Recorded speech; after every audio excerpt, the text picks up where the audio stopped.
Continue.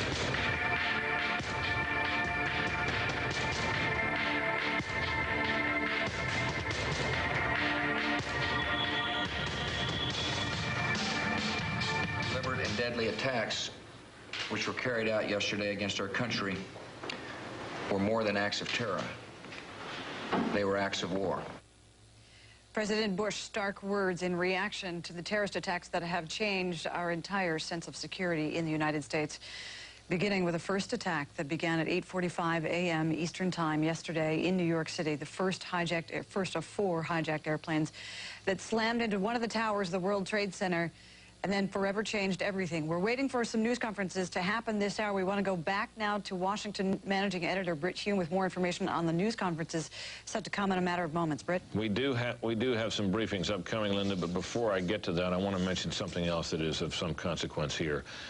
Incredible sources, according to officials high in the administration, have given us to believe now that in addition to the Pentagon and the World Trade Center, that the White House and Air Force One were also targets of attacks or attempted attacks or planned attacks yesterday. Now, we know this about the White House, that the airplane that struck the White House was seen moments before it headed down the Potomac River and smashed into the Pentagon, flying very near and seemingly on a dead course toward the White House grounds itself. Of course, the president, as we know, was not there at that time, so that may very well be what's referred to by that. In addition, Linda, we've been keeping an eye on events in New England, and Rhode Island police have boarded an Amtrak train traveling through the state near Providence. No indication whether this has any connection to yesterday's attacks, but of course every bit of flourish or flurry, I should say, of police activity is something we watch very closely. Now, we are waiting for the briefing from senior officials of the administration that is about to begin any time now. We're not sure whether we can see a picture from the location of that, but we're waiting and watching for that to begin.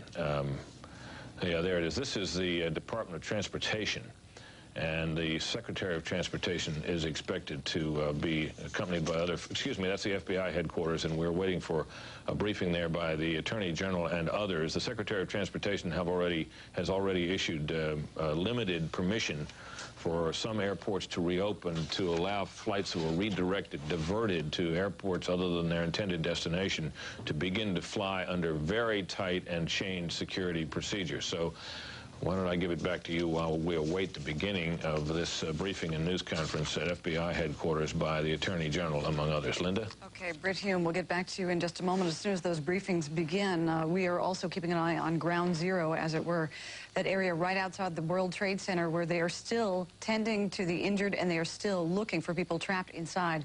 Correspondent David Lee Miller has been there since it began. David? Well, rescue workers have been working throughout the evening. This is a desperate race against the clock to save lives. We do not have an official figure yet how many people might actually be buried under the rubble, but they are desperately trying to get to the survivors. We have some videotape that was shot at the scene just a short time ago, and this is the most revealing look yet at exactly what is taking place at the location where the World Trade Center once stood. It is a grisly and a gruesome process. So far, we are told that 9 people have been found alive at the scene. The most miraculous story, that of a Port Authority policeman named John McLaughlin. He was on the 82nd floor of one of the towers when the building collapsed. He says he rode the debris to the ground, and incredibly, he only suffered 2 broken legs and some broken ankles, but other than that, he is fine. We're also told that 6 New York City firemen have also been found alive at the scene, but as many as 259 uniformed officers are still missing. And by that I mean emergency workers, police and firemen, some of those who first went to the scene moments after the tragedy occurred. Now, as for the area adjacent to the World Trade Center, the federal buildings, it is virtually an armed camp. We see APCs, armored personnel carriers, Humvees, military presence, the National Guard here with automatic weapons patrolling the streets. If you look further west to the West Side Highway, and that's where a lot of the debris fell, that area in Lower Manhattan Manhattan remains a virtual ghost town. The electricity is still off. We are using battery-powered lights and generators, as are the searchers in their desperate search to find those who still might be alive. Now, getting information is also very difficult because authorities have using all their manpower to try and save lives. There is no command center in place, so we do not have a specific figure as to how many people yet are feared lost, but I can tell you that there are people down here desperately trying to find loved ones. They are filling out forms, being asked to come up with identification marks on their bodies, but so far we can only tell you right now that 9 people have been found alive. Back to you. David Lee Miller in New York City. David Lee, we'll get back to you in just a moment. Also an update, as Bruce Hume was reporting, there is now credible information that appears that this terrorist attack was far more ambitious than even what we saw, that in addition to the World Trade Center in New York City and the Pentagon in Washington, D.C., that apparently the terrorists may have also been targeting Air Force One and the White House. We go now to correspondent Brian Wilson, who is outside the Pentagon right now. Brian? Yes, incredible information now starting to filter in, and it will bear further investigation. But if those indeed turn out to be true, that's shocking information. Here at the Pentagon, they're still struggling. They have had a difficult time bringing the fire under control. Let's take a look at some of the cleanup efforts that were going on earlier in the day. And you can see they've got a real struggle on their hands here. They had a lot of hot spots, and at one point, some fuel that apparently leaked down into lower levels of the Pentagon at the impact site ignited, causing a fire. And there was, for a moment, we'll show you some pictures of this, another brief evacuation, at least a partial evacuation of the Pentagon. Pentagon employees came out of the building, and just about the time that the evacuation started to hit its stride, they gave the all-clear sign and went back in. There is no smoke coming out of the Pentagon at this hour, and they have really struggled, the Arlington County firefighters and the other experts here on the scene, to bring this fire under control. Now, we know that about 80 bodies have been spotted, maybe not recovered, but they know of 80 bodies, 80 deaths in this building. And in a worst-case scenario, since there may have been as many as 850 people working in this particular part of the building, they say the death toll could rise in a worst-case scenario to 800. Other experts say probably won't go quite that high. They really don't have a good sense, though, of how many people were in the building at the time of the attack. We also should tell you that the structure you see behind me, and this is complicating things greatly here at the Pentagon, is very, very unstable. Now, since they now believe that there probably are no other people alive inside this particular area, they say that the chance that someone survived the fire, the smoke, the impact, the collision is very, very slim. They don't want to risk other lives at this time by putting firefighters in a very unstable building. So they are reluctant to go in and try to get some kind of demolition done that makes this whole structure a bit more secure. So here at the Pentagon, we are standing by. We are told that at 3:15, we will hear a briefing from Secretary of Defense Donald Rumsfeld. That's new information, and perhaps we'll get some more information about what they are beginning to learn at the Pentagon about the events of Tuesday. Back to you. Brian Wilson, also this, 2 very serious pieces of news coming in. One of them from Chief Political Correspondent Carl Cameron. Lawmakers have been told in classified briefings that additional attacks are, quote, possible, if not probable. They should not assume a false sense of security. They are being told this message has been conveyed with a very deliberate and serious level of magnitude. Now, we do not want to be alarmist here, but we want to let you know what is being told to the leaders on Capitol Hill. Also this, apparently authorities in Providence, Rhode Island, or just outside, have stopped an Amtrak train. AP reporting this, this train having left Boston. Someone on board local stations reporting that authorities boarded this train just 1 stop shy of Providence after it left Boston, and that they have taken off at least 3 people. It is not confirmed that this was connected to the terrorist attacks. It is believed, however, that it may have been. We have with us Boston reporter Bill Rapley. He is in downtown Boston, has more information on the arrest going on there. Bill? Linda, what has happened here? I'm in Copley Square in the heart of the tourist district in Boston, and on the corner is the Westin Hotel. Now, the Boston Globe website is reporting that 3 men were arrested at the Westin Hotel late this morning for using a credit card that was associated with the terrorists who took off out of Logan Airport yesterday morning in those 767s that ultimately plowed into the World Trade Center. Now, after the 3 arrests were made, the Boston bomb squad went into the building, and the entire hotel was evacuated. At that point, the crime scene tape went up, and a huge lunchtime crowd was attracted here in Copley Square as we saw the bomb squad go in. Bill FBI Rapley, we need to interrupt agents. here. We need to take it back to New York City. The mayor is once again giving a briefing about the rescue efforts going on at this hour. We just finished a 1-hour briefing to go over all of the things that we need to get done today, try to get completed before tomorrow. I want to thank Governor Pataki for his strong support and all the assistance the state of New York is giving us. Also, Governor DeFrancesco attended the meeting, and the help of the state of New Jersey has been enormously valuable to us. We have over 2,000 people that we sent to New Jersey who were described as walking wounded, but many of them have ended up in New Jersey hospitals.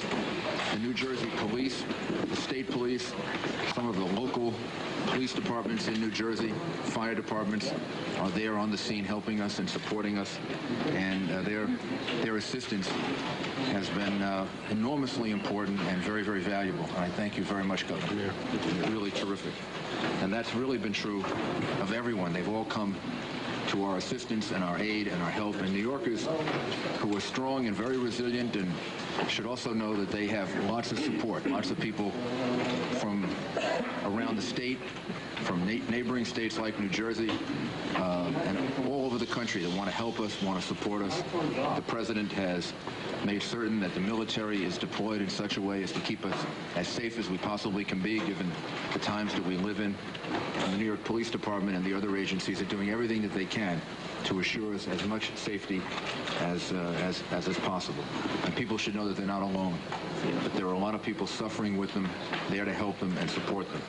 I apologize to the families of people that are lost right now. We have lots of families seeking information about who was in the World Trade Center. Did they get out? Didn't they get out? Are we able to recover them? Aren't we able to recover them? And we don't know the answers to all those questions yet. We so far have a body count of 55 people as of about a half hour ago. We were able to take out another person about 3 hours ago, 3 hours ago, a woman who was found still alive, taken to the hospital. So now there are at least 4 people that we've been able to take out. We're searching for others, and we'll try to get more information, and we'll try to do the best that we can to identify as many people as possible. But I really think this is the situation we're going to be living with for a while, which is we'll only know whether we save someone or recover someone's body when that actually happens. But we'll try to get as much information as possible. We have the airline manifests now. They're being kept by the police department. But if people check with us, the police department and the FBI can check the manifest, and we can get the information for you about whether someone's on the airplane. We would urge people to go back to normal as much as possible, to go to restaurants, go shopping, do things, show that you're not afraid, and show confidence in yourself and in the city. We'd also urge people not to in any way take any action on their own. We've had a few, not many, but we've had a few incidents that appear to have been directed against people because they may be regarded as Arab or Asian or Indian or whatever. The police department has a few reports like that. I emphasize not many, and there was only one situation of anybody trying to steal anything last night. So we haven't had looting, which we're going to certainly do everything we can to stop. But nobody should attack anyone else for racial, religious, ethnic reasons or any other reasons. That's what we're dealing with right now. We're dealing with the insane, sick hatred of people for another group of people because they fit into some kind of group mentality. It would be really horrible if New Yorkers practiced any form of that. So the police department will be in those parts of the city and give the ultimate protection that we can give to people who may be in that situation.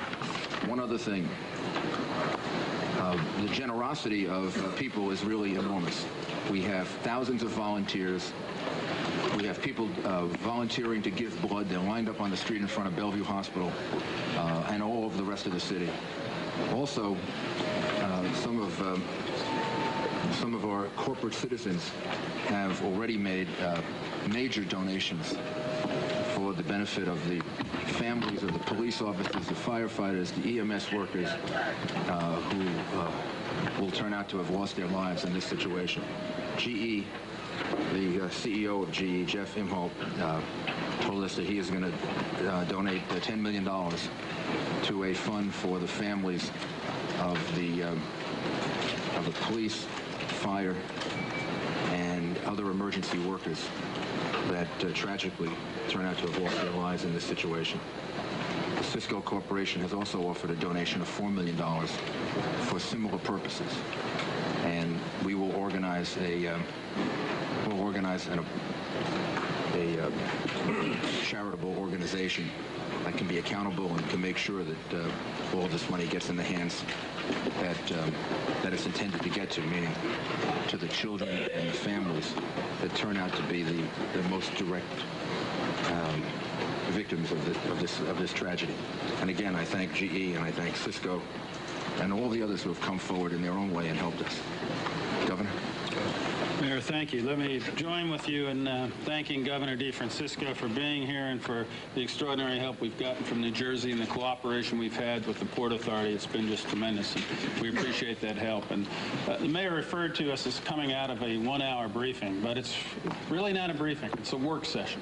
And it's a work session where decisions are made and steps taken to try to alleviate the suffering and do everything we can for those who might still be alive. And I want to commend the mayor for his leadership and for the leadership of his team in these meetings, because it is extraordinary how well everyone works together and how serious everyone is in putting one agenda first and foremost and exclusively, and that is the interest of the people of New York State. So, Mayor, to you and your team, you deserve enormous credit for that leadership. It's not just the leadership, it's also the individual heroes who are out there. And just this afternoon, I was at Bellevue visiting a fallen firefighter who had been hospitalized, and I went up and congratulated him. And he got this smile on his face, and he looked at me, and it was like a line out of a movie. And he said in this thick accent, "What'd you expect? I'm a New Yorker." That's the spirit that is allowing us to get through this tragedy. And it's also the heart, because right after that, he got tears in his eyes and talked about his partner in the fire department who was missing, who had 10 kids. And I told him we would stand with him, we would stand with his partner, the city, the state, the country, to make sure that their heroism was recognized and protected. We have to, in honor of them, get back to business, make sure the states and city and country runs and that people go about their lives. And to that end, tomorrow afternoon, we are going to be holding a special extraordinary joint session of the state legislature in the state capitol, where we'll be having remarks and a memorial for those who, a moment of silence for those who have lost their lives. And the legislature will be passing a bipartisan legislation condemning this terrorist act and commending the tremendous heroism of those who have responded as they have. And I want to thank Senate Majority Leader Joe Bruno and Speaker Shelley Silver for coming together in a bipartisan way to send a strong message to the people of New York and to those terrorists that we're not going to be stopped. Also, to help get back to business as usual, beginning tomorrow, our Empire State Development Corporation will be making available on the 32nd floor of our office at 633 3rd Avenue, all state agencies and authorities in one place, where companies, businesses, industries that need emergency economic assistance can come and find out what assistance is available so that we can look to provide, whether it's office space or help with power or lighting, that type of support. This is an incident that was going to remain in our minds throughout our lives, but it's an incident that we can overcome.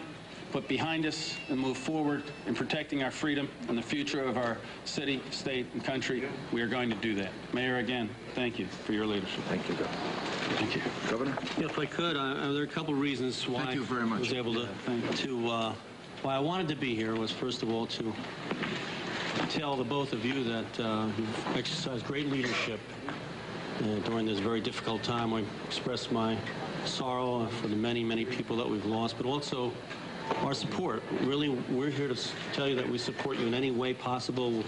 We don't want to be in your way, but we want to bring support ranging from the state police to the National Guard or to the volunteers and many thousands of people that want to do something to help New Yorkers who have done just a fabulous job. Your city and state workers, your fire department, your police personnel, your emergency management people, your emergency medical services people have all, based on what we've seen, done an outstanding job. We were prepared to handle many, many people who were injured, and we still are. But the New York people have just done a fabulous job in dealing with that issue, and I congratulated everybody, but I do express my tremendous sympathies on behalf of the state to all of you for the losses you've incurred. And thank you very much for having me. Thank you, Governor. Thank you. Thank you, Governor. Mr. Speaker, thank you so much for your help and Thank you, support. Mr. Mayor. Thank you, Governor. I just want to say on behalf of all of the council members and really the people of the city that during a terrible, terrible time of crisis, I can't think of the better leadership that we've had, probably the finest hour I've ever seen, with Mayor Giuliani and with the governor standing next to me. You know, it's during a time of crisis you know who your friends are. It's during a time of crisis you know the people that really are able to help. This is like being in a foxhole together. They've responded to the greatest horror in my life, probably all Americans' lives. Can't imagine anything worse, but I can't imagine anything finer than to see how New Yorkers have risen up to this challenge. And I guarantee everyone that New York will rise from the ashes, be much better than it ever was before, and that those responsible for this are going to realize they picked on the wrong city. Also want to thank Congressman Nadler for joining us and for his support and for his help. And as I said, we'll be counting on him and the members of the delegation for the help and support we're going to need in the future. Thank you very much, Congress. Commissioner Stern, can you talk a little bit about some of the incidents that have happened around the city? New York City Mayor Rudy Giuliani, the Governor George Pataki, and Speaker of the City Council of New York in what is clearly one of New York's most darkest hours, as now the city rallies together, find support in each other, and get the rebuilding going on and try and locate some people who may have survived somehow in the midst of all that chaos. We're expecting Defense Secretary Donald Rumsfeld to speak in just a matter of seconds. And as we wait for him to walk through the door there, I can give you this from NATO in Brussels, Belgium, which has just put out an announcement that NATO considers this terror attack, these terror attacks in the United States, an attack on the entire NATO alliance. This could be significant as we move on. Early indications are here that should something be in the offing, NATO would clearly not be opposed. So NATO with word that the terror attacks in the United States can be considered a terror attack on all of NATO. Should we quickly go to Bill Rapoli while we wait? Now let's keep it in the doubles and go to Bill Rapoli, who's in Boston with some brand new info. What's that? He's not with us at the moment. I'll bring you the information that I have then. The Boston Globe now reporting that not only were there arrests in the city of Boston today, people who are suspected at least of playing a part in all of this, but that there were numerous arrests. In fact, the Boston Globe is reporting that there were 3 arrested. This coming to us from the Boston Globe and its website. 3 people arrested this afternoon at the Westin Copley Hotel in Boston, a place we took you live a short time ago through the services of our network news service affiliate, WBZ in Boston. These arrests after federal authorities linked them to the credit card, which was reportedly used to purchase tickets on the flights involved in Tuesday's World Trade Center attack. This, according to a source close to the investigation, a source of the Boston Globe's. 3 arrested through a credit card receipt for tickets bought to board that plane. The 3 people, according to the Globe, taken from 3 rooms on the 16th floor of this hotel, which is located in the center of one of Boston's leading shopping districts. They are in the custody of federal authorities now. It's not known what their relationship is to the bombing. Federal authorities were assisted by the Boston police team. WHDH-TV, the NBC station in Boston, has reported that the agents were wearing bulletproof vests and carrying shields, and our correspondents on scene have said exactly the same thing. So the arrests are coming in. We also know that there is an attachment here to Embry-Riddle University down in Florida. Correspondent Orlando Salinas there. Orlando, it would appear the arrests are coming pretty quickly now. Now here, Shep, federal agents as well as local police are still going through records, loads of information here at Embry-Riddle Aeronautical University in Daytona Beach, Florida. They have recently, just as really a few hours ago, been serving search warrants here on this campus and or around homes or apartments in this area. Now, a good chunk of that focus, we've got some video to show you that we shot earlier of the campus here in Daytona Beach. A good chunk of that focus centered on a 20-year-old Embry-Riddle student, Ali Mohammed Al-Darmaki. Now, yesterday, his red Camaro was seized. It's still not completely clear why, except that Darmaki from the United Arab Emirates had a picture of what appeared to be Osama bin Laden on the window of his car a short while ago. Local police here in Daytona Beach told us that they did indeed clear him of any involvement in yesterday's attacks at all, any involvement. Now, we've heard from some foreign students here on this campus who say foreign flight students and foreigners in general are now being targeted for questioning at random. Now, there still may be a second student at this school who is right now being searched for. Investigators would like to speak possibly to that second student. Also, Shepard, we're told that about 90 minutes ago or so at another flight training school in Vero Beach here in Florida, 2 hours south of here, we understand that about 5 or 6 government cars filled with federal agents began going through the records at the Flight Safety International School. That is the same school where JFK Jr. trained at. Lots of attention right now also being focused on Venice, Florida. We're told that about 4 hours from here, that's where that's located. A man by the name of Charlie Voss, we're told, had his address listed on a car rental application that was filled out by one of the terrorists for a car rental. And we also understand that Charlie Voss may have possibly housed 2 students from that school in Venice, Florida, in his home several months ago. And right now, Shepard, federal investigators are all out there in Venice, Florida, doing their best to squeeze whatever information they can out of Charlie Voss to see if he knows anything at all about what happened yesterday. Shepard. Orlando Salinas live for us on the campus of Embry-Riddle University in Florida, one of the foremost training grounds for jet pilots, and a place on American soil where it's now believed that some of those who may have been responsible for this may well have been trained. Here comes Rumsfeld. There's more information on suspects being arrested. Maybe the Defense Secretary will have that for us. I have taped a message to the people in the defense establishment across the world, which I understand is going to be available shortly. I'm en route over to another meeting in the White House in the next few minutes, so I thought I'd just stop down and make 2 or 3 points. First, we currently believe and are certainly hopeful that the number of casualties being reported in the press is high. As you know from your own observation out there, the work is still going forward, and we won't know for some time precise numbers, but from everything that we currently know, the estimate that's been widely reported is considerably high, and we certainly pray that that's the case. Second, I do want to again express our sympathy to the families and friends and colleagues of all those who have been harmed by this attack on our country. Also, we're, needless to say, deeply grateful to the many units from all over this area that are out there and have been out there for more than 24 hours. Firemen, ambulances, and different teams and squads of individuals who are doing a very professional job for our country.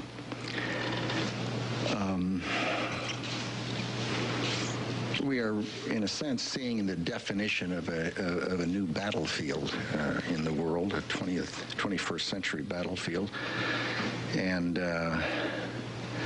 it is a different kind of conflict, It is something that is not unique to this century, to be sure, but it is, given our geography and given our circumstance, it is, in a major sense, new for this country. Finally, I'd like to say a word or two to the men and women in the defense establishment, most of whom deal with classified information. Since the end of the Cold War, there's been a relaxation of tension, and it's had a lot of effects. It's led to proliferation. It's led to the gravitating movement towards asymmetrical threats as opposed to more conventional threats. One of the other effects has been it has had an effect on how people handle classified information. And it seems to me that it's important to underline that when people deal with intelligence information and make it available to people who are not cleared for that classified information, the effect is to reduce the chances that the United States government has to track down and deal with the people who have perpetrated the attacks on the United States and killed so many Americans. Second, when classified information dealing with operations is provided to people who are not cleared for that classified information, the inevitable effect is that the lives of men and women in uniform are put at risk, because they are the ones who will be carrying out those prospective operations. And this is a message really for all the men and women in the United States government who have access to classified information. It seems to me that when they see or learn of someone who is handling classified information in a way that is going to put the lives of the men and women in uniform at risk, they ought to register exactly what kind of a person that is. It's a person who's willing to violate federal criminal statutes and willing to frustrate our efforts to track down and deal with terrorists, and willing to reveal information that could cause the lives of men and women in uniform. I think it's time for all who deal with that information to treat it with the care and respect that it merits. I'd be happy to respond to a few questions. Mr. Secretary, the casualty figure you referred to, I assume, is the 800 number that was provided by the Arlington County Fire Department. It is. And you say it's considerably high. We've heard from the military service. I hope and pray that it is. The military services, information from the military services indicates that it may be more in the neighborhood of 100 to 150. Is that closer to reality, or can you give some better guidance? We won't know until we finish the work. The problem with trying to do roster checks with units, it may not include people that were connected with the heliport. It may not include contractor people. It may not include watchmen. It may not include work people who were working in the area. So it is folly to try to pretend that there's a number before there's a number. There is not a number, nor have we pinned down precisely how many people were in the aircraft who would also be in that general area. There are some in the Middle East who are saying that the United States does not have the belly to do the kind of response to this attack on the United States that this administration, the previous administration, don't have it to go after them the kind of way that they have to be gone after. Without any specifics whatsoever, help us with the attitude that you go into this process with. Well, I guess time will tell.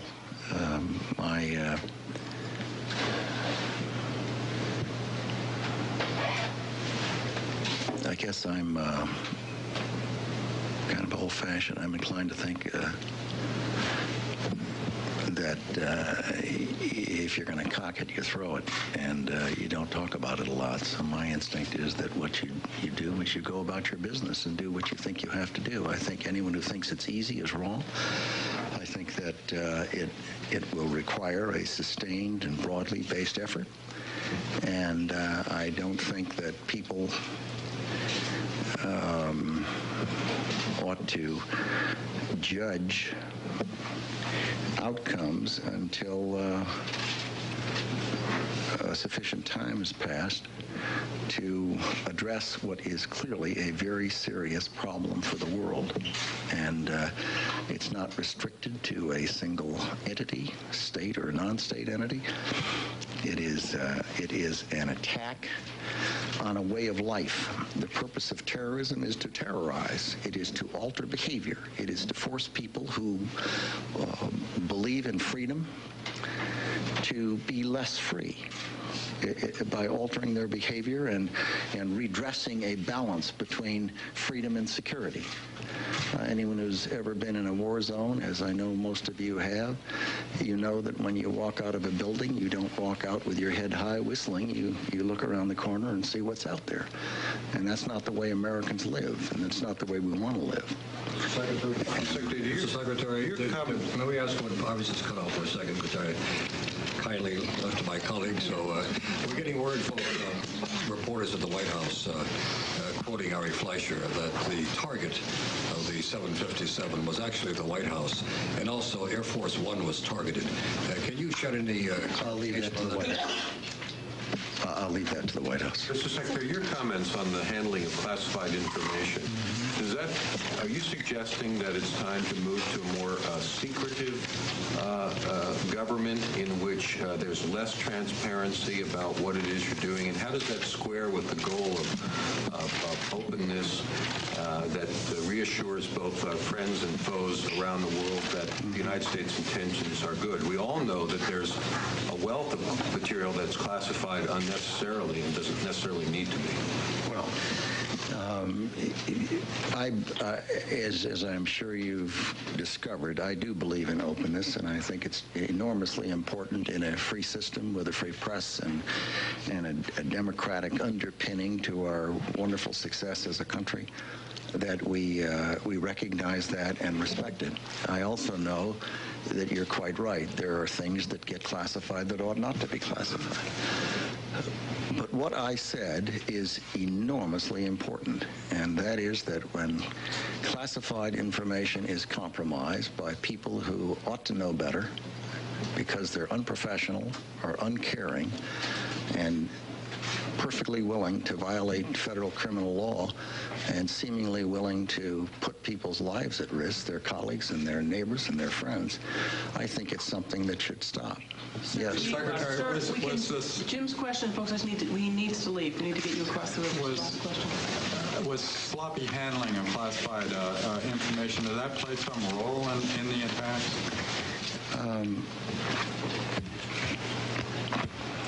Not to my knowledge. Okay, sir. It is an issue that I think, however, needs to be elevated and looked at, and that people in all aspects of government. What's the catalyst? Why are you raising that today? Yeah, has it happened in the aftermath? It has been happening daily. Sir. Thank you, sir. Thank you. So, Secretary of Defense Donald Rumsfeld stopping in the Pentagon briefing room, a building in which, and a room in which work has gone forward in the last couple of days, despite the fact that the building is on fire and continues to burn. The Secretary thanking people for the efforts that they had made and saying that we're on a new battlefield. And issuing a warning to military personnel everywhere, and Pentagon personnel, and as he put it, the military establishment, which would include, of course, a number of people who have security clearances who are outside military service and are indeed civilians who work for military contractors, that the time has come now to be very careful about classified information. And when he said leaks of this kind of information occur daily, a function, he said, of the fact that the Cold War is over and that the atmosphere has relaxed, and so apparently has people's attention and carefulness about classified information. He was quick to say, however, when asked, that he did not have reason to believe that a leak of classified information was related to the terrorist attack on the United States, on the Pentagon. He left to the White House, by the way, a confirmation of reports that we now have based on authoritative sources that the White House believes that the White House building itself was a target of attack yesterday, probably by the plane that ended up hitting the Pentagon, because it was actually seen. Eyewitnesses saw a plane, a large plane, that presumably that 757, in the air at a very low altitude, seemingly headed toward the White House before veering off, heading down the river, and eventually, it seems, being the plane that crashed into the wall of the Pentagon. Those reports also include the possibility of an attack on Air Force One. Now, we're in here now for a rapid-fire succession of briefings. We're expecting a briefing from the FBI building from Attorney General Ashcroft and the new FBI Director Robert Mueller. There you see a live picture of reporters waiting in that room for that briefing to begin. That is to be followed a little bit later by the daily briefing by Ari Fleischer, the presidential press secretary. Mr. Fleischer is the one who has been quoted by some news sources as saying that indeed the White House and Air Force One are now believed to have been targets of what happened yesterday. Of course, the White House was not hit. Air Force One was not. There you see the live picture of the White House briefing room where people are waiting around, as they do much of every day, for the briefings there to begin. And that, I believe, is the Department of Transportation, where Secretary Norman Mineta is expected to come out about 4:30. Secretary Mineta's comments are going to be eagerly awaited, not least because he can be expected to give us some more information about the disposition of air travel in this country, which has been locked down now for a day and a half. Some limited flights are now beginning to be allowed by the Secretary under very strict security conditions. Those, of course, are the flights that had been diverted to airports other than the ones they were intended to go to, and are going to be now allowed to fly as soon as certain security precautions have been taken and security conditions have been met. We can perhaps expect from Secretary Mineta some further word on the rest of the U.S. transportation system, at least air transportation system. This is of considerable worry, of course, to the airlines themselves, which are terribly concerned that as a result of what has happened here, there will be a steep and sudden fall-off in air travel and of the kind that could cost them enormous loss of business and losses. Some losses, of course, can also be contemplated from the insurance business. That was the woman at the podium there was Mindy Tucker, who is a spokeswoman for John Ashcroft, the Secretary General. I wasn't quite able to hear what she said, but perhaps we will know in a minute. I suspect that she was letting the reporters there know that that briefing is soon to begin. In any case, a series of briefings here in Washington soon to begin. First, we'll hear from the Attorney General John Ashcroft, together with FBI Director Robert Mueller. That to be followed at 4 o'clock or thereabouts by the White House briefing by Ari Fleischer, the President's press secretary. And then after that, we will be taking you live as well to the Department of Transportation, while Transportation Secretary Norman Mineta will be heard. In the meantime, as we await what we expect is the imminent arrival of the Attorney General and the FBI Director, let's reprise for a moment what we heard from Colin Powell just a short time ago as he described the diplomatic initiative that is underway. Well, we won't have to wait any longer. Here comes the Attorney General.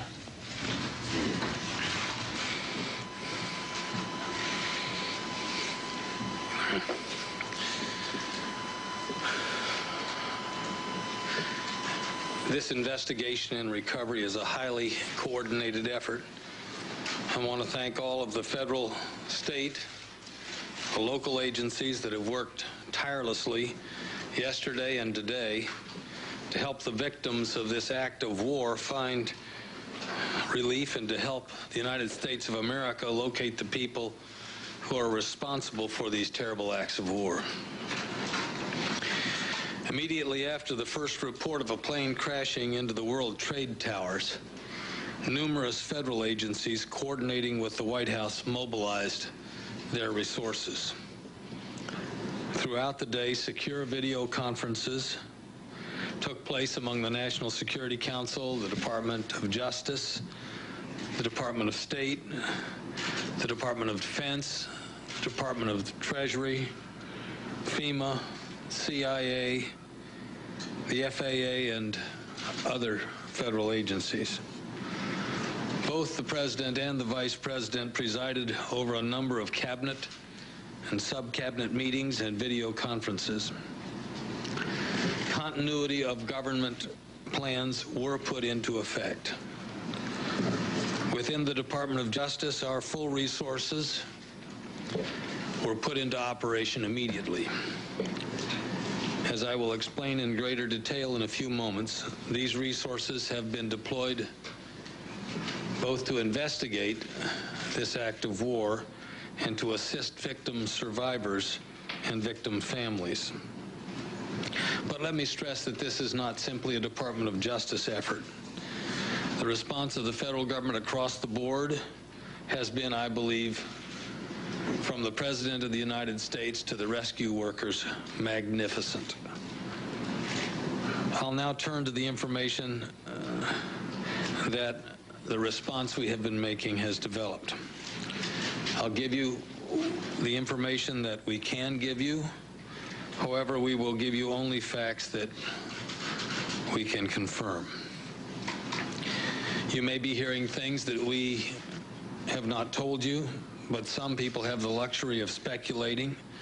We won't speculate, but we'll only give you confirmed facts. And also, we must be careful to protect confidential intelligence sources and the methods of our intelligence so we do not compromise this ongoing investigation or the capacity of this nation to undertake such investigations as this. The 4 planes were hijacked by between 3 and 6 individuals per plane, using knives and box cutters, and in some cases making bomb threats. Our government has credible evidence that the White House and Air Force One were targets.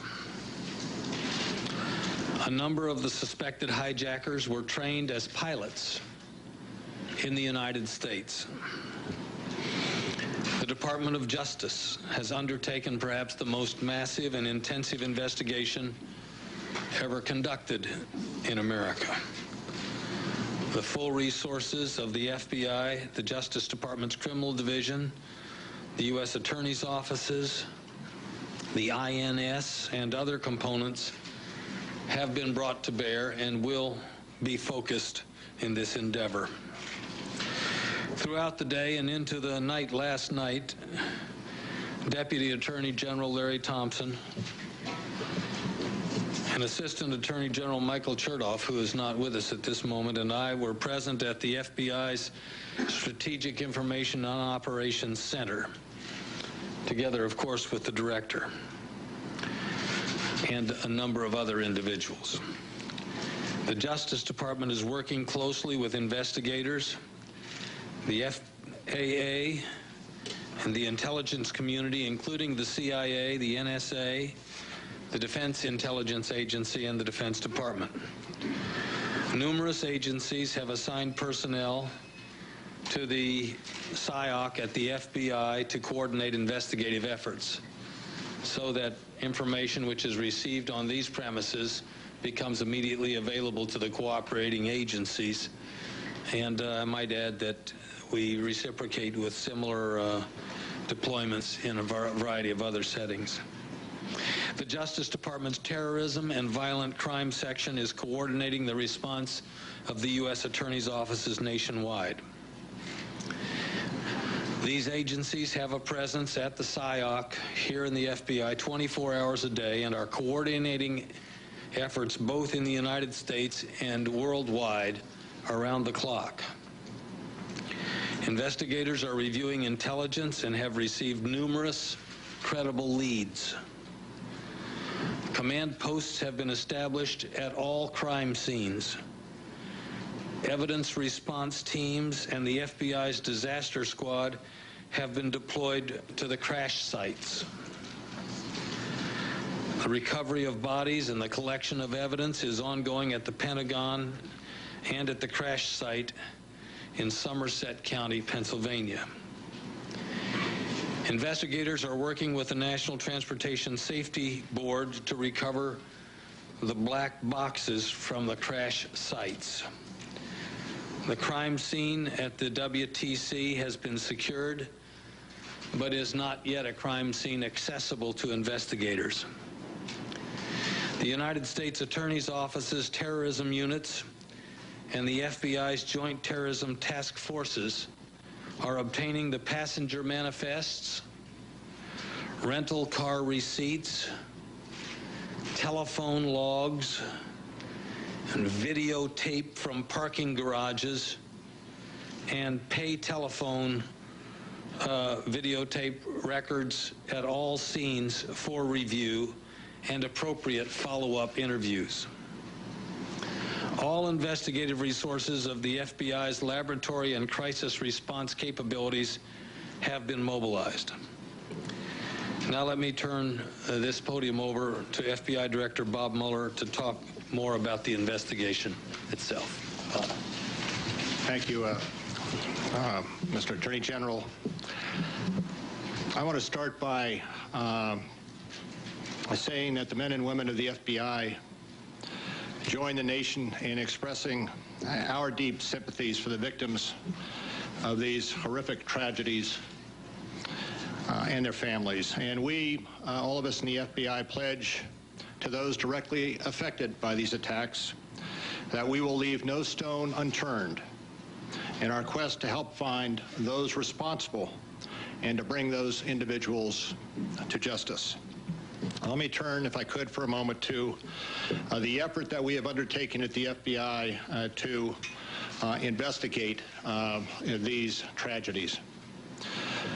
Early after the planes started to fall yesterday, as soon as we heard that there was a particular city that was either a city of origin for a flight or a city such as New York where a flight went in, we established command posts. We have at those command posts and at a number of offices around the country where there are leads, more than 4,000 special agents who are assigned to assist this investigation. 4,000 special agents and 3,000 support personnel. We have over 400 of our laboratory personnel deployed at the crime scenes in New York City, south of Johnstown in Pennsylvania, and at the Pentagon. And we anticipate this level of resource commitment will continue for the immediate future. In the last 24 hours, we have been addressing two objectives. The first objective is to identify the hijackers on each of the planes. Having identified the hijackers on each of the planes, we then have sought to identify any of their associates remaining in the United States. Our first effort is to identify any associates in the United States who might be related to the hijackers and to remove those associates, investigate, and arrest, given the evidence, those individuals, and to remove any threat to the air system in the future. That is our first objective. The second objective is to gather any and all evidence we have as to whom assisted the hijackers, and not only in this country, but also overseas. We have, in the last 24 hours, taken the manifests and used those as an evidentiary base, and have talked to many of the families of the victims, and have successfully, I believe, identified many of the hijackers on each of the 4 flights that went down.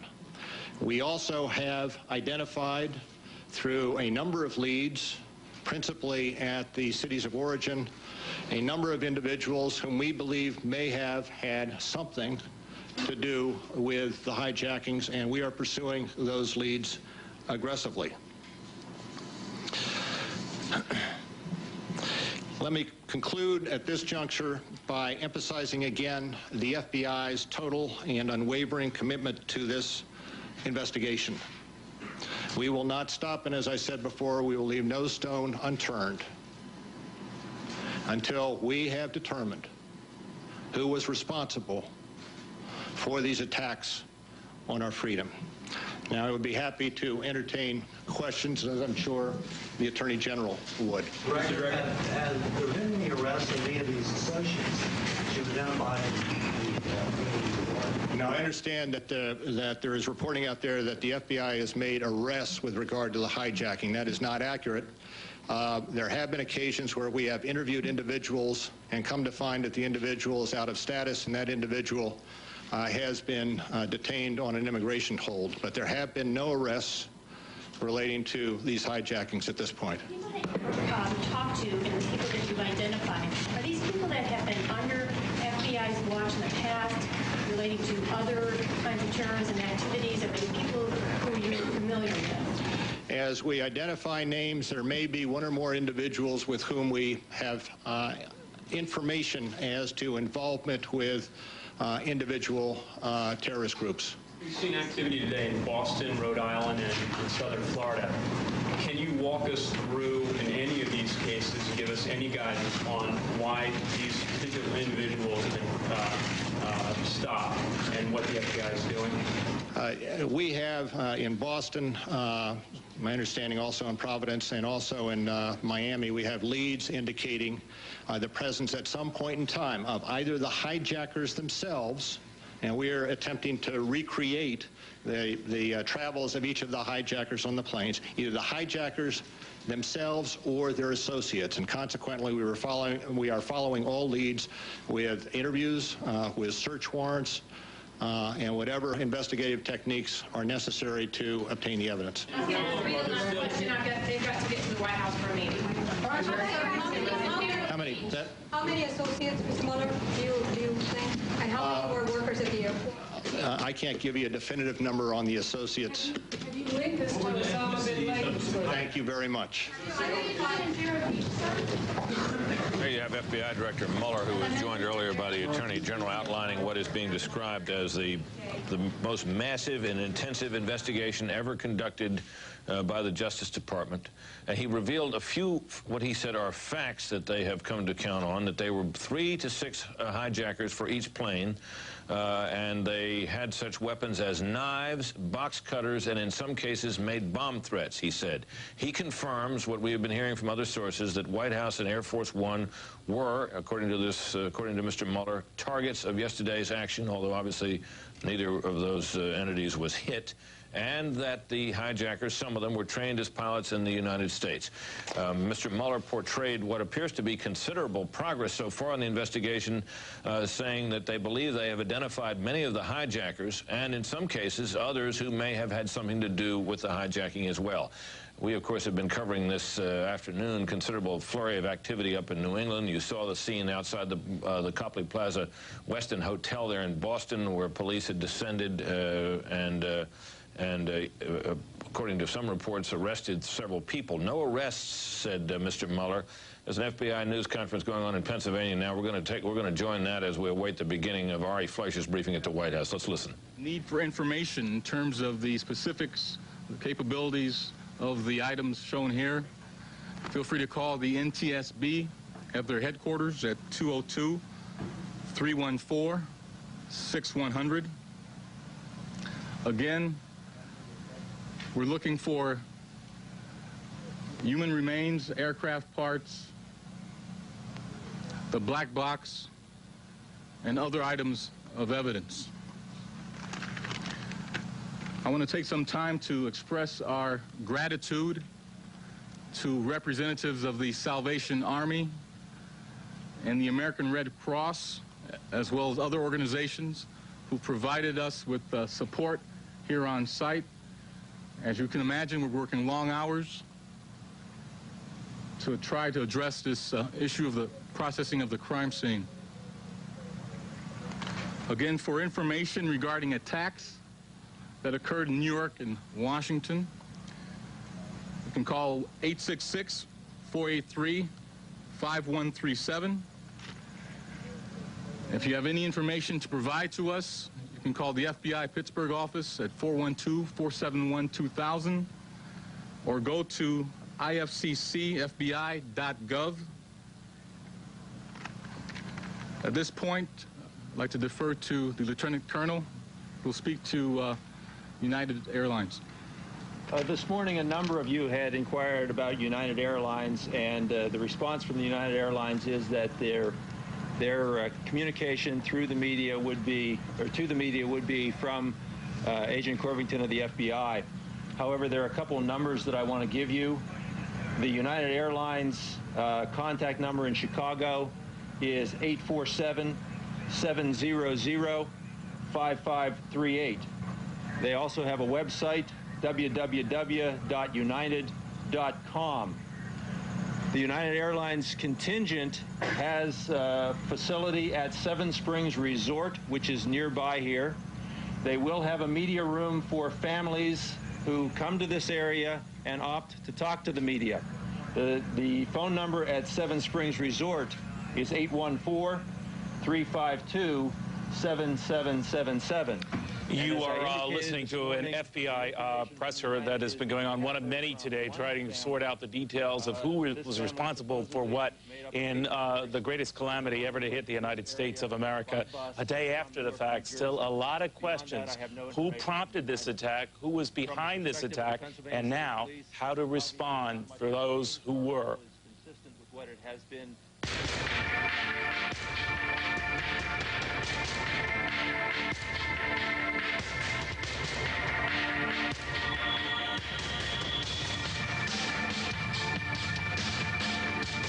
Welcome back, everybody. Neil Cavuto here as we continue another hour trying to ascertain exactly what happened yesterday and who is responsible for it. You've been going back and forth to a number of press conferences as we plan to continue to do that right now.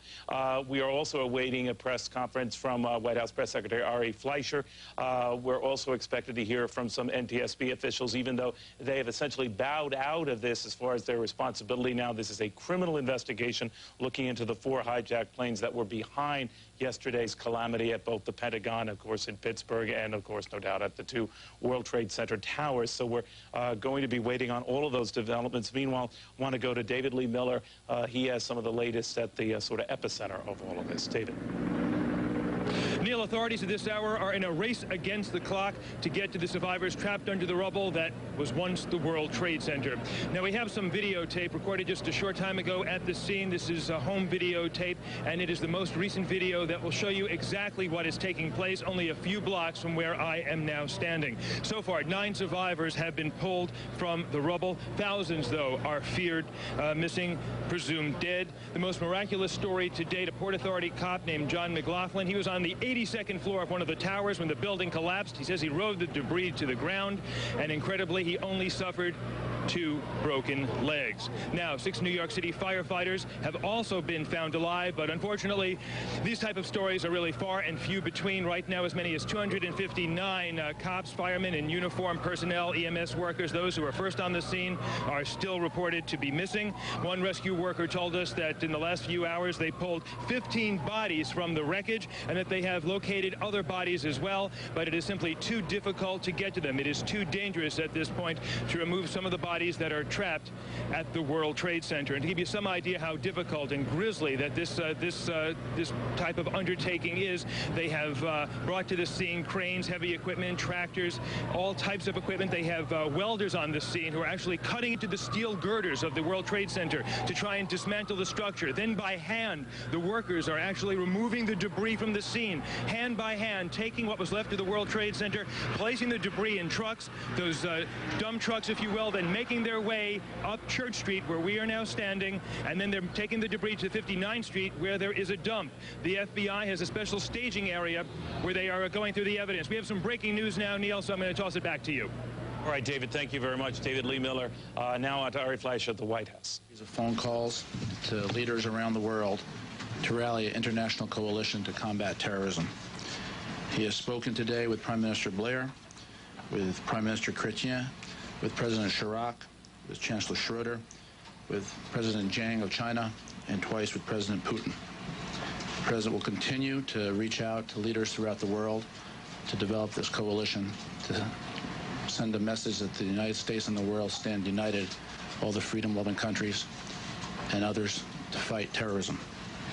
The President is also gratified by the action taken today by the North Atlantic Treaty Organization, NATO, in which they invoked Article 5 saying that an attack on one NATO nation is an attack on all NATO nations. The President is also gratified by the United Nations Security Council resolution that passed today condemning this attack and saying that it was a threat to international peace and security. Finally, as the President said in his remarks this morning, freedom and democracy are under attack. The American people need to know that we are facing a different enemy than we have ever faced, with the President's words. In this case, we have specific and credible information that the White House and Air Force One were also intended targets of these attacks. As the President also said in his remarks, this battle will take time and resolve, and make no mistake, we will prevail. I'm happy to take questions. In terms of this specific threat that you talk about against the White House and Air Force One, we have heard from administration officials that the plane that went into the Pentagon may have originally been targeted at the White House. What can you tell us about that? John, we have real and credible information that the airplane that landed at the Pentagon was originally intended to hit the White House. Can you tell us about the nature of that evidence? No, of course I cannot. Any questions relating to how we have obtained any of this information, sources and methods, I will of course not answer. Why it changed course already? Why it went to the Pentagon and not the White House? We really do not know the answer to that, but we are aware of what we have. Why did Vice President Cheney remain in the building? The Vice President was removed to a secure area at the White House. We were told he was working out of the Situation Room on Condoleezza Rice. The Vice President worked out of several locations, and the White House has sufficient secure locations in events such as this. And this follows a regular plan that the White House has in case of any such incidents. Campbell? Some reports, though, that the plane flew over the Pentagon and passed over the U.S. Capitol. If the White House was indeed a target, there have been military sources who say I've not heard that report. I've not heard that report. Are you threat against Air Force One? Kelly? All right, then do you have credible information that the plane that crashed in Pennsylvania was intended for Air Force One? Do not have any information about that. About that plane. If Air Force One happened to be a target, isn't it true that when the President went to Louisiana, at that point, once he took off from Louisiana, there were no flights in U.S. airspace? No, at that moment, there were still reports of airplanes that had not yet been identified as to the whereabouts. That's another reason that the White House and the President operated in the secure manner that they did. At that moment, when the President had left Florida and was on his way to a base that no one knew where the President was heading to, there were still reports of planes that had not yet been brought onto the ground per the FAA's order. But I can follow up, though, but when Air Force One left Louisiana and headed to Nebraska, I believe at that time there were no U.S. planes or any planes still in U.S. airspace. So then why did the President go to Nebraska and not back here to the White House? Because the information that we had was real and credible about Air Force One, and the manner in which Air Force One operated maintained the security of Air Force One at all times, and that also is one of the reasons why Air Force One did not come back to Andrews, where some people may have thought it would. If we can make the connection here, that would suggest, Ari, that the threat against Air Force One came in the form of another aircraft? No, I'm not indicating what form it came in, John. And it will not. Time did the White House get this information? On the flight from Sarasota to the first location. So did the evacuation of the White House come as a result of that information? That's a detail that I'm not going to get into, Terry, but all appropriate security precautions were taken. And then on the subject of rallying this international coalition, does that indicate that the President would wait or try to get the support, either operational support or political support of other nations before responding to these attacks? Well, I'm not going to indicate anything about, speculate about any type of response. You've heard what the President said, and his words speak for themselves about America's resolve. However, as I indicated in my opening statement, the President is very heartened as a result of the world reaction and the solidarity that the world is showing at all levels in so many nations toward what has happened. And the President is going to continue to talk to leaders around the world as he builds his coalition. Did the President secure the support of President Jung and President Putin in those phone calls? Let me try to give you a little more specific information on each of those phone calls. The President, as I indicated, spoke twice with President Putin, once for 5 minutes, the second time for 7 minutes. The President thanked President Putin for his call and for the message of condolence that President Putin sent yesterday.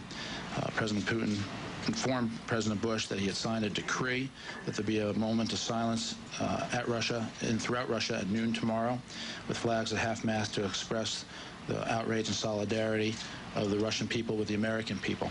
The two presidents agreed that they would work closely together in the coming weeks to fight those responsible for yesterday's acts of terrorism. The president's phone call with President Chiang of China lasted for approximately 10 minutes. President Bush thanked President Chiang for his condolences and concern for the American people as well, and the two agreed to work together also to combat terrorism, which is another indication, as I mentioned, of the coalition the president is seeking to form as the world unites in the fight against terrorism. All right, will that coalition look at all like the Persian Gulf Coalition? Is he reaching out to Arab nations as well? The president's going to continue to have conversations throughout the world, and as you know, Secretary Powell has too, talked to many people, and I will try to keep you informed of the conversations the president has. But is it right that the president has not yet reached out to any Arab nation leaders? I'm going to try to do my best to keep you informed, but this is a process, and the president is going to continue to make phone calls. The president is, as you know, he has a meeting this afternoon with the security team. Following his meeting with the congressional leaders late this morning, the president had lunch with the vice president. He made additional phone calls. He has a meeting with the security team today, and we're going to keep you informed of all the information we can about the president's phone calls and activities. Given the scale and the level of killing in these attacks yesterday, can the president assure the American people that the response will be commensurate with that? I'm just not going to speculate about the response. You have what the president said about how the United States will prevail. But I'm not going to go beyond that. I'm not going to speculate. And I leave it at that. Can you say how close the U.S. is to knowing who is responsible for the attacks? The United States is in the process of gathering all the facts about this matter. The full resources of the federal government at all levels have been dedicated to this, and we will continue to gather those facts and ascertain all the information available. Follow-up, has there been at least early consideration of possible U.S. responses, or is the U.S. government not at that point now? Again, I'm not going to speculate on that. Jim? Yeah, what is the practical effect of invoking Article 5 of NATO that's an attack against the entire alliance? It is a message of solidarity with NATO, and I'm not going to go beyond that in terms of anything else that has a practical effect. It is highly unusual, if not unprecedented, for NATO to have taken this step. It does suggest a unified military response, though. I think it suggests a unified response, and again, anything dealing with anything military, I'm not going to speculate about. But Ari, when you talk about coalition, it implies that you're looking for some sort of tangible support from other nations, not just words of support. Is that a way to look at it? Well, this is a moment for the world to stand up to terrorism, and President Bush is very pleased with the reactions of leaders around the world. This is an opportunity for the world to stand up to terrorism, and that's how President Bush sees us. Ari, is the White House going to make an open-ended request to Congress for funding, or is there going to be a figure given to Congress? No, Keith, the president thinks it's important that this not become an open-ended request. The president, and by the way, the meeting with the congressional leaders today, bipartisan congressional leaders, was a very important and stirring meeting of patriotism. The outpouring of support, shoulder to shoulder, regardless of anybody's political party, was wonderful, it was impressive, and it should make every American proud. The president will continue to work with Congress, but he does not think that it should be an open-ended commitment. So just to follow up, is there going to be a specific request given to Congress today or tomorrow for a specific amount of funding? Yeah, we're going to work with Congress on the specifics of it, and as soon as we have something to announce, I will announce it or provide the information to you. Given NATO's decision today and the kind words from so many, or supportive words from so many foreign leaders, does the president feel that at this point he has the international support he needs if he decides to strike, You know, again, I understand that you're trying to determine what may or may not come next, but it is just an area that I'm not going to speculate about, and I'm sure you can appreciate the reason why. Can I just go back to the threat on Air Force One? I mean, at the time the 4 planes were hijacked, the president was in Florida. If you have a threat to Air Force One, it seems as though you're raising an additional threat that perhaps we don't know about. I'm sorry? Raising an additional threat that you don't know about? Some other action that was going on. I mean, obviously the 4 planes that we know were hijacked, clearly, I mean, were no threat to Air Force One. There was real and credible information that came into the White House, and that is the reason why the White House, Air Force One, took the actions that it took in accordance with all existing plans. And that also included, yesterday, as those who traveled with us knew, that we were not going to indicate where Air Force One was heading to. All right, involving one of those planes, one of those 4 planes, Ari, is that where the credible threat, or can you say, are we talking about something totally different? You're asking me, in essence, what the source of information is, and I think the American people... No, have we accounted for those 4 planes and what their targets were? Is there, which, by deduction, you would assume there is something else that we're talking about targeting Air Force One. Can we make that assumption? I'm not going to lead you any further as to speculating about what was the nature of the threat to Air Force One. But as I indicated, and I'll say it again, it was real, it was credible. It's not one of the 4 planes that we have accounted for. I'm just not going to speculate about the nature of it. All right, can I ask you this question? Was the President's original destination upon departure from Sarasota Andrews Air Force Base? Again, I'm just not going to get into those type of details about Air Force One's operations and its locations in this context. If it was your intention to return to Washington, but suffice it to say, if people suspected that the likely location of a return of Air Force One would be to Andrews Air Force Base if the President were returning to Washington, it would be wise in the interest of the country for Air Force One not to return to a location that would have been predictable. All the fingers are being pointed at Osama bin Laden in Afghanistan. He's being helped by or supported by Taliban and bases in Pakistan. So are we talking about now going against Afghanistan or Pakistan? And if it happened, then it is all in the name of Islam.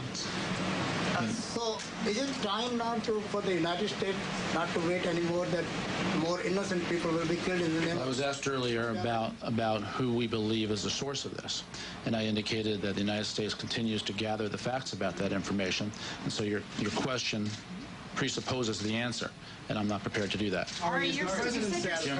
Jim? Surely investigators have uncovered reams of credible information that you've chosen not to release. Why did you decide to release this information to us today? Because just as the President said in his remarks this morning, and I'm quoting from the President, the American people need to know that we are facing a different enemy than we have ever faced. And the President, having said that, thought it was appropriate to let the American people know the lengths to which those who perpetrated these terrorist acts were prepared to go in an attack on our nation. Were there any other targets that we don't know about? These are the only ones that I'm aware of, Cam. In terms of the President's language... Terry, and then we'll come back to John. Is the President satisfied, and should the American people be satisfied with the performance of the intelligence community in this country, given what happened yesterday? The President believes that the intelligence community and the nation's military are the best in the world. And clearly, something yesterday took place in New York that was not foreseen, that we had no specific information about. But the President's focus right now is on helping those who have the families of those who have lost their lives and those who are suffering in this tragedy, and then on taking whatever the appropriate next steps should be. Does he want to know what went wrong? Has he asked to find out where the gaps were? I think at the appropriate time, the President will ask all appropriate questions, but the President is focused now on getting help to those who need help in New York, here at the Pentagon, and on to talking with his national security team about any appropriate actions. Ari, in terms of the President's statement this morning that this was an act of war, was it the realization that both the White House and Air Force One were targeted that elevated his language to talk about an act of war? Was it a threat against the head of this country that elevated it to that level? John, I think that the actions against the soil of the United States are what led the President to say that this was an act of war against the United States. But why not use the word war last night in his televised address to the nation? What changed overnight to ratchet up that rhetoric? I think that you're just going to continue to hear the President speak out on a regular basis, and the President will share his thoughts with you as his thoughts develop as a result of the conversations he has with his security team, and as he thinks this matter through in his mind and shares information with the public. How much money are you talking about in this spending request? You know, are we correct to assume it's in the billions of dollars? That's a correct assumption. And again, once we have specific information, more specific than that, I will get it to you. But the President made it clear that there should not be an open-ended commitment. We'll have, as soon as the information is better developed in our conversation with the Congress, I'm going to do my best to provide it to you in specificity. Go ahead. What are you hearing from the President's financial working group about a possible timetable to reopen the markets? And how important is that to not only investors in this country, but to the global economy? Well, first of all, on the first part of your question, the Security and Exchange Commission as well as Department of Treasury are looking at that matter, and so I'm going to leave that answer up to them. But obviously, as the President said today, that the federal government and all our agencies are conducting business, but it's not business as usual. So the President is cognizant of the fact that it's important to get as much back online as quickly as is possible, and all the agencies of the government are tasked with doing so. All right. Given the President's language today, is there any discussion here of asking Congress for a declaration of war? You know, again, as the President said, there were acts of war that were carried out against our country, and the President will continue to work with Congress on any appropriate measures at the appropriate time. But, you know, this is also a different situation from situations our nation has faced in the past, and the President is cognizant of that. You know, as the President indicated, in this case, as we ascertain information, we are dealing, at least at this point, with nameless, faceless people. And it is a different type of war than it was, say, when you knew the capital of the country that attacked you. So we will continue to work with the Congress on appropriate language at the appropriate time. Just try to understand your answer. Given what you said, since it is unclear who has done this, or officially unclear who has done this at this point, is it less likely that there will be a request for a declaration of war? No, I didn't indicate one way or another. I said that the President will continue to work with Congress on appropriate language at the appropriate time. Not ruling it out. I've answered the question. Are you planning a major expansion of the Sky Marshal's program? Jim, that's a question that you need to talk to the Department of Transportation about. They'll be addressing all issues dealing with airline safety. Go ahead, Olivia. What is the President's mood right now, his state of mind? How's he continuing through the day? You know, I gave you some indication about the meeting with members of Congress, and I really have to say that it was a striking meeting in that the leaders of our nation, in the Congress, regardless of party, and in the White House, are resolute and are shoulder to shoulder, and that is the President's mood. I indicated yesterday that the President is determined, and I think that is still a fitting description of the President. There are administration officials who are describing him as more angry than you've ever seen him. Do you see that? I see him as determined. There's no question that the President has strong thoughts and strong feelings, but the President also is focused on this matter in a way that, you know, again, I just go back to the meeting he had with the members of Congress. He is focused on rallying our nation, on helping those who need help at this time in New York and at the Pentagon, expressing his sorrow to the families involved, and on ascertaining all facts and all information so that the United States can and will do the right thing. Ari, has he heard from or reached out to former presidents for advice, for counsel, for support? I don't have any information, Kelly, about any former presidents that he's talked to beyond what I indicated yesterday. As to the meeting with the leaders of Congress today, does the President come out of that thinking he has carte blanche in response, et cetera? No, the President does not think that. The President is going to continue to consult. The President is going to continue to lead. But the President understands that at all times it's important to work with Congress, but it's particularly important now to consult with the Congress. One of the greatest strengths of our country is that we are a Constitution-based democracy. Our Constitution and our nation have survived acts of terror and attacks on our nation before. And the President knows that the strength of our nation comes from that Constitution, which gives an important role to Congress. And he will continue to consult closely with Congress and its leaders. Ron? Threat to Air Force One, are you really saying that this was an assassination plot that either went awry or was thwarted by our reaction to U.S. reaction? Ron, I'm not going to speculate about that. I'm just going to share the information that I shared about what the targets were, and I think you can draw your own conclusions. Let me ask you about the idea of a willingness to attack those who host terrorism. Is this a change in the U.S. policy for how we treat these countries who may not have participated in the act, but may have known that these terrorists were in country? Is this a change in U.S. policy, and if so, where does it come from? Well, you know, I don't know if this is a change or not. Of course, given the fact that President Bush has been in office now for 9 months. This is, I think, an example of how President Bush is going to address this in a resolute manner. The President's words speak for themselves about what he said and why he said it, and everyone should be clear about what the President said. Go ahead. The President's outspoken about his religious faith. Can you tell us if he's had any conversations with pastors or religious leaders over the course of events the last 2 days? Yeah, I have not asked him that, so I do not know. He quoted the Bible in the speech last night. Right. Is it safe to assume that his religious faith is sustaining him during the crisis? I think it's fair to say that in all things, the President's religious faith sustains him, particularly at a time like now. Go ahead, and I'll come back on. Before this occurred, the Congress and the President were at odds about the budget and about spending this year. As a result of this patriotic meeting today, does the President have any reason to believe that that will be resolved more easily? I think there is no question there is a real sense from members of Congress and the President about the importance of working together on all issues. And as always, the government, the President, all agencies will continue to work closely with Congress, and there'll be other important issues that get addressed as this international issue gets addressed. Helen? Will the President have to dip into Social Security surplus to get for these terrorist funds? And one unrelated question, how can you declare war against a nation when you don't know the nation involved? Well, that's one of the answers I gave earlier when I was asked that question about... Or against an individual, surely. And that's why I indicated that we continue to work with the Congress on appropriate language at the appropriate time. But as the President has said, that this is a nameless, faceless act at this point. And so that's where the President is on that.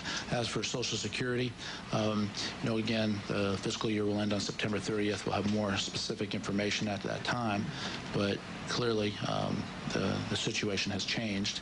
But the President was always going to be mindful of the economy, will always be mindful of the need to help our nation's seniors. And that's another reason it's so important that the government is up and functioning. Seniors are receiving their Social Security checks.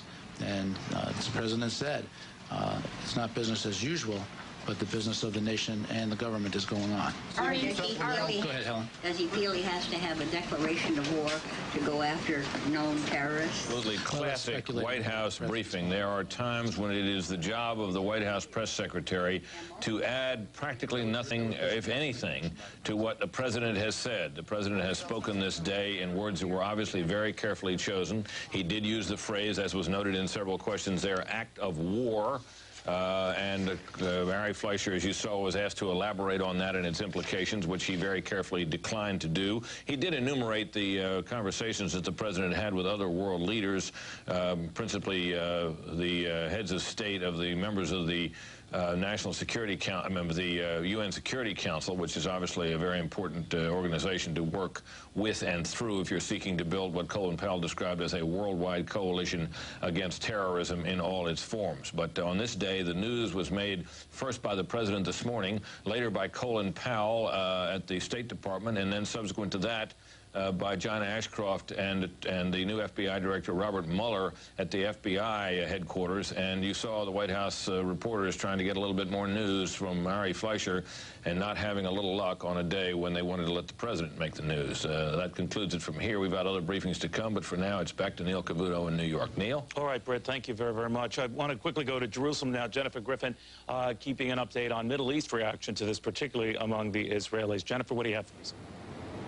Hi, Neil. It's been a day of mourning here in Israel. The Israeli government called the day of mourning to show solidarity with the American people. They also have taken very serious security measures. They closed their borders, and only El Al, the national airline flights, are allowed into the country. The pictures you're seeing now are of Palestinians celebrating yesterday in the streets after hearing news of the attack on America. Palestinian leaders here have been have come out very strong in distancing themselves from those celebrations. civilians, if you will. There were about 4,000 people in the streets in Nablus. Yasser Arafat's personal security services actually threatened cameramen who shot these scenes because they were worried about the PR that they would be getting from this. Yasser Arafat went on his own PR blitz today. He actually donated blood to the Americans hurt in the attack. He'll be sending that to the United States. Also, the Israeli Mossad has offered to help Israeli intelligence in any way they can. Right now, sources here are telling us that the Israeli intelligence community suspects that Osama bin Laden, the Saudi billionaire exiled in Afghanistan, is behind this attack, and that in the past, Israel has not been a target, but now they feel they are. Neil? All right, Jennifer, thank you very much. Jennifer Griffin reporting live from Jerusalem. We want to very quickly update you on some other developments concerning the financial markets. As you heard Ari Fleischer in the press briefing here, the president is eager to see at least the capitalism return to business as usual, even though it's going to be very tough to do when much of it was occupied in those two towers that went down yesterday. But we are getting indications, at least from the Securities and Exchange Commission, that its preference would be for the markets to go ahead and open tomorrow. Separately, the Chicago Board of Trade is indicating that it will open for business tomorrow. I'm going to take this up with Diane Swank and Terry Keenan in just a second, but in the meantime, I do want to go to Rita Cosby. She's not available? Okay. Then, guys, what I will do is go to Terry Keenan and Diane Swank. First, on the financial information stuff that I've got. Terry, on you first, because Diane, there's a separate little story with you that's just remarkable I want to get into. But, Terry, on this issue that the exchanges could be looking to open, if not tomorrow morning, certainly sometime tomorrow, psychologically, the impact. Psychologically, very important. There is a rule, perhaps an unwritten rule, that the stock market should not be closed for 4 consecutive days. That means that we would need to have an opening on Friday morning. For that reason, the day after Thanksgiving, the market's always open, even though it's unpopular and only for a half day, to give that confidence that we do have the biggest and most liquid markets in the world, and indeed we do. Although there is precedent for 2 days in a row, the markets being closed right after World War II. That was really a celebration. But, of course, this is a different case. Yeah, this is certainly a different case. So everyone is mobilizing to try to get the markets open. A lot of the firms that were headquartered in the World Trade Center may not know exactly what their positions are and where their books were when those buildings went down. So that, of course, will be a factor as well. But right now, SEC officials, along with major market officials, are meeting in Midtown Manhattan, just a few blocks east of here. They've been meeting all afternoon. They continue to meet at this hour to try to get those financial markets open. In fact, you've been sort of assessing that as we speak, haven't you? Yes, we've continued, to monitor the entire situation. The problem is, with Manhattan closed below 14th Street, how do those specialists and those traders on the floor of the New York Stock Exchange, thousands of them, get into the building? And so far today, when I've been calling down there, only the security guards have been in that New York Stock Exchange building. All right, we should try. Terry has indeed put something together on the bigger issue, what happens in Wall Street. Let's take a look. As fear grips a nation still in horror, will that fear also tip the economy into a recession? The question is a valid one. As terror tore apart the twin symbols of American capitalism Tuesday, the economy they represented was already in decline. Unemployment up, the stock market down, and the consumer the only thing holding it all together. With confidence shaken to the core, the economy could be the next casualty. I felt we were in a recession starting early this year, and this, of course, is just going to make it more likely that we're in a recession. If so, it would likely be the first global recession in a generation, a cruel conclusion to the longest economic expansion in U.S. history. Reflecting that possibility, global markets have cratered since the attack. Japan's Nikkei closing below 10,000 for the first time since 1984. What's more, eerie parallels with the Gulf War period a decade ago have begun to emerge. Back then, the outlines of recession were written as the U.S. drew a line in the sand. Now as then, oil prices are on the rise, some airlines and insurers on the brink. And already a corporate casualty, Midway Airlines shutting down and laying off 1,700. There will surely be more to come. But U.S. markets will soon reopen, and the economy will recover.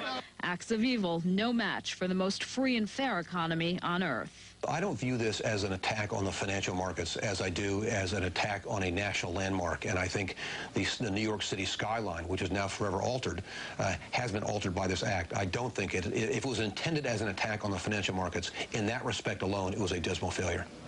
Now, of course, the rebuilding will begin, a perhaps $20 billion effort that should help to buffer the New York economy. Still, billions spent on brick and mortar will not be enough to restore the promise of the new economy so early in this new millennium. Neil. All right, Tara, if you can stick around there, because I want to bring in a friend of mine, Diane Swunk, the chief economist over at Bank One. Not only is she a savvy reader of the markets, but she came pretty close yesterday to losing her life. She's alive, I'm very happy to say that.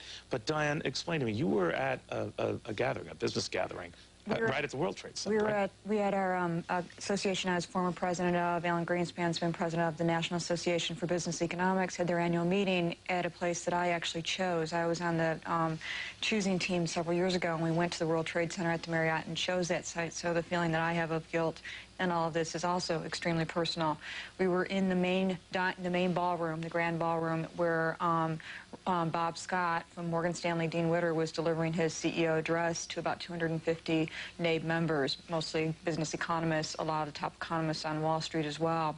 And all of a sudden, about 2 minutes into his speech, we heard the shake, felt like an earthquake, and the entire ceiling of the Marriott ballroom is made of glass chandeliers, and that was shaking, looking very close to breaking. And immediately, I give so much credit to the Marriott staff, who very efficiently, obviously very well trained, tried to evacuate us. We should stress, if I'm getting my perspective right, this is when the first plane hit. This is when the first plane hit, and we got out from the first plane and began to, I was mentoring some students. One student had come from the Arab Emirates just to meet me and take her picture with me, and she had asthma, and she was starting to panic, and she had no medicine on her.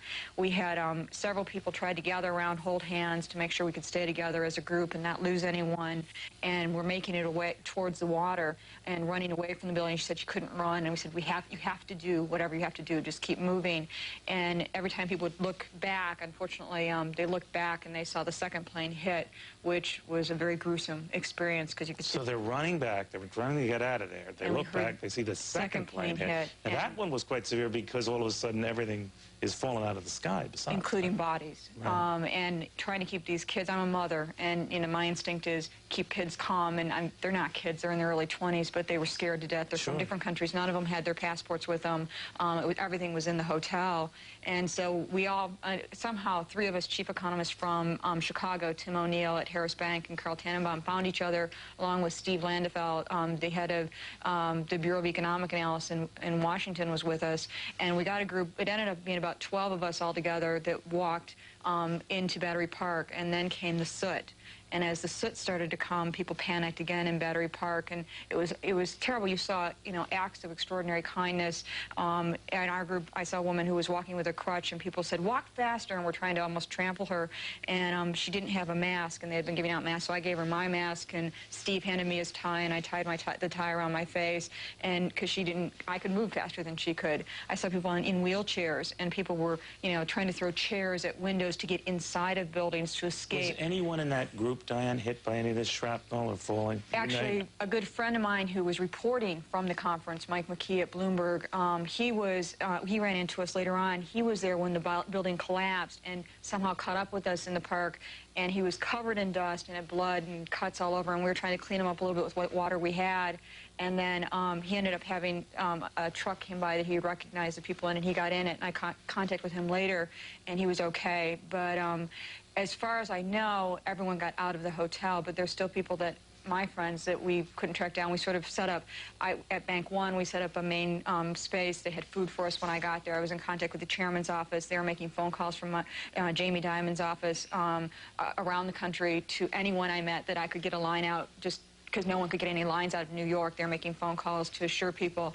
Also, Bank One, Jamie is an old New Yorker. Did you say Jamie Dimon is the head of Bank One? Chairman of Bank One. He has established a fund already where Bank One will match for the disaster relief $1 up to $1 million in contributions. Diane, I'm glad you're well. But just a quick psychological question for both of you. Tara, I'll raise this with you. Is that, a lot of people came very close and saw quite a bit yesterday. And I'm wondering, among the survivors, the friends of the survivors, how that affects going back to business. Well, it has to. You know, even if you're just watching these horrible images on TV, how can you just go back to business as usual? What do people tell you, Don? Well, you know, one of the things that it reminds me of is I've been thinking about, I never delineate between the economy and my life, and this can't be more wrapped up in both. I've been asked the economic impacts of this, and, you know, ironically, we talked about the rebuilding, and rebuilding is a stimulus, and it's something you don't want to talk about in sad times. But I think what you have to think about is we've been through crises. Remember the Cuban Missile Crisis, when John F. Kennedy was killed. The economy continued, life goes on, the sun comes up the next day, and I think that's the way it's going to be. Diane, we are very glad you're well. Thank you very much. Good seeing you. Diane Swunk, the chief economist of Bank One, of course, our own Terry Keenan. We did get word that not all financial firms were so lucky.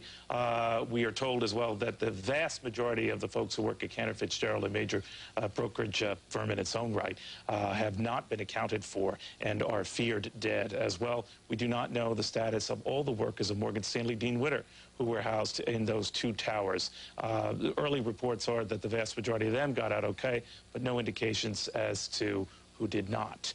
And separately, Fred Alger Management, the big mutual fund folks, no indications on their status. So we'll be keeping you posted on this as soon as we get confirmations as to any of that. There is no status in death, obviously, but when big names like these potentially face calamitous losses of life, the financial community does indeed take note. All right, I want to flip across the country now, go to Los Angeles. So Trace Gallagher is at the Los Angeles International Airport. I guess the question, Trace, is when those planes are going to be flying again.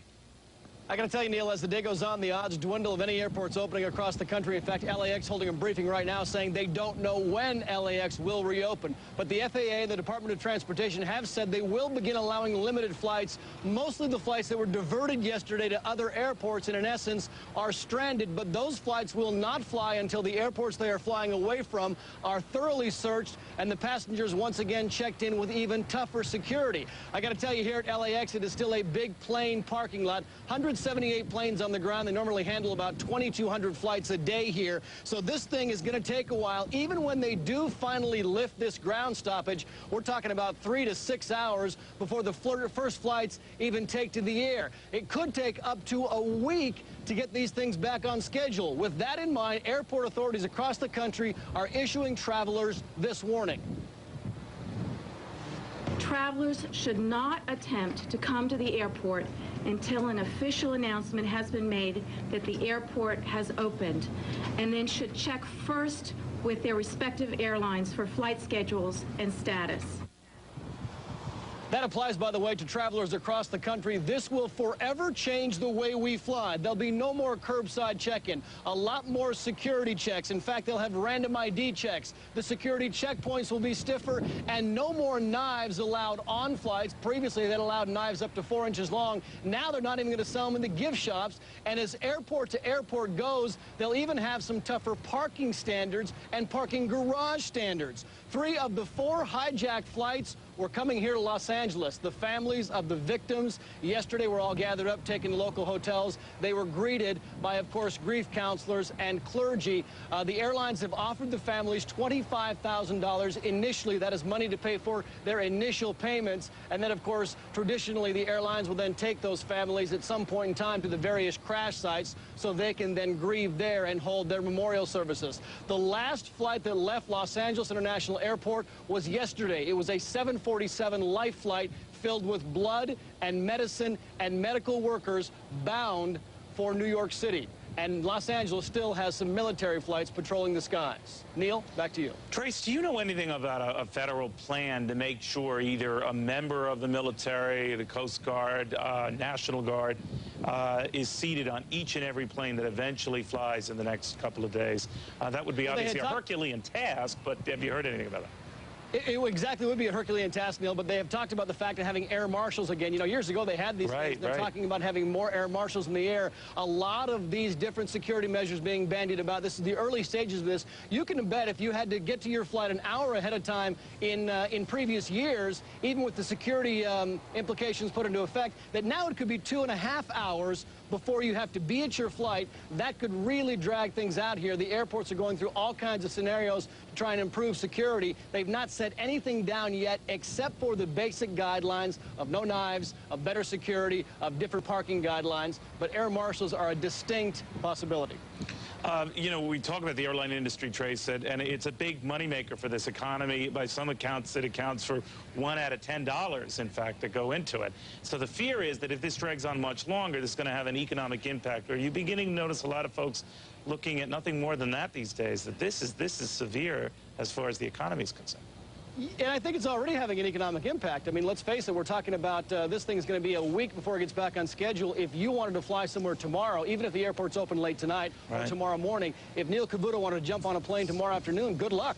They've got people that are stranded, people who have been kicked off and bumped off flights. It's going to take them a couple of days to get back in the swing of things. So we're talking, I mean, when they shut things down for weather alone, Neil, for a major storm, there are major dollar losses. When they shut the whole country down for 2, 3, 4 days, you're talking about incrementally going up to the nth power. All right. Trace, thank you so much. I appreciate it, buddy. Trace Gallagher at the Los Angeles International Airport. All right, we are getting word from Dick Grasso, now the man who runs the New York Stock Exchange, that they do eventually plan to reopen. But any of you who thought that it would happen as soon as tomorrow, think again. Mr. Grasso indicating that he would like to open before the end of the week. If it's not tomorrow, it's got to be Friday. But it doesn't look likely tomorrow. Again, the chairman of the New York Stock Exchange, and he's really the granddaddy of the bunch, the NASDAQ and the Amex essentially tag along with whatever decision the NYSE makes. And they are looking at possibly opening up no later than Monday. But again, there is that rule, as Terry Keenan pointed out, that the stock exchange tries to close no more than 4 consecutive days. So if they did not open this week, they would be disobeying a cardinal rule they've held since there was a New York Stock Exchange. But separately, the Chicago Board of Trade, which trades things like interest rate contracts and bonds and all that arcane gobbledygook, they are planning to open. Now, why is that important? Because a lot of people want to trade in our dollar. They want to trade in our bond market. They want to get a sense of how the U.S. is faring. Psychologically, this is important, folks, because if the feeling is that U.S. capitalism can't conduct business as usual, that ain't good, and it's going to rattle some investors here and certainly abroad. We should stress as well that the dollar, which is a great proxy for foreign confidence or the lack thereof in both our economy and our country in light of these tragic developments, that's very, very important. And it has stabilized. In fact, it was getting shellacked yesterday at this time. It seems to be stabilizing. I was bringing that up with John Gibson yesterday, and it's a big issue today because it has improved. And what you want to do in the markets is give people the opportunity to trade on that stuff, and they're not going to get that opportunity, maybe not to the degree they wanted. Now, I should stress as well that even when trading is resumed, those 2 towers there you're seeing were a big part of the New York financial community, and they are gone. And that means that a lot of futures trading in a host of agricultural products, in a lot of currency products, you won't be able to do that. And so-called cross-trading between the various exchanges, because those buildings were blown up and are now gone. It's not only a tremendous loss of life, but it is a tremendous hole in U.S. financial markets. There is simply no way to replace that anytime soon. So expect volume to be hit, expect a lot of skittishness. Indications are that when the financial markets do open, they could be down appreciably. But I must stress, being a half-full glass kind of guy myself, that the European markets also started off very negatively today, and by day's end, most were up, only a couple unchanged. So we'll keep you posted there, but indications are, again, from the big board, there'll still be a big delay. All right, want to check in with James Ugly right now of the Arab American Institute. James, can you hear me? Yeah, I do. Let me ask you a little bit about this. There are folks, James, who are immediately going to start taking out their agita on the Arab American Institute. Yeah. What have you heard? Well, they've already started. We got a dozen threats yesterday. I came in this morning to an exceptionally vile threat on the phone. And we've had reports all over the country. Try though we may, and we issued a statement yesterday trying to make it clear that, that Arab Americans were in the World Trade Center building, Arab Americans were in the Pentagon, Arab Americans are firefighters and policemen in New York City, and this is our day of mourning as it is everyone else's day of mourning in America.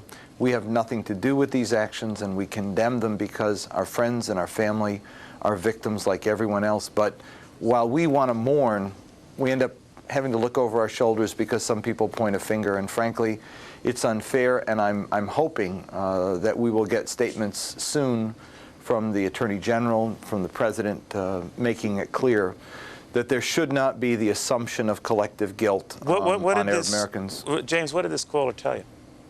Give me the nice version. He said he was going to slit my throat and kill my kids. And frankly, that doesn't make me feel awful good. Simply because you're an Arab American? He said, yeah. Yeah, he said, you guys will pay for this. And frankly, that is the kind of prejudice that has affected Jews and affected blacks and affected others in this country. And it's affecting us. It's wrong, but it is the same kind of violence that we saw in New York on a minor scale when it targets individuals in a targeted community. It, like any other form of racism, is terrorism because it goes after victims mindlessly. The people who died in the World Trade Center died because they happened to be Americans in the wrong place at the wrong time. And when you target an individual ethnic community, just blindly going after them because of their ethnic association, you're doing the same kind of thing. That is what we've got to stop. It's at the root of all of this hatred, and it's important that we get rid of it. You know, there are a lot of people in this country, fairly or not, James, who are going to sort of associate anything bad that happened yesterday with the Arab community, the Muslim community. They're not going to distinguish, and they're not going to differentiate. Are you fearful of a sort of a hate wave in this country? We saw it after Oklahoma City, and it was obviously misplaced, and we may see it again. But you know, even if this action that took place, the terrorist actions that took place, come from the Middle East, it's not Arab Americans who did it, and it's not Arab Americans who will support these actions or want to be have anything to do with them.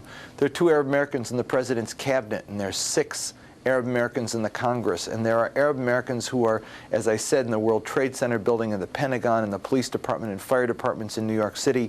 We are not the people who did it, and so how do you compensate for that? I mean, you obviously have to go stretching over the other way to say this is offensive and revolting and all of that. I know you guys have issued statements to that effect. Do you have to keep doing that? What we're hoping is that, as Bill Clinton and Janet Reno did, that George Bush and John Ashcroft will also issue statements and make it clear that it is James? Something that they want to see Americans not do. I apologize, buddy. I want to go to Transportation Secretary Mineta right now. As the President said last night, these despicable terrorist attacks have shaken the foundation of our greatest buildings, but they have not shaken the foundation of this great nation.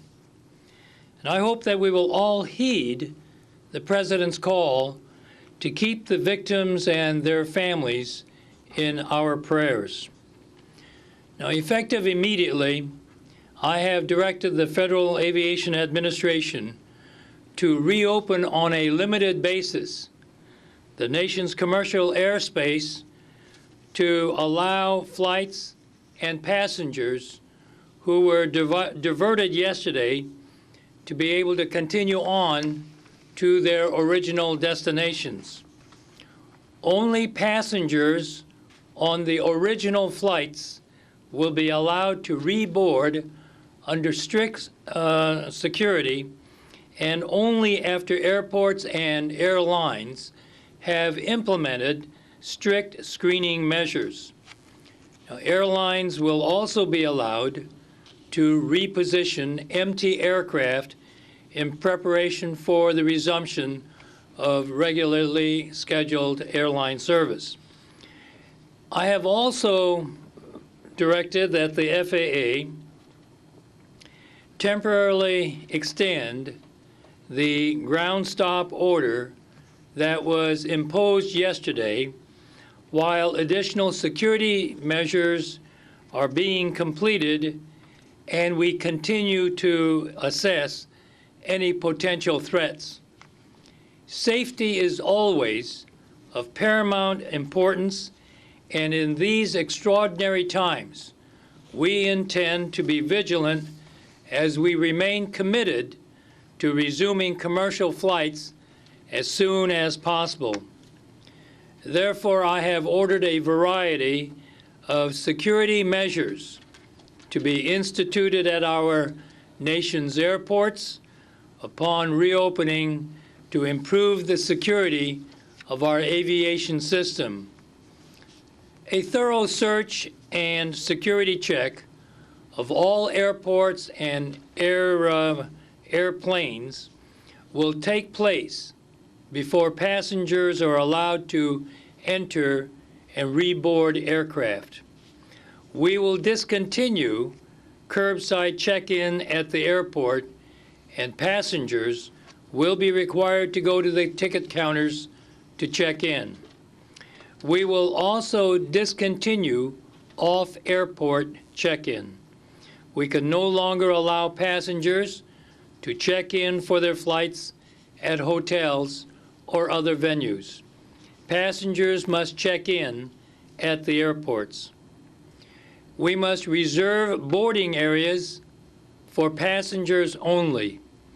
Only ticketed passengers will be allowed to proceed past airport screeners to catch their flights. And all vehicles near airport terminals will be monitored more closely. I know that all Americans want us to move as quickly and prudently as possible to return our national airspace system to normal, and we will, as soon as we can do so safely.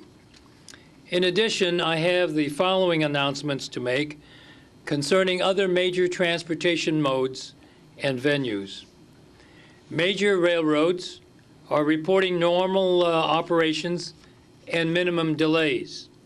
Amtrak is operating on a normal schedule and has returned normal operations in the Northeast Corridor.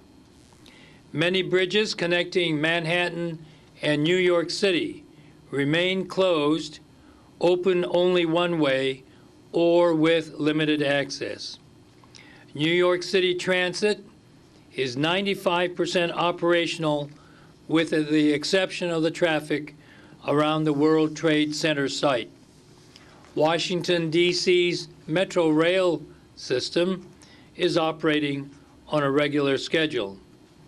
Greyhound bus service has returned to normal operations. The Port Authority of New York and New Jersey, in terms of their terminal operations, remains closed. Our biggest concern is for the victims of yesterday's terrorist attacks. I would also like to commend our Department of Transportation employees who have shown an outpouring of support. Hundreds of our employees have asked what they can do in the wake of this catastrophe, whether donating blood or supporting rescue efforts. The United States Department of Transportation has been coordinating industry volunteer efforts to provide buses to transport emergency rescue personnel to Stony Creek, Pennsylvania. Again, let us leave here this afternoon with our thoughts and our prayers for the victims of yesterday's terrorist attacks. Secretary, could take a couple of questions now. Jonathan Salant. Both the General Accounting Office and the Office of Inspector General said that part of the problem with secured airports are the low-paid, high-turnover screeners. What's being done to improve the screening of passengers before they board the planes? Well, we started this process actually earlier this spring by coming out with a rulemaking to allow the Department of Transportation to have the increased powers or authority to require not only in terms of requirements, but the monitoring of the screening people at airports. And so as part of that process, we are looking at the whole issue of how to improve the ability to screen passengers as they come into the airport. As I said, one of the things that we're going to say is that no passengers are going to be allowed beyond that point. So they will only be screening passengers from now on. The second part of it is, how do we make sure the ability of those folks and what they're doing in terms of screening passengers is increased? That process we had started back in May of this year, I believe it was. Mr. Secretary, can you give us some sense of how long you think it will take to get the system back up with the new security procedures? Well, I can't give you a date or a time as to when we will be back in operation. We're trying to make that determination based on the safety and the security of the passengers and the airline operation, given the intelligence reports that we are getting. Now, as I had indicated earlier, I had hoped to start operations today at 12 noon, but because of the concerns of the FBI and the intelligence agencies about intelligence information they had, and we had a meeting early this morning, and then there was a meeting of the Security Council or a deputies meeting, and then we had, subsequent to that, a National Security Council meeting, which I was part of today. The determination was made to put off operations until we are sufficiently secure in our own information about when to resume operations. To the extent that we are moving or starting operations, that's why I said we're going to allow passengers who were diverted yesterday to be continuing on those flights and the repositioning of other aircraft. But beyond that, right now, we are not resuming normal operations. The security concern that is keeping you from... Secretary of Transportation Norman Mineta is announcing that the Transportation Department will allow people who were caught in transit to return to their destinations, but airport operations, air operations in this country will not resume until we are sure we are secure. We're going to have more. Stick with us. We're going to be right back.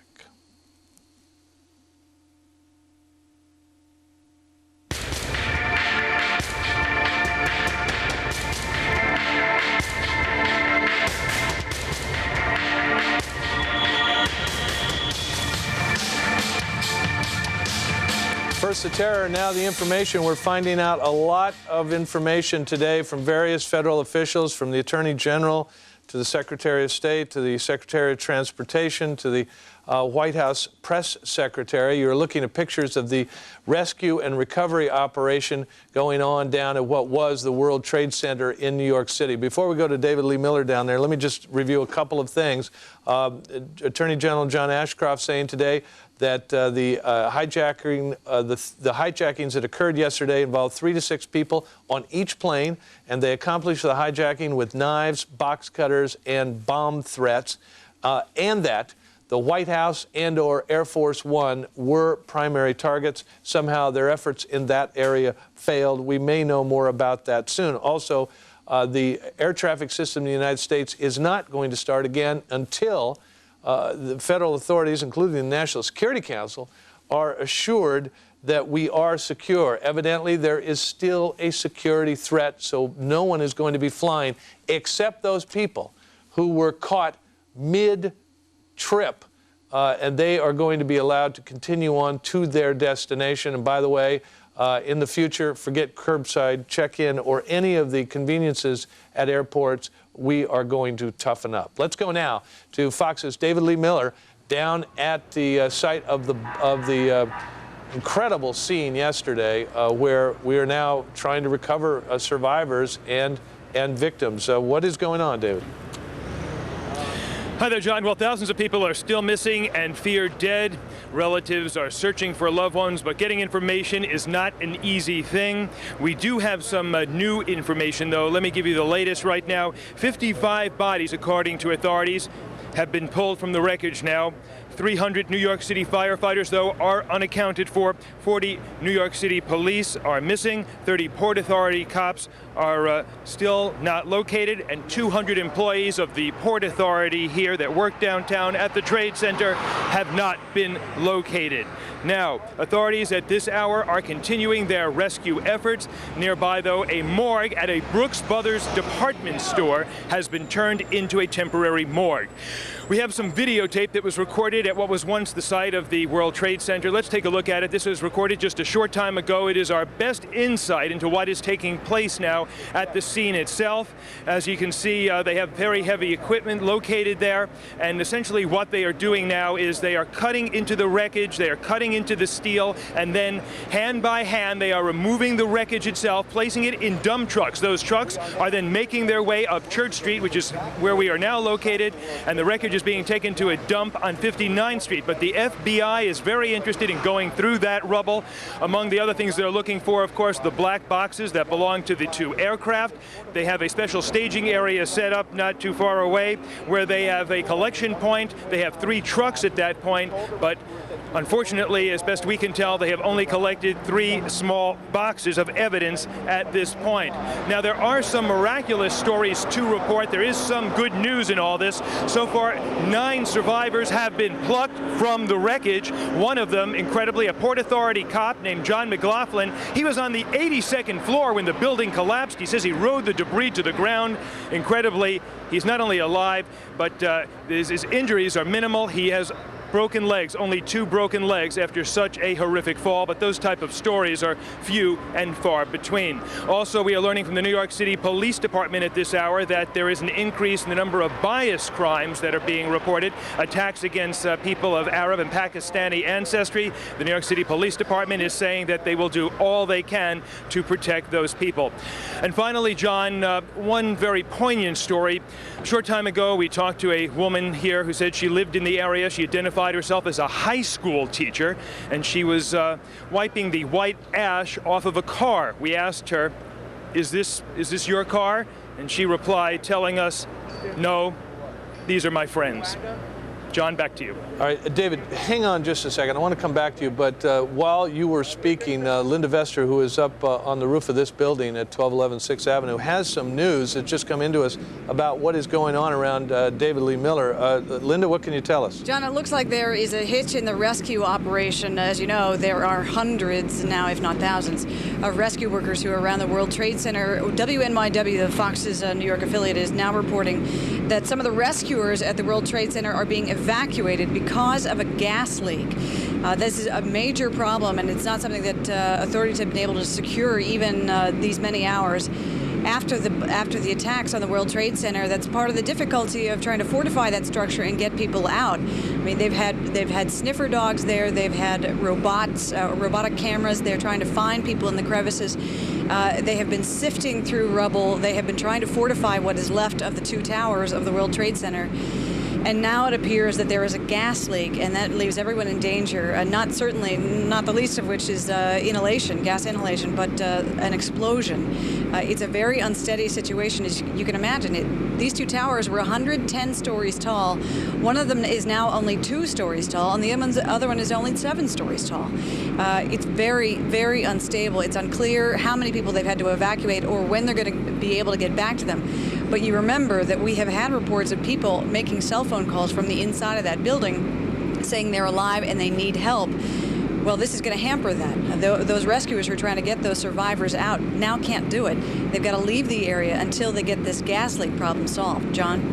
All right, Linda Vester up on the roof with a view of downtown at 1211 6th Avenue, where we can see what's going on in the background. An incredible rescue operation underway down there, and sadly to say, a recovery operation. So far, 55 bodies have been recovered, according to David Lee Miller. At the same time, Mayor Rudy Giuliani said he expects several thousand people did not get out of each of the 2 buildings, so a death toll could be expected in the thousands. Let's go now to James Rosen at the White House for an update on some of the many things that have gone on there today. James? Well, John, the White House now confirms that the White House itself and Air Force One were also both targeted during yesterday's deadly coordinated series of terror attacks in New York and Washington. White House Press Secretary Ari Fleischer telling reporters that the Bush administration has specific and credible evidence that the plane that crashed into the Pentagon was originally intended to strike the White House. However, Fleischer would not say from where the threat to Air Force One originated. At the same time, a well-informed source close to the Bush administration organization tells Fox News that authorities have identified the hijackers, at least of United Airlines flight number 93. That is the flight that left Newark, New Jersey, bound for Los Angeles, and of course met its end in Pennsylvania. According to this well-placed source, the key to solving the entire investigation is, and I quote, what we're finding in Pennsylvania at the wreck site, located 80 miles southeast of Pittsburgh. There is much there that did not burn and has been salvaged, the source says, based on materials already found in Shanksville, Pennsylvania. The source said, and I quote, the hijackers have been identified by name, unquote. And the source also specified that those named individuals are indeed linked to Osama bin Laden, the terrorist on the FBI's 10 most wanted list, who has been linked to various attacks against Americans over the past decade. Meantime, President Bush convened a meeting of his national security team this morning. He made brief remarks beforehand, Mr. Bush saying yesterday's attacks were more than acts of terror, but acts of war. And the president reminded Americans that we face what he calls a different enemy than we have faced before. The deliberate and deadly attacks which were carried out yesterday against our country were more than acts of terror. They were acts of war. This will require our country to unite in steadfast determination and resolve. Freedom and democracy are under attack. And President Bush met this morning also with congressional leaders from both parties and both houses of Congress. Capitol Hill sources say that lawmakers essentially handed Mr. Bush a blank check that he can use to spend on rebuilding Lower Manhattan and the Pentagon and also aiding in the search and rescue operations. Mr. Bush and his wife, the First Lady, were supposed to attend a blood drive they set up right here on the grounds of the White House. They canceled that appointment. Instead, the president huddling most of the day with national security advisors. Indeed, he is headed over to the Pentagon in a surprise move that we didn't know about until just a few minutes ago. In about 15 or 20 minutes from now, President Bush heading towards the Pentagon. But to recap, John, the White House now confirms that the White House itself and Air Force One were also slated to be attacked yesterday. This could have been a lot worse even than it already was. John? James, quickly, if you can, what do we know about plans to retaliate? Well, the White House is saying it's far too early to talk about those things. What we do know is what the congressional leaders had to say when they came out and spoke to reporters after their meeting with President Bush. They didn't have very much to say at all, but what they did say is that we stand figuratively and literally shoulder to shoulder with the president to do whatever he wants by way of retaliation and by way of resolving this deadly crisis that is now confronting the country. John? James Rosen at the White House talking about United Airlines Flight 93 from Newark to L.A. All the information needed to solve this puzzle apparently coming out of the investigation there. We have wire reports now that one of the passengers called his wife from that plane and said he and other passengers were going to try to stop the hijacking. That may explain why it went down in Pennsylvania instead of reaching a target in Washington. Let's go now to Brian Wilson at the Pentagon, who has new information. Brian, James says the president's on his way to where...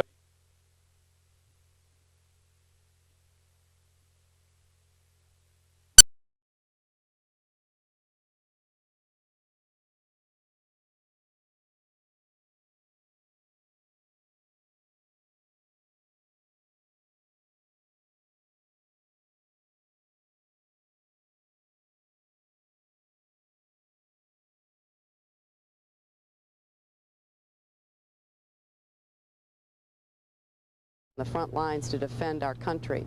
But we saw that, and we're seeing it. And all of America, from everything we're told and the response that we're getting, understands that. And I believe that America will be behind New York in a way that will send a message to anyone near and far that, you know, New York is America, and America stands ready to defend what we care about, and that's this city and its people. And I thank everyone who's really been doing the hard work of trying to save lives, and we have to continue it, and we have to do everything possible to make sure that every life is that's possibly can be saved is. Thank you. Okay, why don't we, before we call the governor and Joe, Charlie Rangel's the dean of our delegation and representing our delegation. I'm sure he'll say a few words. Thank you. What we're watching there on the roof of the Pentagon is rescue workers unfurling a large American flag. Now let's go back and listen to Congressman Charlie Rangel. The whole House has become a delegation in support of our country. I've been in combat, but I've never seen the type of heroism that I've seen with the New York City Police Department, our firefighters, our emergency medical service, and the leadership provided by our mayor and our governor. And so, like with any family, they've hit us, they've stabbed us in the back, they're cowards in what they've done, but it's going to really test the will of our country. And our strong Congress is there, the House and the Senate, to say, as we have in any war, we're not only going to come back, but we're going to win, and to make certain that this type of thing, that people will know that you just don't do it to us as Americans. And again, from all communities, people know that if they don't know, or if they haven't had a personal loss in their family, that they feel a loss as Americans. And we dedicate ourselves to the families and the kin and the children to treat those that we lost as heroes and do the best we can in trying to bring some type of normality to their lives. Along with our mayor, all right, the news conference going on in New York. We've heard from Senators Schumer and Clinton, and of course Congressman Charlie Rangel. While that continues, we'll keep an eye on it. But let me go now to Senator Kay Bailey Hutchinson of Texas, who is in D.C. and is concerned with the whole issue of airline security. Senator, I'm just reading a wire story. Midway Airlines out of Raleigh, North Carolina, went out of business today, just plain out of business, because people won't book reservations and are calling for refunds. They don't want to be on planes for a while, and they're worried about security, and they ought to be. Is it time for us to go to the El Al model, back to the old days of the Sky Marshals, and put people on the planes who will protect us from razor blade wielding terrorist hijackers? I think we do have to have some Sky Marshals on certain flights, not maybe every flight, but I would let the FAA have the discretion to do that on a much more numerous basis than we have now. There are a few Sky Marshals now, but I think we need to beef it up. I think El Al has set a good example. You don't have an El Al flight internationally that doesn't have a Sky Marshal on it, a person who is trained to deal with this kind of terrorism, and particularly on a flight where there are people that have a record of being a part of a terrorist cell, which I think some of these probably were. You know, Senator Hutchinson, one of the things that happened here, and we know it from our friend Barbara Olson, who died in that plane that crashed into the Pentagon, was the attackers were using simple weapons that can pass through security to attack the flight attendants and draw the crew out of the flight deck so a hijacker could take over the flight deck. Are we coming to the point where the pilot and the co-pilot have to be virtually sealed in, and if something's going to go on in the passenger cabin, it just goes on? Well, I think we should look at having peace officers on the flight, the Sky Marshals, to take care of anything that might happen in the back of the airplane. But the kind of knives that apparently were being used were the small ones that are allowed, which have now been absolutely disallowed. The FAA has today said there will be no even pen knives or cardboard cutters. So that's a new regulation or ruling that I think is absolutely correct. We just can't take that kind of chance anymore, and I think there are some other areas where we're going to have to crack down, and it's going to mean probably longer waits to get onto an airplane. You're not going to be able to run in and get on an airplane in 15 minutes before the takeoff time, but I think people are willing to have that kind of delay in order to have better safety. You know, I should tell people, Senator Hutchinson, that while we're talking, down near the World Trade Center, that wreckage, that is inside the lobby of one of the towers. The One Liberty Plaza building, which is in the general area, is a 40-story building, is now said to be in danger of collapse. And I'm getting a note from my colleague David Asman that the Millennium Building is buckling, according to one workers. I'll get corrected here in a moment. Those may be the same building, but in any case, there's still a lot of damage down there. What level, Senator Hutchinson, what level of inconvenience or, I don't know, annoyance do you think Americans will now accept in order to get on airplanes and feel secure? I think they will accept more inconvenience. I think that they will accept the waiting, because I think people understand when there are flight delays that they want to be safe because they don't want to go in bad weather. I think they will feel the same way about security, and I think there are some loopholes that we can close for people who have access to an aircraft and going through the monitors. But let me just say that we also are looking at the devastation on the screen right now, and I don't want to limit our efforts to aviation security. This was an area of vulnerability, and these terrorists found it.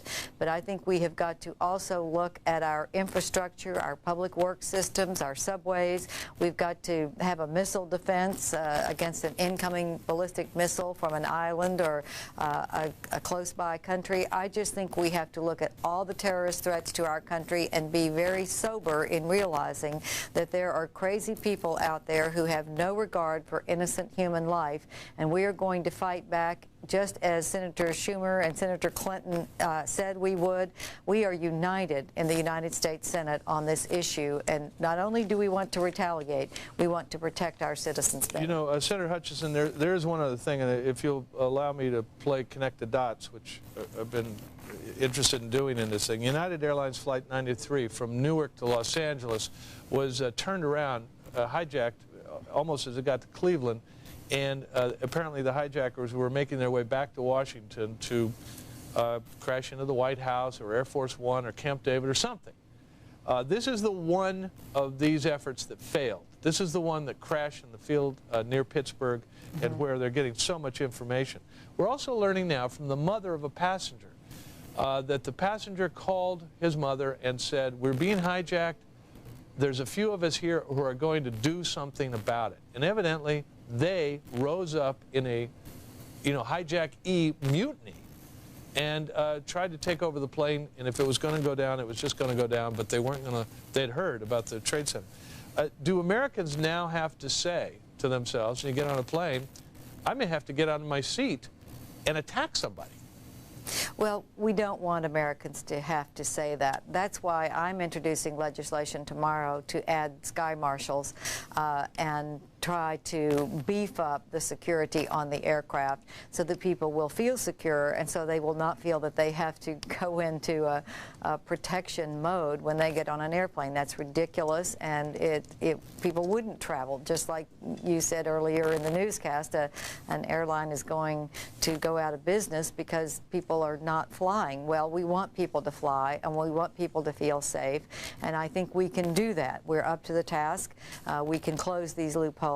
I think sky marshals are one way. I also think we can limit access more severely for anyone that can go on an aircraft. They should be certified, and they should have criminal background checks. And I think we need to check baggage more carefully, which we can do. I think there's some simple things that can make people feel safer and be safer. Kay Bailey Hutchison of Texas, Senator from Texas, thanks very much for your ideas, and we will be looking for your ideas as they work their way through Congress, because I think a lot of Americans are interested too. We're looking at the Pentagon. Let's go now to Rick Leventhal down by the World Trade Center.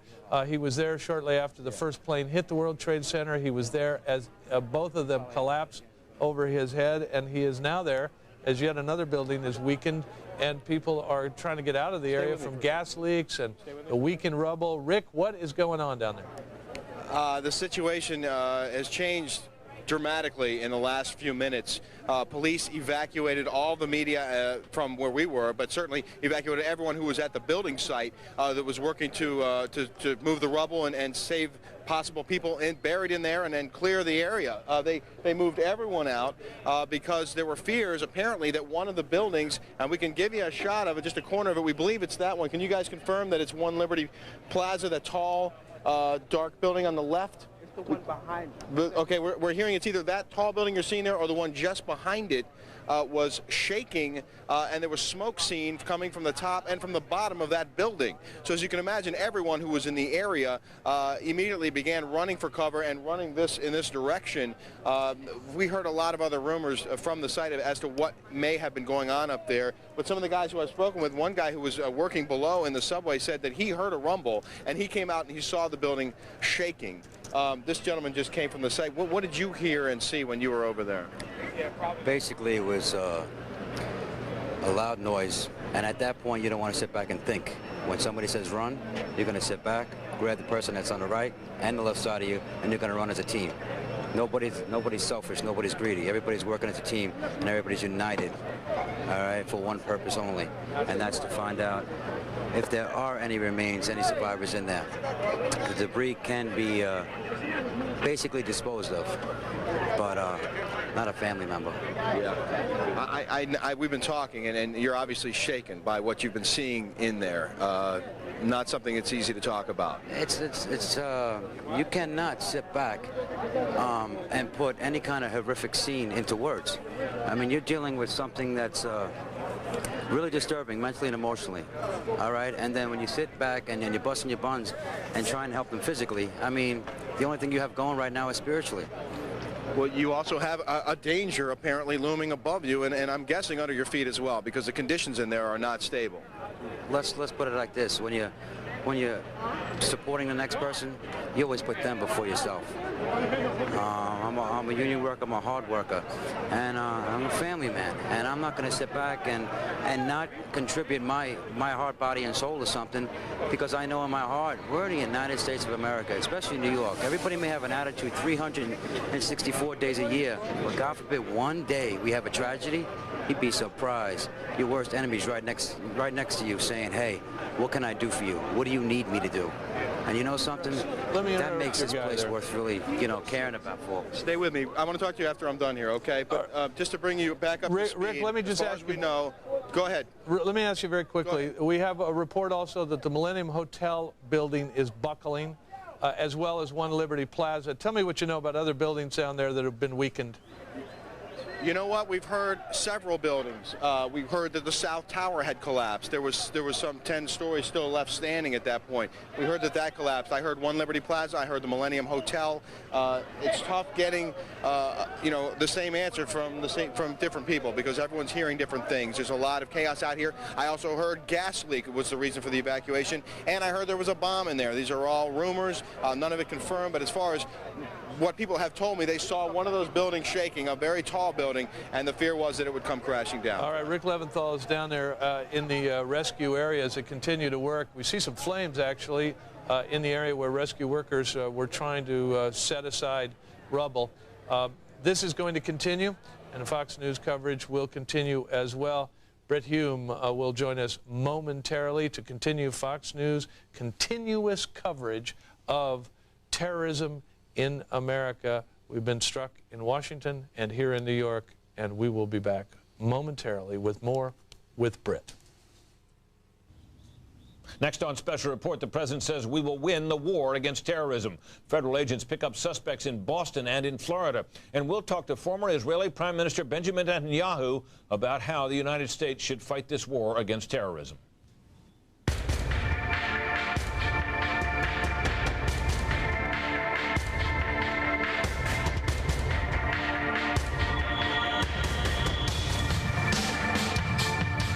Deliberate and deadly attacks which were carried out yesterday against our country were more than acts of terror. They were acts of war.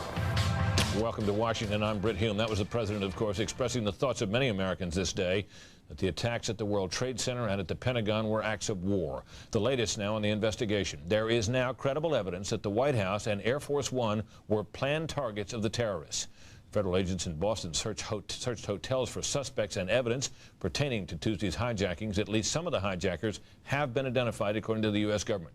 Transportation Secretary Norman Mineta has reopened U.S. airspace on a limited basis, with flights diverted yesterday being allowed to resume to their original destinations. Otherwise, commercial flight traffic is still grounded.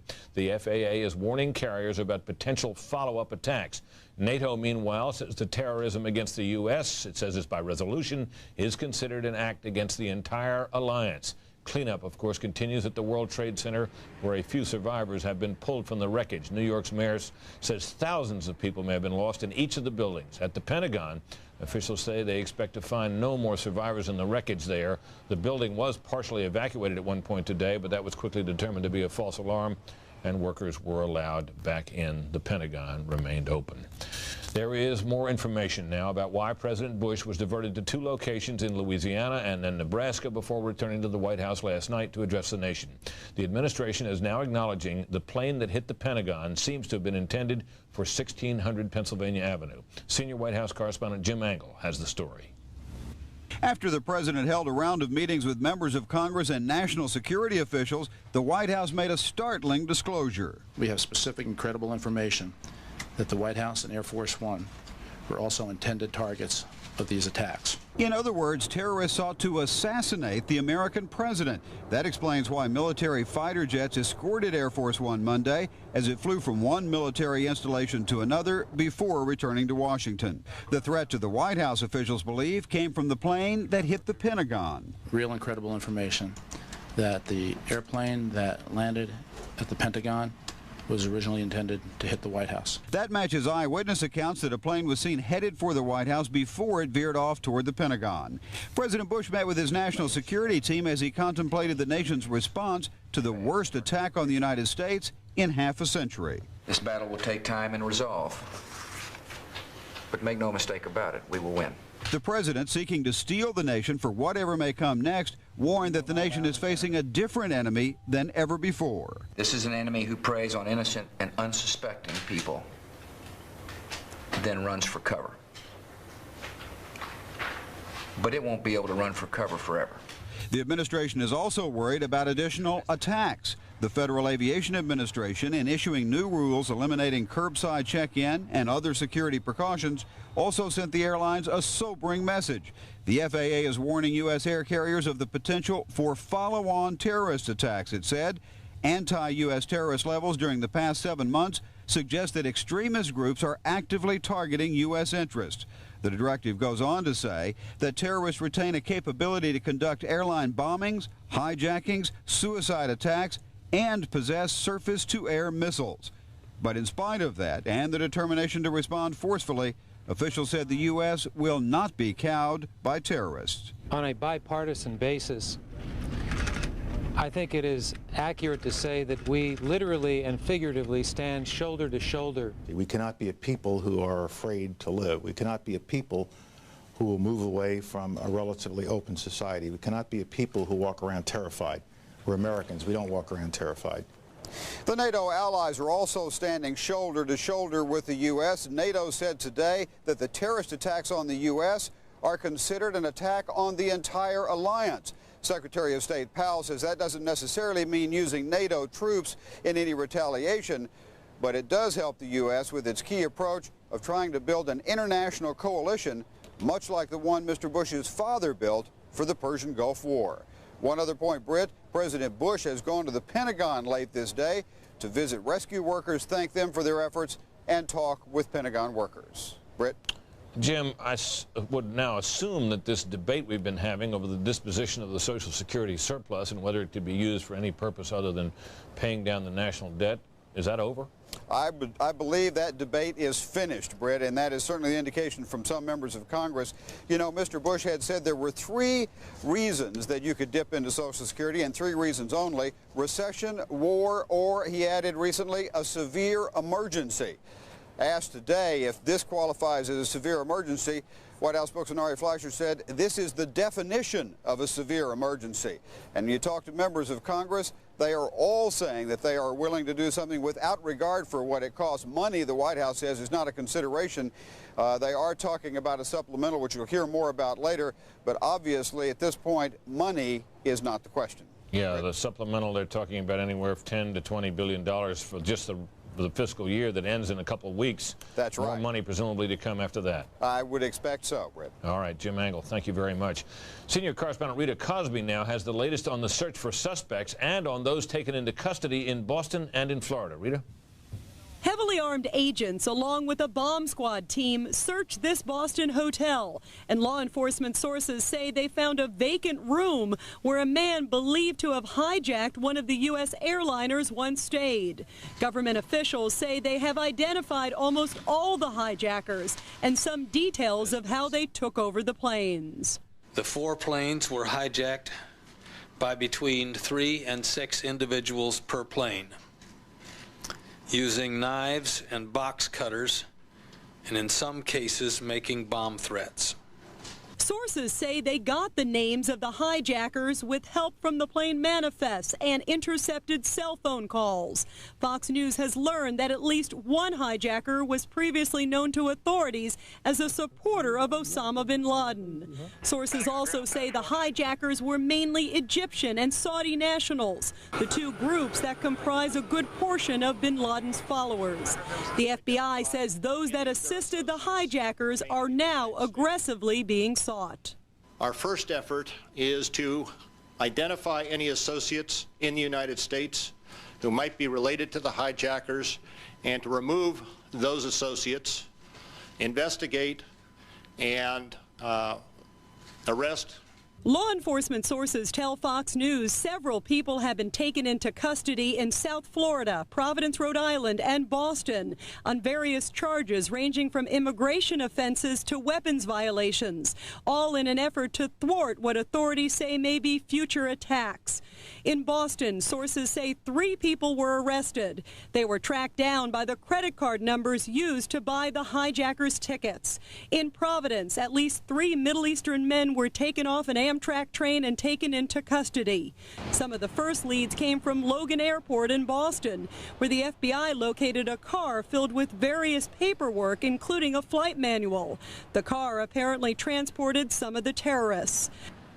And the focus is also now on South Florida, where one of the men believed to be one of the hijackers lived. We're told that his name is Mohammed Atta. His name was received from one of the manifests. He received training at a U.S. flight school down there in Florida, and investigators today spoke to some of his neighbors. In addition to this, law enforcement sources are telling Fox News that 2 people were arrested in Portsmouth, Virginia, at an apartment there, possibly connected also to the hijacking. And Fox News has learned just a few moments ago that in Newton, Massachusetts, which is a suburb of Boston, agents located Islamic papers and also a flight manual on how to fly a Boeing 767 in one of the vacant rooms there at a hotel, which is believed to be connected to possibly one of the hijackers. Britt. Rita, we've heard Osama bin Laden's name since the moment this thing happened.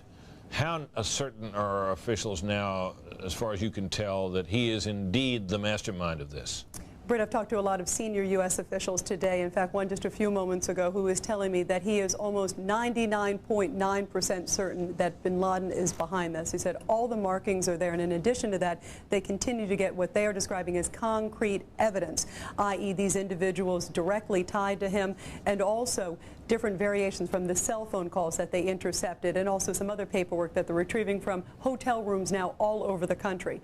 What they are finding out is this is the same sort of pattern that has happened from bin Laden in the past, that these are tentacles. These are not directly people who necessarily report to him, but maybe 3 or 4 different groups removed, which is often the case. And often one group doesn't know what the other group is doing. The key is to keep going up the ladder and try to point it to at least some of his directors, and they believe that they're not too far away from doing that. And of course, to try to identify countries or other larger entities that may be supporting or protecting him. And that's one of the other things that they are looking at. Officials cannot rule out that there may be some form of state sponsorship. One of the people and one of the countries, rather, that they are looking at, Iran, Iraq, Syria, a number of these countries that have had some alliances with bin Laden in the past. At this point, they are wondering how he got some of the finances, how he got some of the mastery to be able to carry out such a highly calculated attack. All right, Rita Cosby, thank you very much. Lawmakers on Capitol Hill have put aside partisan differences and seem united in the quest to hold responsible those who committed the deadliest acts of terrorism in American history. Members of Congress have condemned the violence, and as chief political correspondent Carl Cameron tells us, politicians are worried there could be more to come. After classified briefings, lawmakers said they had been sternly warned that more terror attacks in the United States are, quote, likely if not probable, and that investigators have mounting evidence pointing to Osama bin Laden sympathizers from Saudi Arabia and Egypt. They are beginning now to see a pattern of travel of the 15 or so people that were involved, and they certainly know that some of the passports are from certain countries. Lawmakers unanimously condemned the attacks, grieved, and demanded justice for what they repeatedly denounced as an act of war.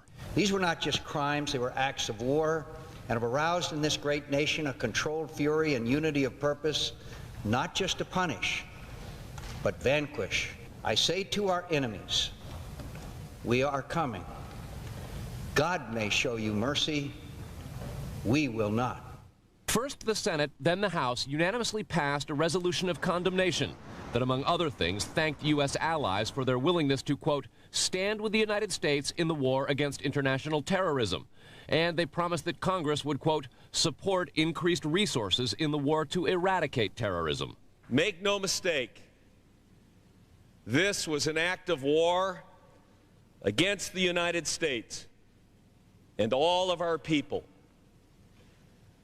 And we will not be divided. When the U.S. retaliates for the attacks in this country, lawmakers warned that Americans must be braced for civilian casualties in other countries because they said governments that harbor terrorism will face reprisals too. If they are being harbored or sheltered in any way, people need to understand that we're not going to let that, hold back our taking actions, even if it could mean collateral damage. Congress also wants the president to push U.S. allies like France and Germany to sever all economic ties with nations that have tolerated or fostered terrorism in the past, like Iran or Iraq. Meanwhile, in the House, budget writers have already begun work on an emergency supplemental spending bill that could easily top $20 billion. It would pay for such things as rebuilding the Pentagon, the rescue and cleanup efforts, increased airport security nationwide, boosting intelligence gathering at the CIA, FBI, and the Defense Department, potential costs not covered by insurance in New York, and more money for the super-secret National Security Agency to speed up a 5-year improvement program that's already underway in its eavesdropping and surveillance efforts. The full resources of our government will be brought to bear in aiding the search and rescue and in hunting down those responsible and those who may have aided or harbored them. And investigators say already a number of nations worldwide have begun to help the United States in its investigative efforts, including, they note, Russia, which has provided some important information, investigators say, as to Osama bin Laden and some of his spin-off terrorist cells. In addition, on Capitol Hill, a debate is now emerging over just what level of national security steps should be taken domestically. Some Democrats are suggesting that proposals for flight marshals, armed security people on commercial airlines, and a variety of other steps that would give the FBI and other law enforcement agencies increased authority to investigate might be an infringement on U.S. civil liberties, thereby changing the quality of American life and handing terrorists a moral victory. Republicans say under circumstances such as this, where the United States is facing attacks and all but a war-like status, tough sacrifices should be made and such security measures should be seriously considered. Brett?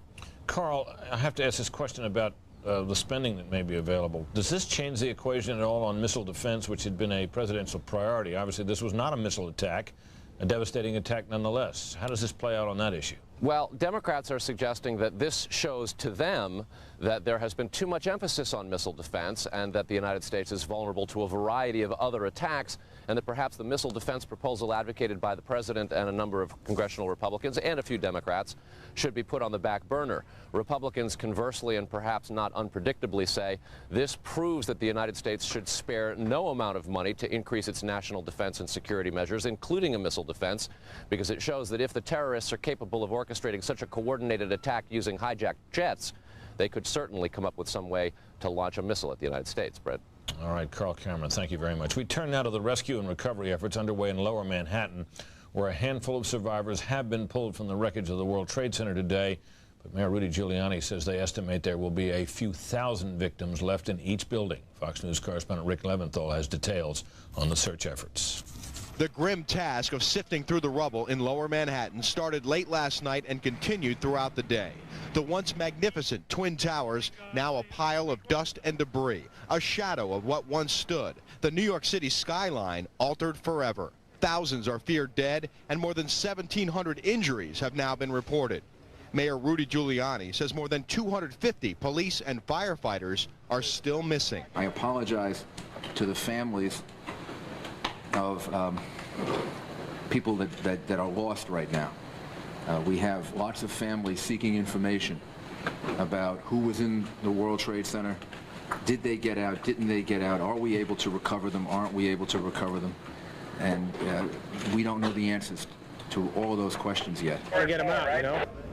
So you just stay and wait till the time comes. Hope you can get some out alive, you know? The financial center of New York and perhaps the world shut down until further notice. At last, some good news. Emergency workers rescue at least 9 survivors from the trade center debris. And the situation continues to change here by the minute. Just a short time ago, all of the rescue workers on site were evacuated, forced out of the area because of concerns that yet more buildings might collapse. Roberto Marrero, a volunteer, ex-Marine out there. What did you see? What did you hear?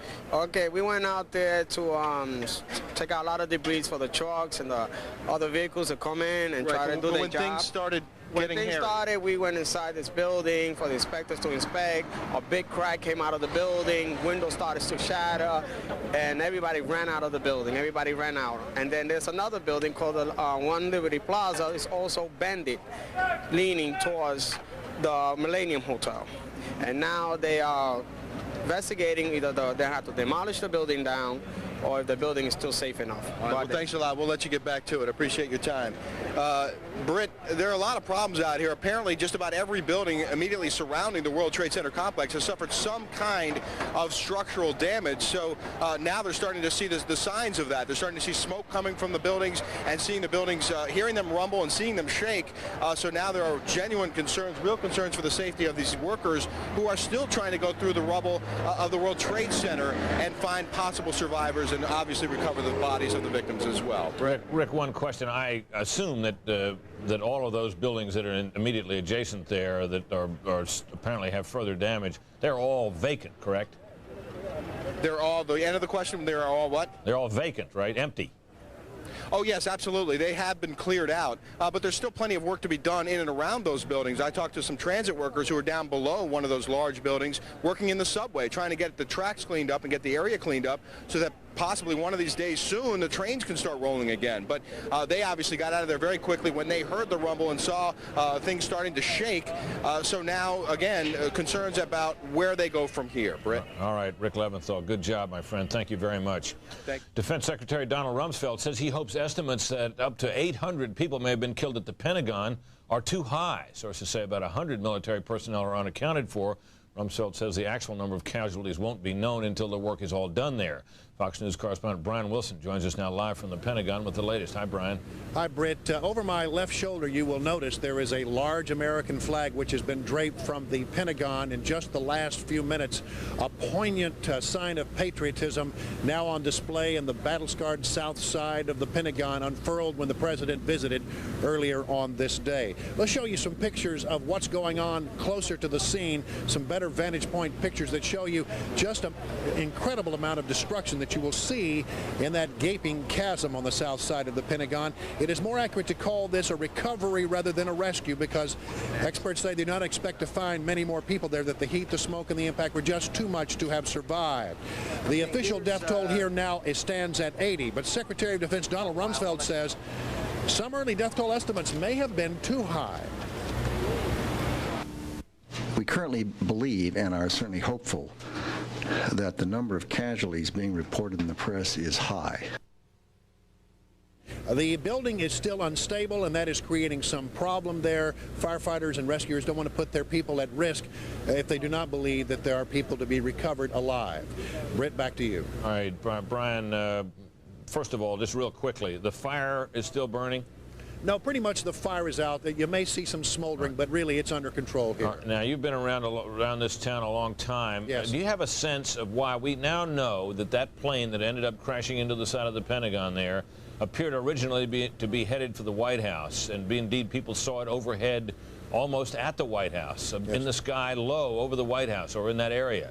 Why do you suppose, or do you have any sense of why it veered off course? I have a theory based on some personal observations, Brett. I've been in a helicopter over Washington, D.C.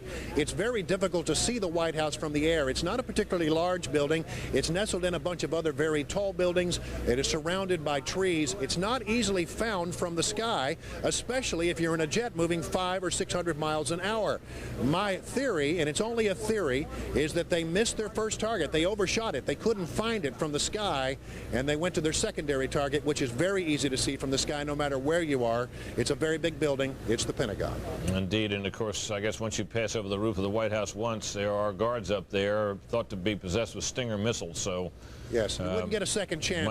Might not get a second chance. That's right. All right, Brian Wilson, thanks very much. Meanwhile, Israel has taken security precautions in the aftermath of the attacks in the U.S. Its airspace, I should say, is gradually reopening, but its land border crossings are still closed. Israel, is, of course, a country that has seen its share of terrorism, and it was quick to condemn the acts against its American friend. Fox News' Jennifer Griffin joins us now live with more from Jerusalem. Hello, Jennifer. Hi, Britt. Groups here in the Middle East are scrambling to distance themselves from this attack on the United States Tuesday, especially Palestinian leaders. We have information that Palestinian security forces that answer directly to Yasser Arafat have even threatened the lives of some journalists if they continue to air footage of Palestinians celebrating in the streets. Tuesday in East Jerusalem, Palestinians cheered the attack on the United States, Israel's biggest ally. The Palestinian leadership, deeply embarrassed by the celebrations, was quick to backtrack. We reach out to the American people and we express our extreme sorrow. Yasser Arafat showed up to donate his blood to the Americans, fearing any perceived sympathy by Palestinians for the attackers could be the end to U.S. recognition of his authority. Analysts say it's unlikely the Palestinians will set off any bombs inside Israel for a while, because Israeli Prime Minister Ariel Sharon will have a free hand to deal with the attackers, while the world's focus is on the United States. Israel declared a day of mourning to show solidarity with the Americans. This was not an attack just against America. It was an attack against civilization. Israeli victims of terror gathered in Jerusalem to express their condolences. A ray of hope for those who think life can never be the same. The Sparrow Pizzeria in Jerusalem, the site of one of Israel's most fatal suicide bombings, was back in business Wednesday. Britt, it's very interesting to note that when Israel faced plane hijackings in the 1970s, they upped the security on their airlines, their national airline, El Al. And since then, El Al has not had any hijackings on board. What they do is they put an armed guard on every flight that El Al makes overseas. Britt? One question, Jennifer. You mentioned that Yasser Arafat condemned these attacks and was embarrassed by the celebrations and so forth. But he has often said, or it has often been said about him, that he doesn't control the terrorism or all the terrorism that happens that hits Israel. But it seems to have stopped, doesn't it, for 24 hours? It's very interesting, Britt. Actually, Prime Minister Ariel Sharon has called Arafat his bin Laden, and at times it's very mysterious here why the terrorism, why the suicide bombing suddenly stopped. There are those who say that Arafat can crack down on these groups when he wants to, and that he sometimes uses them when it suits him politically.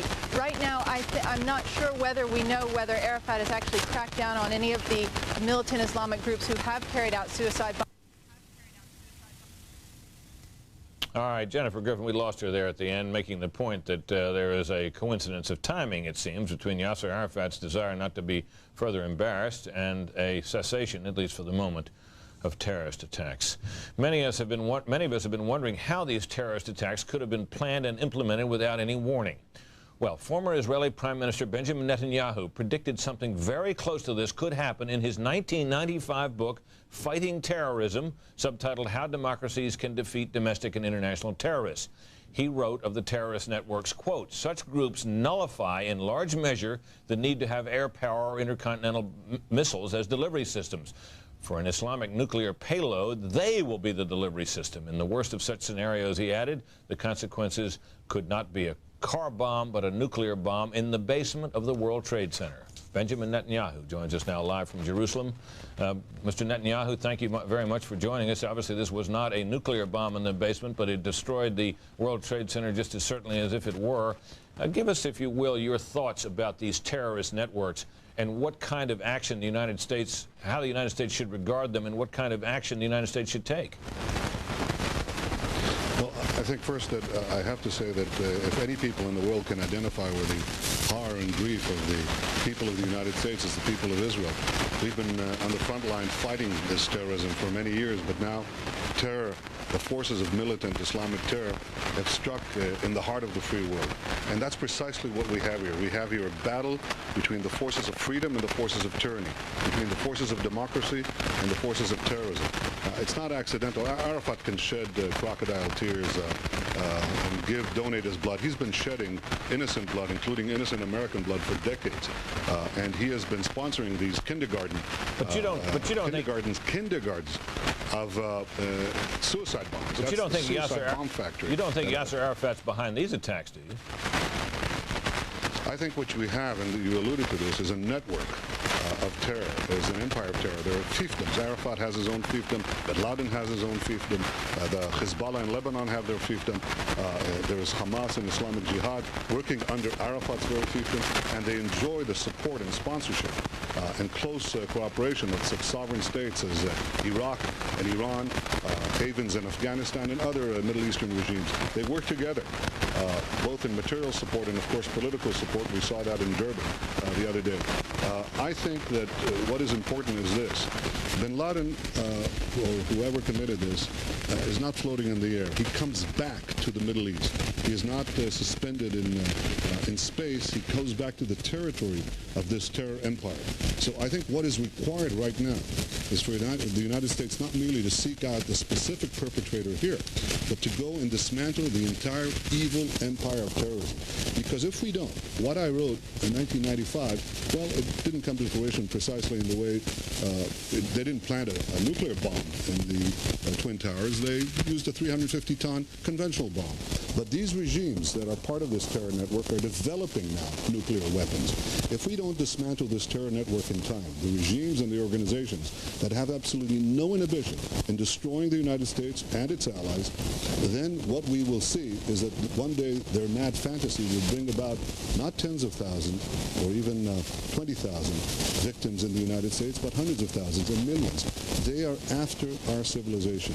We must summon the forces of civilization and the force and the power to act against them now, when we have the power and when we still have the time to do so. Mr. Netanyahu, there will be those who will say that, well, of course, Benjamin Netanyahu will react that way because, after all, it is Israel that is really at the heart, and America's support of Israel that is really the cause of all of this. He and other Israelis will be worried that America might withdraw its support for Israel. So, of course, he will portray this as a war that is a war on the United States. How do you react to that argument?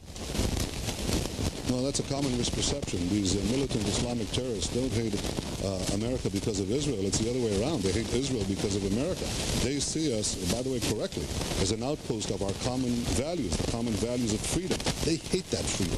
They hate our way of life. They hate our respect for individual rights, our ideas of free choice, our free society, our free press. They think all of that is satanic. It has to be disposed of. They call you the big Satan. We're only the little Satan. Now, they could destroy the little Satan, but it doesn't get the world dominion that they want. They want to destroy America in their mad fantasies, or at the very least to bring it to its knees. That's why they're going to attack you again and again and again.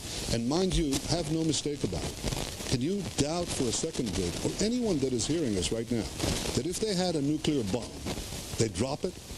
Well, they're working and developing it. And what we have to do is we've just received, all of us, a hellish wake-up call, a wake-up call from hell. It's an enormous price to pay for such a wake-up call. And there's a terrible tragedy here. I cannot tell you, I probably have some friends there, and all of us, without friends, we still see that these are people who are part of us. But we must know that something must come out of this. We must understand that if we do not act now, if we do not say that terror is beyond the pale, it is a crime against humanity, we will not only go against the terrorists themselves, but against any regime that gives them safe haven, that harbors them. Precisely what we must do. We must put it beyond the pale and act very resolutely to dismantle the regimes and dismantle their deadly weapons before it is too late. Because what we have today... Go ahead, I'm sorry. I just wanted to make one more point. The terrorists today have the will to destroy us, but they don't have the power. We have the power to eradicate them. But we must now show that we have the will. This is a test of time. And you know, when I see the rejoicing, the dancing on the roofs in Gaza and Ramallah and the other Palestinian areas, and the dancing of the roofs in Baghdad and Beirut, then I know where these people are. But I also know that the people who grieve in Israel and in Britain and in Madrid and throughout Western Europe and in other parts of the world that are grieving now with the United States, I know that there is a coalition that can be summoned, just as it was 50 years ago, to defeat another fanatic ideology, Nazism. And it's time that the United States act. It will act, I have no doubt. I have confidence in the leadership of the United States. I have confidence in the people of the United States. And we all stand together, and we will win this together. Mr. Netanyahu, let me just ask you this question. What kind of life, what kind of footing, what sort of atmosphere needs to be created in the United States to bring about the kind of action you're talking about? Americans think, despite this, I think many Americans think we're basically at peace in the world and that life needs to be restored to normal. What does life have to be like, and what kind of effort are you talking about? On what scale? I think this scale is less than the one that I just talked about, because the forces of terror do not have something even approaching the power that Nazi Germany had. They have the same mad designs. So what is required is a military and political effort to galvanize the entire democracies. You have shown in various recent conflicts in the last decade, whether in the Balkans or in the Middle East and elsewhere, that you have the wherewithal, you have enormous military power. And what you have to understand is that you now have enormous backing and goodwill, both in the United States itself and its well-wishers and allies around the world. I think it can be done. I think specifically how one does it is not, I think, the domain of this conversation. I'm sure the leaders of the United States are thinking very carefully about it. I would say, though, that we would be remiss if we do not dismantle the terrorist centers right now, because if we leave them around, they'll come back, and they'll come back with greater power. They typically understand and underappreciate the resolve of free societies. But amid the smoking ruins of the Twin Towers, you could see the silhouette of the Statue of Liberty holding that torch of liberty very proudly and very high. It's that flame of liberty that these people want to extinguish. But it is the United States holding that torch with its allies who can wipe out these terrorists, and we must do nothing short of it. We must wipe them out, or they will wipe us out. Mr. Netanyahu, thank you very much for joining us. Thank you. Polls taken in the wake of the attack show Americans do seem ready to take action to protect their way of life. 2/3 of those surveyed in a Washington Post ABC News poll say they would be willing to give up some liberties in order for the government to crack down on terrorism. 24% disagree. Meanwhile, 66% of those polled by CBS News said the U.S. should take military action against those responsible, even if it means the deaths of innocent people. 20% disagree on that. And a CNN USA Today Gallup poll shows that a vast majority of Americans, 86%, would describe terrorism as an act of war against the U.S. That same poll also showed most Americans, 78%, very or somewhat confident in President Bush's ability to handle the situation. Commerce around the world has been affected by the devastation yesterday at the World Trade Towers and at the Pentagon. Stock trading was halted, air travel paralyzed, consumer confidence shaken by the attacks. All that could spell serious consequences for the U.S. and the world economy. But the Federal Reserve and the group of 7 industrialized countries have pledged to give money to major banks to prevent disruptions. Fox News senior business correspondent Terry Keenan has more on the economic effects of this catastrophe. As fear grips a nation still in horror, will that fear also tip the economy into a recession? The question is a valid one. As terror tore apart the twin symbols of American capitalism Tuesday, the economy they represented was already in decline. Unemployment up, the stock market down, and the consumer the only thing holding it all together. With confidence shaken to the core, the economy could be the next casualty. I felt we were in a recession starting early this year, and this, of course, is just going to make it more likely that we're in a recession. If so, it would likely be the first global recession in a generation, a cruel conclusion to the longest economic expansion in U.S. history. Reflecting that possibility, global markets have cratered since the attack. Japan's Nikkei closing below 10,000 for the first time since 1984. What's more, eerie parallels with the Gulf War period a decade ago have begun to emerge. Back then, the outlines of recession were written as the U.S. drew a line in the sand. Now as then, oil prices are on the rise, some airlines and insurers on the brink. And already a corporate casualty, Midway Airlines shutting down and laying off 1,700. There will surely be more to come. But U.S. financial markets are expected to open by Monday. Acts of evil no match for the most free and fair economy on earth. I don't view this as an attack on the financial markets as I do as an attack on a national landmark. And I think the New York City skyline, which is now forever altered, has been altered by this act. I don't think if it was intended as an attack on the financial markets, in that respect alone, it was a dismal failure. Now the rebuilding begins, an estimated $20 billion effort that could help to buffer the U.S. economy. In the meantime, the Federal Reserve has opened its coffers, pouring $38 billion into the U.S. banking system on Wednesday. Terry Keenan, Fox News, New York. Some gas stations are now lowering their prices today, a day after jacking them up in response to the terrorist attack. State and federal officials have pledged action against any price gougers. Some stations, mainly in the Midwest, had boosted prices out of fear supplies would be cut off. But the American Petroleum Institute says there's no threat of a shortage, and OPEC has pledged to maintain price stability.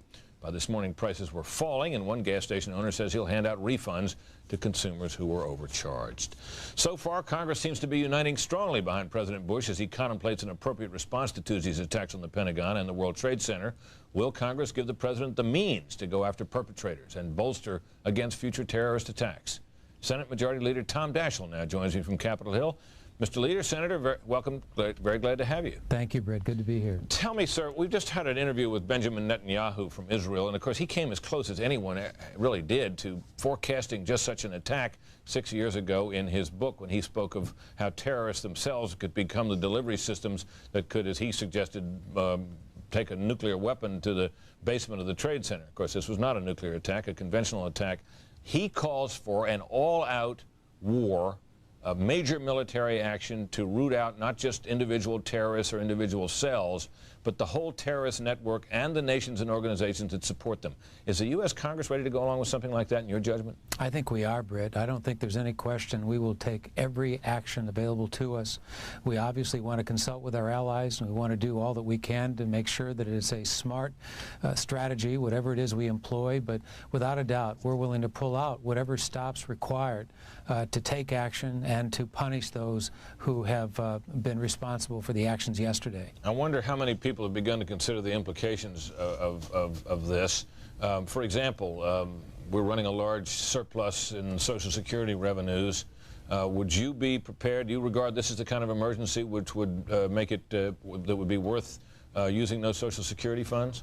Well, we're obviously very deeply concerned about Social Security, but we also recognize we do have an emergency on our hands. If there are ways with which to pay for the actions that we must pay for, we'll find them. But we recognize as well that we've got to be expeditious. We've got to be supportive of an all-out, comprehensive plan, and we'll do all that we can, as we do in any emergency, to address those challenges. Now, based on what you've seen so far from the administration, Colin Powell, Secretary of State, outlined today what he said was an effort to mount a worldwide coalition against terrorism, not just to respond to this individual attack. I take it that is the kind of diplomatic undertaking that you're talking about as being a prelude to action. Is it a necessary prelude, or is it just something that we should do and hope works, but be prepared to go on our own if it doesn't? Well, I think it is a prelude, and it is necessary, but clearly we've got to take whatever actions to defend ourselves that we decide are in our best interest. And if it requires taking actions beyond that, supported by allies, I think we have to consider that. But clearly our first step ought to be as cohesive and as coordinated with our allies as is possible. We were encouraged in that regard that NATO took the action it did today in responding as they did, the first time ever. There's been a lot of talk about a declaration of war. The only thing, any precedent that anybody seems to be able to think of for it would be the declaration of war that was made against the Barbary pirates, who were indeed terrorists, I guess. Is a declaration of war the kind of thing you could support? Well, we passed a declaration today. We indicated without equivocation our full support of the administration. We're going to be supportive of the administration's actions, and we'll decide what further legislative action may be required later on. The point we wish to make tonight, tomorrow, and the next day, and from here on out, is that we will be there standing shoulder to shoulder with the administration, unified in our resolve and in our response. But as for a declaration of war, I realize there's a long way from between a sense of the Senate resolution and a declaration of war, a big difference legally and otherwise. How about a declaration of war? Well, I guess, Britt, we'd have to ask against whom. And how do you enact a declaration of war when you don't have a precise enemy? Who is the enemy? And what does it mean with regard to personal liberties and the kinds of actions that can come from a government which is in a state of war? So we need to work through all of that, and we're prepared, of course, to examine carefully the ramifications of a declaration. But clearly, we don't want semantics to be an impediment here. We will do what we must to ensure that we have the unified action required. How worried are you, sir, about the U.S. economy coming out of this? Things were not looking good. There had been fears of recession. Now, obviously, concerns must grow about consumer confidence and about the stock market. What is your sense of that, and what further action in terms of stimulus might Congress now be prepared to take under your leadership? Well, obviously, we have to be concerned about the tone we set with our own rhetoric, and so we need to be very careful, very wary of whatever kind of pessimistic predictions we'll make. Obviously, we're going through a difficult time. That was reported throughout the day-to-day, and we'll recognize the difficulty in the next several days as we look at all the ramifications. You were just talking about energy prices, but we're prepared in that regard, too, to try to find ways with which to stabilize the economy, do all that we can to see that the negative effects are minimized. All right. Senate Majority Leader Tom Daschle, thank you for joining us on what must be a busy night for you, sir. My pleasure.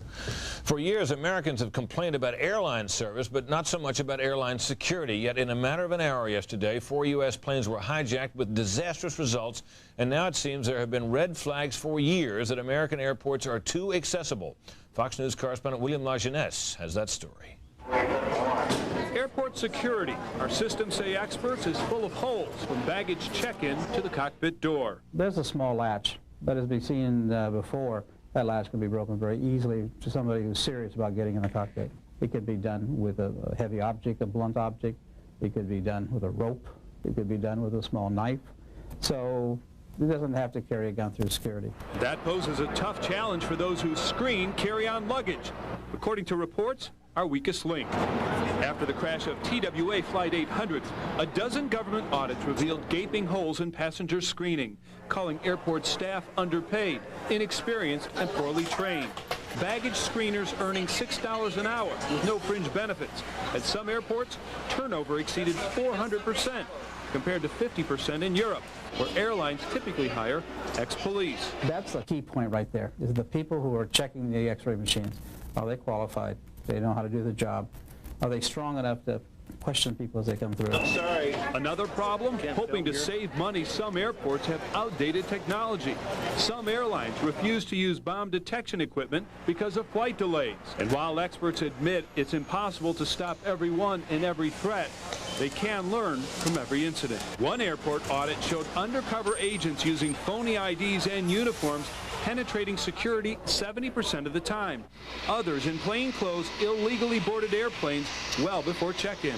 It got so bad that 2 years ago the FAA threatened to put armed agents on every plane, but backed down after the airlines complained. And next week the agency was scheduled to release mandatory tough new rules on baggage screening. In Los Angeles, William LaJeunesse, Fox News.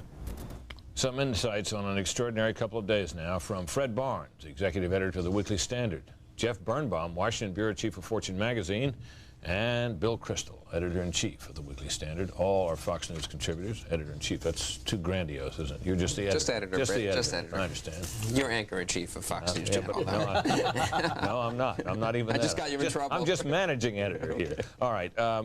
Let's review where we are in all of this. Fred, the president came out today with a statement that seemed, in terms of the language he chose to use, somewhat different from the things he had said a day ago. What difference does that appear to make in terms of the U.S. approach here? I think it makes a ton of difference, Brett. I mean, you said somewhat different. It was totally different than his speech from just last night. And I think what he said today indicated that he's emerging as a war president. Now, how was it different? One, last night he said he was just reassuring the American people, you know, our businesses are fine, our economy will be okay. Today he said, we're not going to have business as usual. He used stronger language. You know, we're going to conquer terrorism. We're going to prevail over terrorism. There wasn't quite that last night either. And just the content of the speech. Last night it was to reassure the American people. He praised the rescuers at the World Trade Center. Today he said there's a struggle ahead. It's going to be hard. And that's what he talked about. That struggle, that fight, and including the inconvenience that it might deal to some Americans. I thought what he said today is what he should have said to the American people last night. Bill? No, I think the president crossed the Rubicon this morning when he said it was not just an act of terror, but an act of war. Now Speaker Gephardt is, not Speaker, Minority Leader Gephardt of the House has said the same thing. Once you say we're at war, certain things follow. Supplemental appropriations of tens of billions of dollars probably for defense, intelligence, a commitment to do what you need to do to win this war against terrorism, which, as the president said, doesn't mean just getting rid of individual terrorists, but getting rid of the terrorist organizations and punishing the states that host them or that assist them. It means the president, incidentally, is going to have to follow up in the near future by explaining to the Congress and to the American people, I assume in a speech to a joint session of Congress, what our strategy is to win the war. I mean, he's going to have to explain that this will be a long war. He's going to have to explain that it might not just be cruise missiles hitting a few towns around the around in the Middle East. We could be talking about ground forces engaged to root out these terrorist organizations. So far, Jeff, he hasn't painted any quite so dramatic a picture, but the reaction from Capitol Hill, based on the action taken today, sense of the Congress though it was, that's all it was, and what you're hearing, for example, on this broadcast from Senator Daschle suggests that he's fine with them.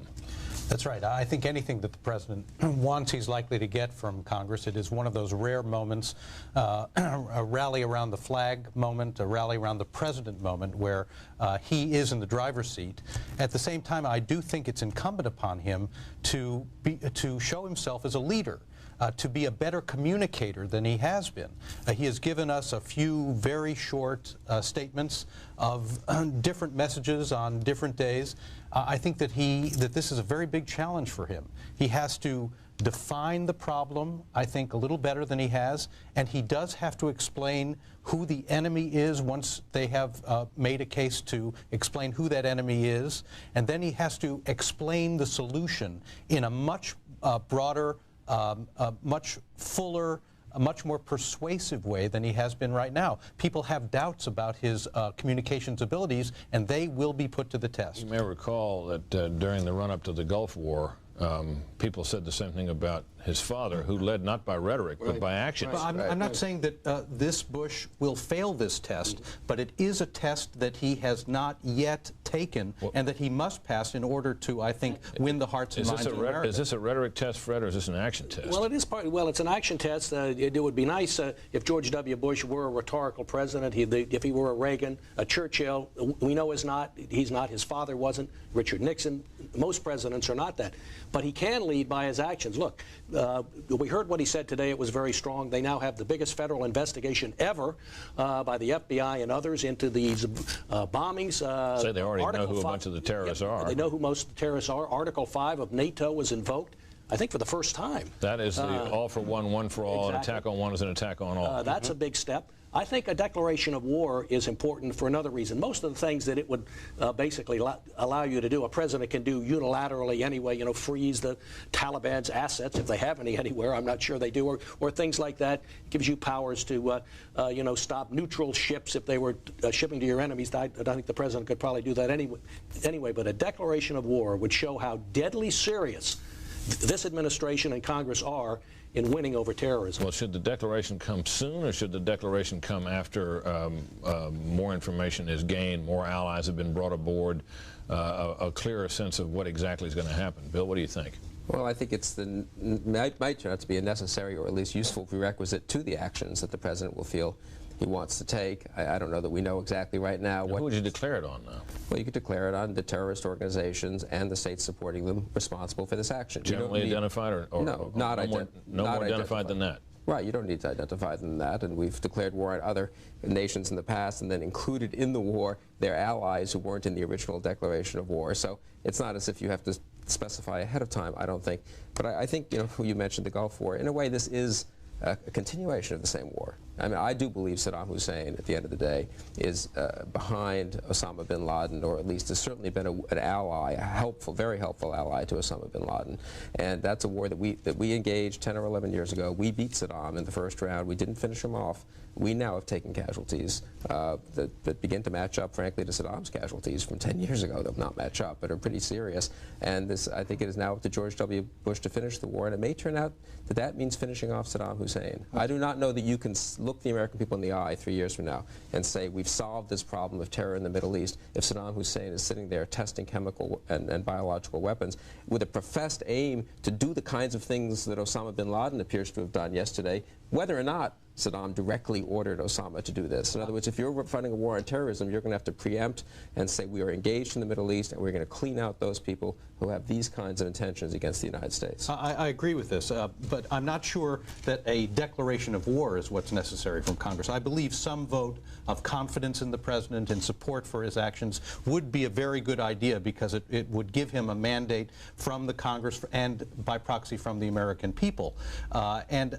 Whether or not there's a declaration of war, I think that's a moot point. And my guess is, judging from how this president has operated before, he's not just a president of action, he's also a methodical president. If you look at his stem cell research decision as an example, he had all his ducks in a row, had a very thoroughly thought out compromise. In this case, he will also, I think, make the case to the American public, in my view, my guess is, explaining why he wants to take the actions he does in a way that will be surprising in its thoroughness. That is how he's done this. That doesn't mean he's not a rhetorical president. It's a different kind of rhetoric. It's an intellectualism that you wouldn't expect given the expectation of this president. It doesn't change public opinion right now. Those polls you showed, Brett, they show that the public is enormously on his side. And his father, during the Gulf War, without giving long speeches explaining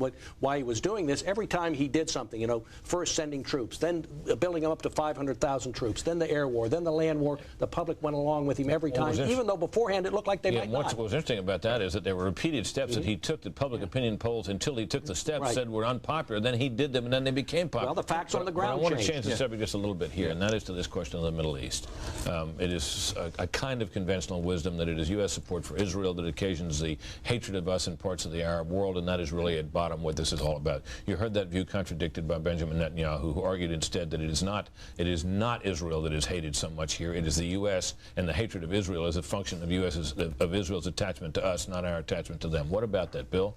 Well, I don't think it's exactly because we simply support Israel, but it is hatred of it is not enough just to say there are a lot of terrorists out there that don't like the United States. Do we honestly believe that Osama bin Laden would be targeting the United States if we were not the preeminent power in the Middle East who was supporting not just Israel, but moderate Arab regimes and thwarting the hopes of the radical types in the Middle East who want to turn it into a cauldron for anti-Western sentiment generally? So Israel's only part of it, in your Israel's part of it, but it is because the U.S. is a great power and a power engaged in the Middle East. And we have to understand that as part of that is their strategy is to drive the U.S. out of the Middle East.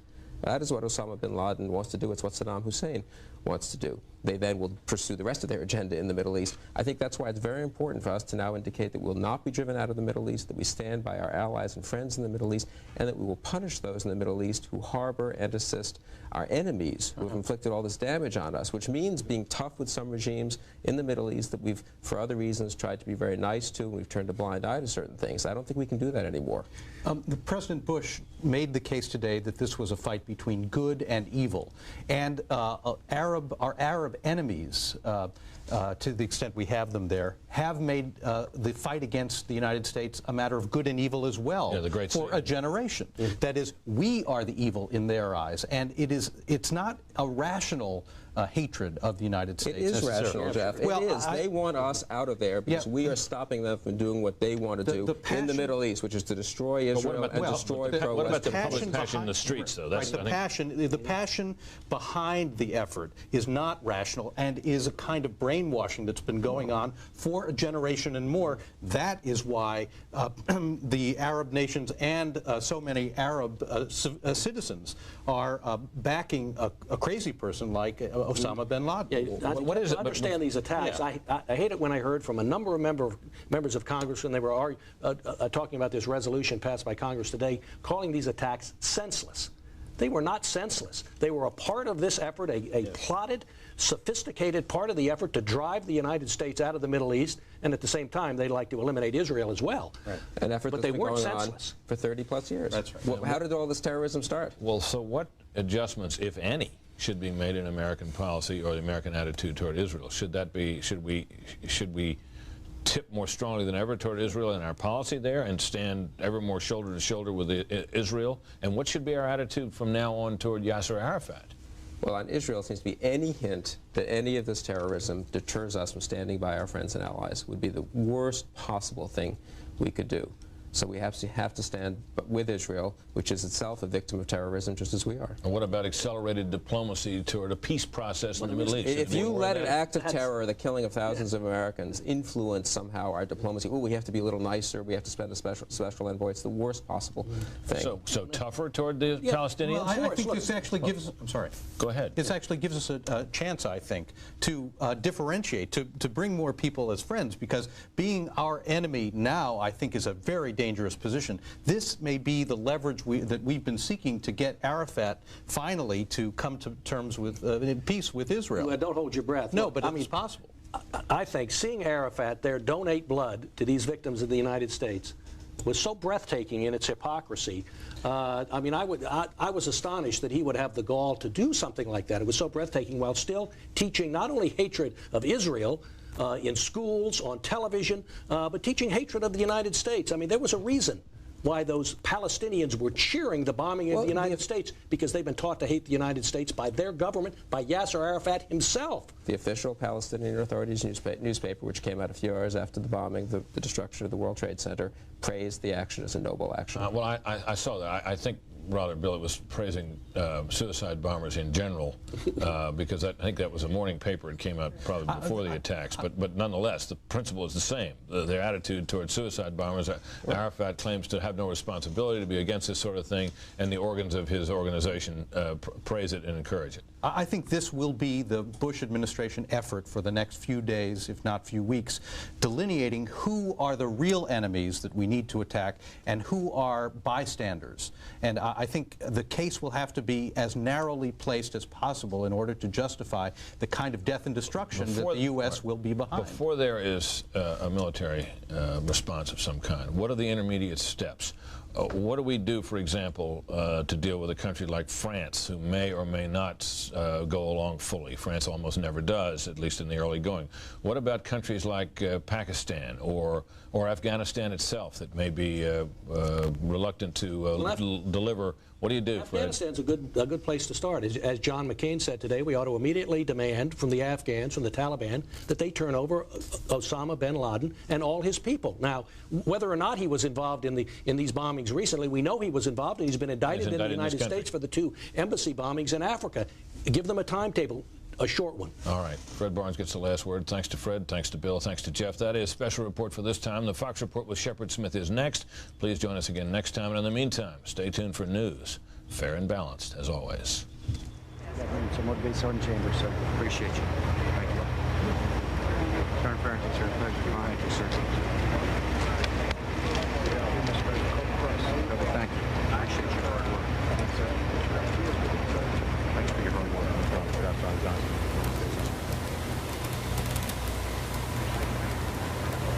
Over. Back to work. Thank you, sir. Appreciate you.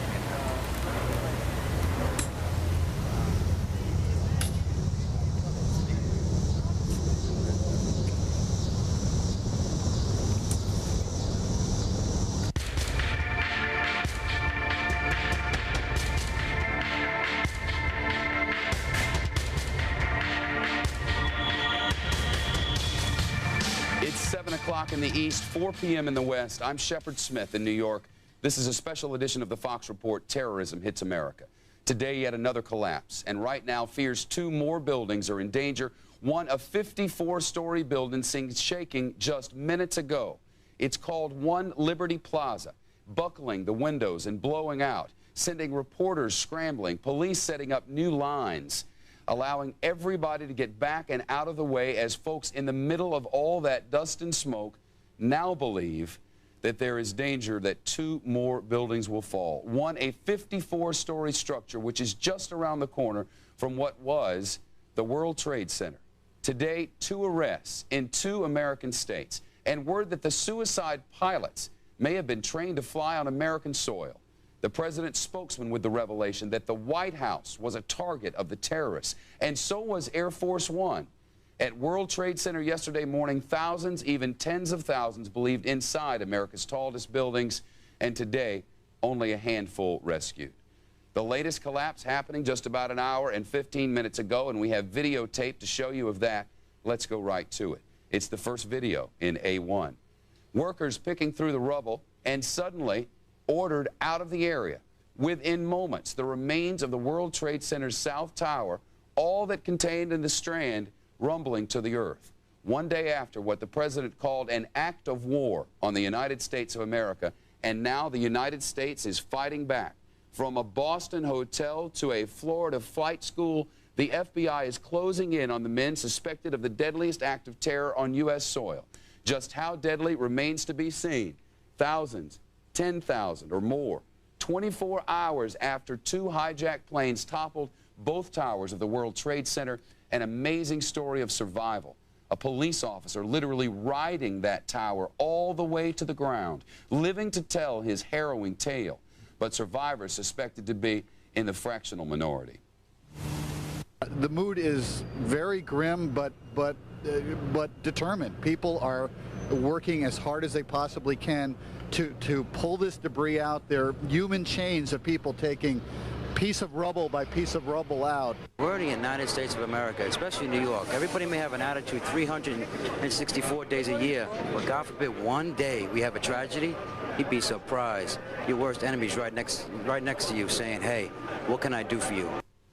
New York's bravest, New York's finest, and the people of New York coming together this day to console and pick themselves up by the bootstraps. The leaders of this state, senators, congressmen, the mayor of the city, the governor of the state, saying we will rebuild.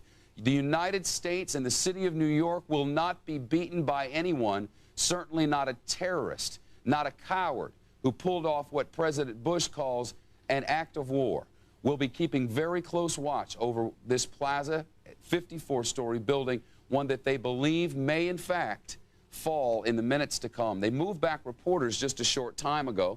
I told everyone to get out of the area. In fact, our own David Lee Miller, who was waiting there to bring us a live report, has been moved backwards. Let's keep this on screen as we move forward. In D.C., investigators believe whoever's left in the Pentagon's shattered shell is now dead. The wreckage of America's military headquarters still smoldering, as Fox reports tonight. We have videotape to take you to now. Listening devices are not picking up any signs of life. The local fire chief says up to 800 people may have been killed when a hijacked plane slammed right into that building. The defense secretary says he hopes that number is way too high. And almost 100 people have been taken to nearby hospitals. 100 people in all. There are hopes now that the death toll in the city of Washington may be more like 100 or 150. But including, there was this one woman who was so badly burned but alive that after 31 years of marriage, her husband did not even recognize her. Let's go straight to Brian Wilson, who's live for us this evening at the Pentagon with the latest on the efforts, search and recovery efforts, and the latest on a brand new flag right over his left shoulder. Brian. Yeah, it is quite a beautiful sight to see on the battle-scarred south side of the Pentagon. Earlier this afternoon, they unfurled a giant flag from the roof of the Pentagon just to the right of the impact crater area. And it is a poignant sign of patriotism that is being seen all over the Washington, D.C. area. Everywhere you look, the flags are flying over overpasses and homes, and now a big flag right there by the Pentagon. This happened as the president was actually here. He came over from the White House in his motorcade to thank and visit with the workers who are on the scene here, have been working tirelessly around the clock to try to fix the problems that come when a plane slams into a building this size. The cleanup continues. It's a troublesome effort because the building is unstable. They believe this is now mostly a recovery effort, not a rescue effort. They don't believe anybody could have survived the smoke, the fire, or the impact. We know that 80 people are dead. That's the official count we have. And as you said, Shepard, the number 800 was tossed out last night by the Arlington County fire officials, but the Pentagon is saying they believe that number is high, and they are talking about 100 to 150, although they admit no one has a firm number here. So basically, that's the scene from here. One thing that's been cropping up today in Washington, why was it, if this plane was originally trying to target the White House, that it ended up here at the Pentagon? And one of the theories being floated around, and I must say it makes some sense to me as someone who has flown through Washington in a helicopter many times, that it's very hard to see the White House from the air, especially hard when you're traveling 500 or 600 miles an hour. It may be, it's just a theory, but it may be that the plane missed its original target, overshot it, and then the Pentagon was the secondary target. It is, after all, very large and easy to see from the sky. Shepard? Brian, that's the first thing I've heard that makes sense about that. Have you run it by anybody? Well, no, Shepard, it's the only thing that makes sense. You have to know a little bit about the flight patterns here in Washington. This plane was coming right down the Potomac River, much like you might make an approach to National Airport. Anybody who's flown in here knows you come right up the river. There is a point at which if you divert, you go to the White House. But if you're moving very, very fast, it's hard to see the White House from the sky at this location. It's nestled in among a bunch of buildings. It's nestled in a bunch of trees. If you're moving 500 or 600 miles, it's very hard to see that when you're moving at that speed. And there are reports that it came very low over the White House, but he may not have seen it in time and decided to go for a secondary target. It's just a theory. Brian, about the time that that plane hit the Pentagon, I get confused with the timing on all this because it's all such a blur now. Had they already evacuated the White House then? No, they did not really evacuate the White House at that time. But now the president wasn't there. Sure. Of course, he was in Florida. But I believe there were people in the White House. It was when the plane slammed into the Pentagon that this town went into action, and the White House and the Capitol were evacuated, as were many other federal buildings. The White House did confirm today. I heard Ari Fleischer say, we have credible information that the White House was the target. It is unthinkable to imagine what would have happened had they been able to see that White House and the White House was gone. That's right. It would have been a real symbol of devastation to the American people. Good grief. Brian Wilson live for us at the Pentagon, where the hope is that the death toll is not going to be nearly as bad as first feared. We'll take you back there for any updates. President Bush, an intended target of yesterday's attacks, both Air Force One and the White House were on hit list. That is confirmed. The plane that crashed into the Pentagon may have been intended for 1600 Pennsylvania, as I mentioned, and President Bush, carrying a heavy burden on his shoulders now, saying the attacks were more of an act of terror, calling them acts of war. And the president telling the American public that we are facing a new kind of enemy now, and that this enemy will pay the price. This enemy hides in shadows and has no regard for human life. This is an enemy who preys on innocent and unsuspecting people, then runs for cover. But it won't be able to run for cover forever. And what will the president do now? Fox Report senior White House correspondent Jim Angle live in Washington. And Jim, if my memory serves me correctly, in the moments before the time that the plane smashed into the Pentagon, you were inside that building behind you. Well, a lot of people were inside this building, Shep, but then they were evacuated and people told them to get out of the building fast. Now, the president himself, of course, was in Florida and then flew around from military to military base, so he was never in any imminent danger, Shep, in part because American officials learned at some point that, in fact, the terrorists were targeting not only Air Force One, but the White House itself. In other words, officials are suggesting the terrorists intended to assassinate an American president. Now, that's why military jets escorted Air Force One as it flew from military base to military base before eventually returning to the White House. Now, the president, of course, is meeting with his national security team to try to nail down who is responsible and how to respond. In the meantime, the administration is still worried about additional attacks. Today, the FAA sent a security directive to the airlines in which it announced new security precautions, including eliminating such things as curbside airside check-in. But in that security directive, it also warned the airline, saying the FAA is warning U.S. carriers of the potential for follow-on terrorist actions. Anti-terrorist levels during the past 7 months suggest that extremist groups are actively targeting U.S. interests. The directive goes on to say that terrorists retain a capability to conduct airline bombings, hijackings, suicide attacks, and possess surface-to-air missiles. So obviously the airlines are getting a warning not to let down their guard, and security, of course, is being tightened at all the nation's airports. In addition to that, Shep, there was one other major development today, and that is that NATO invoked Article 5, which says that an attack on one nation is an attack on all the NATO allies. NATO now says it considers the terrorist attacks on the United States an attack on all of them. That will help the United States do what it hopes to do, what Secretary of State Powell hopes to do, and that is build an international coalition against terrorism, much like the international coalition that President Bush, President Bush the Elder, number 41 as they call him here, built in the Persian Gulf War back in the early 90s. Shep? Now, does this mean that right off the bat, if people were identified as having been responsible, Jim, that the whole world, for lack of a better term, would just jump in there and help us?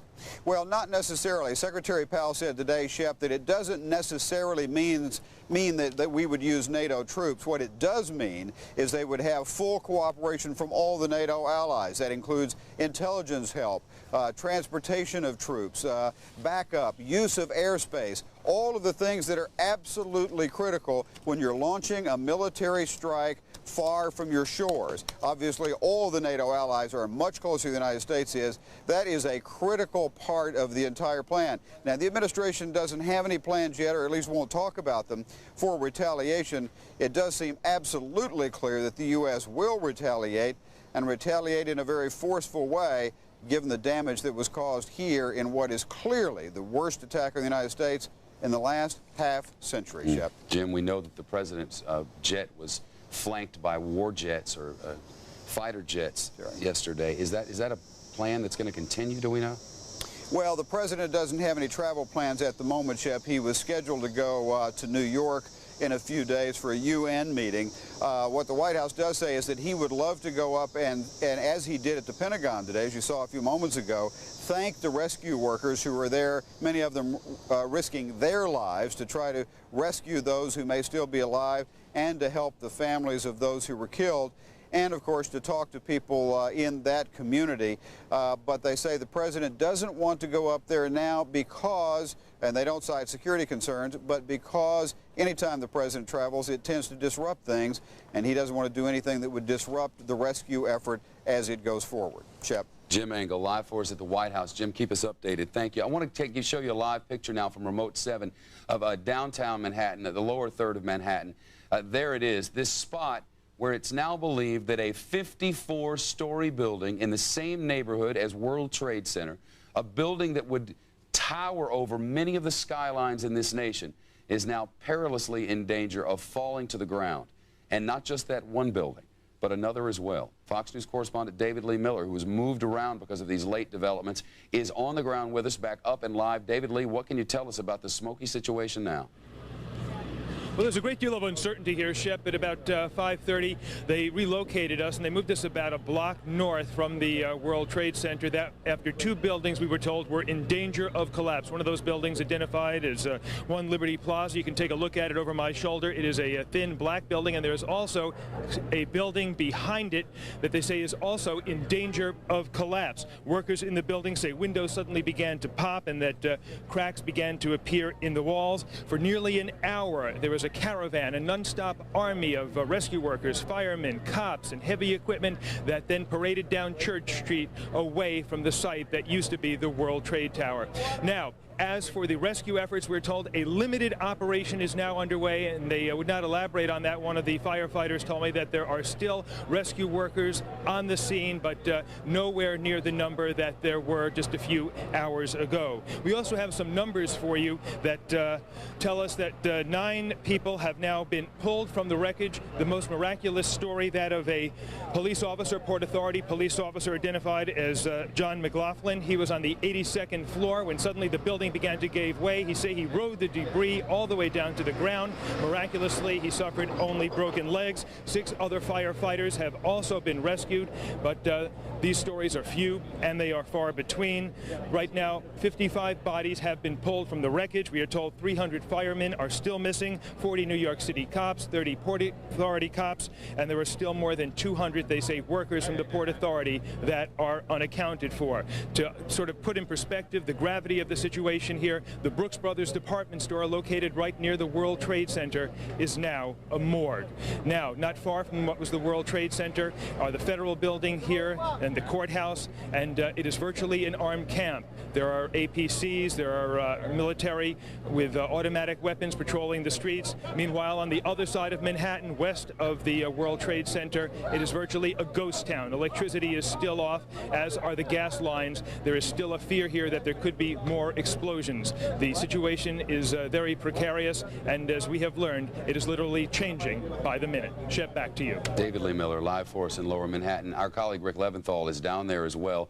Rick, we've been watching pictures of this building. I got to tell you, there have been reports on some local stations, local cable station as well, that these buildings had already fallen. It must be chaos down there. It is, Shepard, and it's tough to know what's happening at the scene behind us because we can't see it. Police have pushed us back far enough that we can't see what's happening at the actual scene, and almost every worker that you talk to who's leaving the area, many of them in a hurry, are telling different stories. We've heard about several buildings in the area that are shaky. We've heard reports that 1 or 2 of them have come down. What I can tell you is that I spoke to one guy who was a transit worker. He was in the subway. He was cleaning the tracks in the subway station, and he heard a rumble, and he says when he came out of that building, he saw it shaking. He saw smoke coming from the bottom and the top of the building, and he ran for his life, Shep. Rick, we're talking about a 54-story tall building here, aren't we? I mean, it's something you'd hear. Well, you'd certainly hear it if it came down. We haven't heard that, but we have been hearing a lot of loud noises coming from the site, and again, we're about 10 blocks away. The first report that I had was that a portion of what was left of the South Tower had fallen down. That we wouldn't necessarily have heard if it's a small amount of mortar and that sort of thing. And again, it's a pretty far distance away, and there are a lot of workers and construction equipment making noise at the site as well. But again, the point here is that there is apparently some real structural problems with many of the buildings in the immediate vicinity surrounding the World Trade Center complex. So there are ongoing concerns that not just one building might be cracked or be ready to fall, but several of them might be in trouble, Shep. Rick, I saw you about an hour and a half ago down there, my friend, with a worker wearing a hard hat who had just been rushed out of there, talking about how amazing New York has been in the last day, but the look on his face was unmistakable. They've only found 9 people alive in there, Rick, and there's supposed to be thousands. How do they seem to be doing? Well, yeah, you know, what we talked about before we went on camera were things that you really can't talk about on TV. I mean, the bodies that they're finding and the way the area looks to these people who are there working their hearts out, but surrounded by death. It's a very difficult situation for anyone. And these guys, some of them are volunteers, others are just, you know, hardworking individuals who are out there trying to do a job, and it's tough. And you can feel it, and you can hear it in their voices and see it in their faces. These guys are going through a real hard time out here. You know, 6 or 8 stories of basement below World Trade Center. We know that because we covered it back when there was an explosion in what was the basement. Yet above that, they now have a pretty darn good idea of exactly what happened. When that plane went through that building, the flames so hot and so intense that eventually, not immediately, but eventually it melted the steel there, which caused a couple of floors about 80 stories up to buckle on top of each other. These very thick, reinforced concrete floors, and as one fell onto the next, and then it fell onto the next, you're creating a stack of pancakes with nary room for butter there. So the thought of this extrication process is mind-boggling. Yeah, and they've got all kinds of workers out here trying to get through that mess, including iron workers who have torches out there cutting through the steel that's left at the site. Huge chunks of this building that are piled on top of one another, and consider how unstable the ground is under their feet as they're trying to just get these large pieces of debris out of there. Some 120 dump trucks full of debris rolling out of here overnight, and more this morning and early this afternoon, but much of that work has now been suspended. The search operations scaled way back because of these new concerns about buildings falling down, but certainly the job itself is one that will take a very, very long time. No doubt about it. 20 minutes past the hour of 7 in New York. The sun beginning to set as the smoke drifts up toward Upper Manhattan into Midtown and covers much of this island. Rick Leventhal and David Lee Miller will stay live down there on scene, and should the worst happen, certainly they fear that a 54-story building is about to go. We'll take you right back down there. But there was some good news today. The FBI working hard. A SWAT team dressed in riot gear and bulletproof vests and helmets and shield, armed with machine guns, searching for suspects and storming a hotel in the city of Boston. 3 people detained, brought into custody in connection with those terrorist attacks. The trio linked to a credit card that was used to buy tickets for the flights that crashed into the World Trade Center. Hundreds of people getting wind of the FBI operation, coming together there on the streets. Look at that. A crowd gathering to watch and see if police were somehow able to capture someone who might have been responsible. That building evacuated during the police search. I look down, I see everybody leaving the hotel. This is not the ideal situation. So, and then an ATF agent started pounding on my door and said, "Get out." So I ran down the 18 flights, and I'm right. So those people in custody. And another arrest today, this one in Providence, Rhode Island. Investigators say a man carrying a knife on an Amtrak train was taken into custody. Team Fox coverage of this act of war continues now. Bill Rapley live for us in Boston. And Bill, it's my understanding that they were looking in the very beginning for a few people who they thought might have gotten away from Boston and might have done so on that Amtrak train. Pick it up there if you would. Well, Shep, that's exactly what was the original intention. What happened was the train was headed from Boston to Washington, D.C.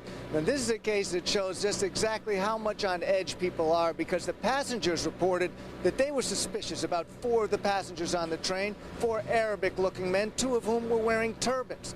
Well, the train was stopped just outside of Providence, evacuated. Everybody was questioned. It turned out that one of the men wearing a turban was indeed carrying a knife. As he was put into a cruiser and driven away, an eyewitness says a gang of teenagers chased after the cruiser chanting, "Let's kill him, let's kill him." Providence police chief says there is no connection at all with the terrorists. Meanwhile, as you mentioned before, the center of attention was here in Boston just a few hours earlier at the Westin Hotel. It's an upscale establishment right here in Copley Square in the historic Back Bay. 3 men, as you said, were taken into custody. They're being held, we're told, on immigration violations. And after the 3 were taken out, the Boston bomb squad moved in along with ATF agents, FBI agents, and they evacuated the entire hotel, searched it up and down with canine dogs, sniffing for bombs, but the building was swept for explosives and none were found. However, this interest in this case, once again, overbearing. People crowded around the scene, despite the possibility of being injured by an explosion, if that's exactly what they were looking for inside the building. These people, like moths to a flame, just an irresistible pull. There was no detonation. There was no harm here. But out at Logan Airport, safety is the watchword. Right now, they are towing thousands of cars out of a parking structure that now is too close to the terminals to comply with the new FAA regulations. There'll have to be many other adjustments to the safety out there at Logan Airport before it's reopened again, and no word yet on exactly when that'll be. Live in Boston, Bill Rapley, Fox News.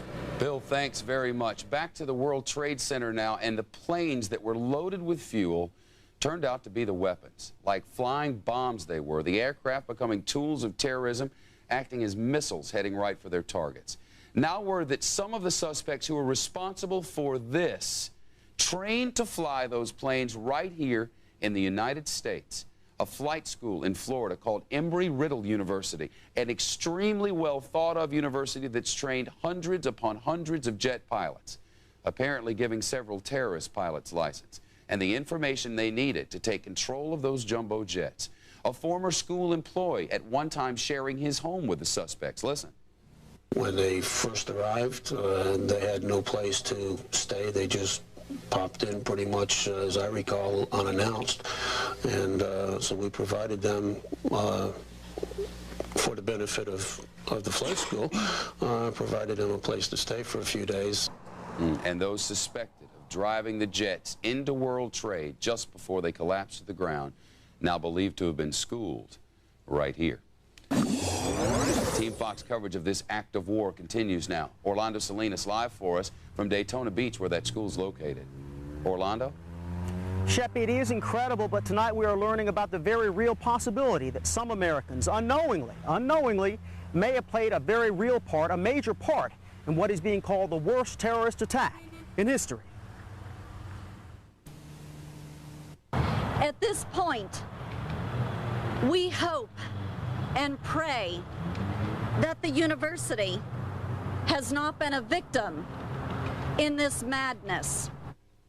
That madness, the mind-blowing, very real probability that this one flight school, along with others possibly, trained terrorists pretending to be serious student pilots at Embry-Riddle Aeronautical University. One student here was detained, interviewed, and then released after police were convinced he had nothing to do with those attacks. Also some tense moments at the Daytona Beach International Airport today. A bomb squad inspecting a Continental 737. Cops later on said it was routine after what happened yesterday.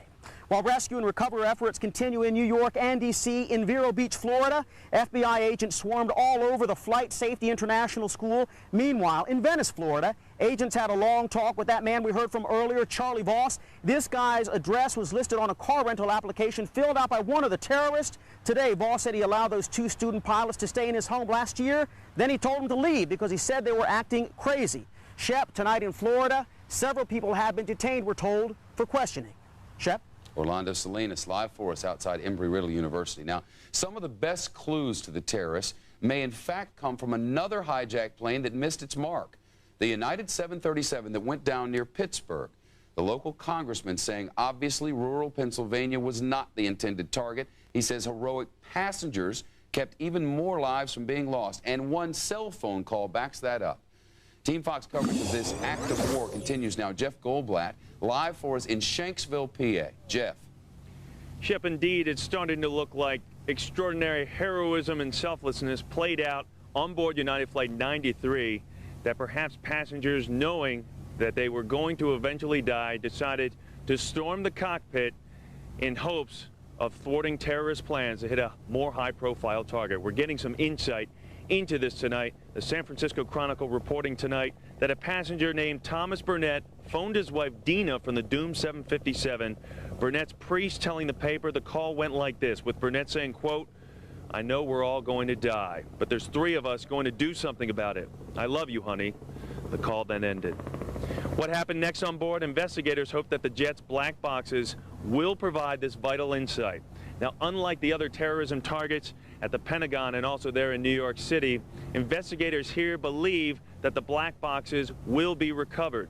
They say there's a greater chance of this happening because the crime scene here is more readily accessible, and so that if the black boxes are there and they are intact, that they do believe they have a better chance of analyzing this information and are going to go forward with that there might be some more promising bits of information from this flight data recorder and also the cockpit voice recorder that could provide some telling and promising leads, perhaps aiding investigators there at the Pentagon and also in New York City. And we're already getting some indications of the promising bits here from Shanksville, Pennsylvania. A high-ranking government source telling Fox News today, quote, "The key is what we're finding in Pennsylvania at the wreck site.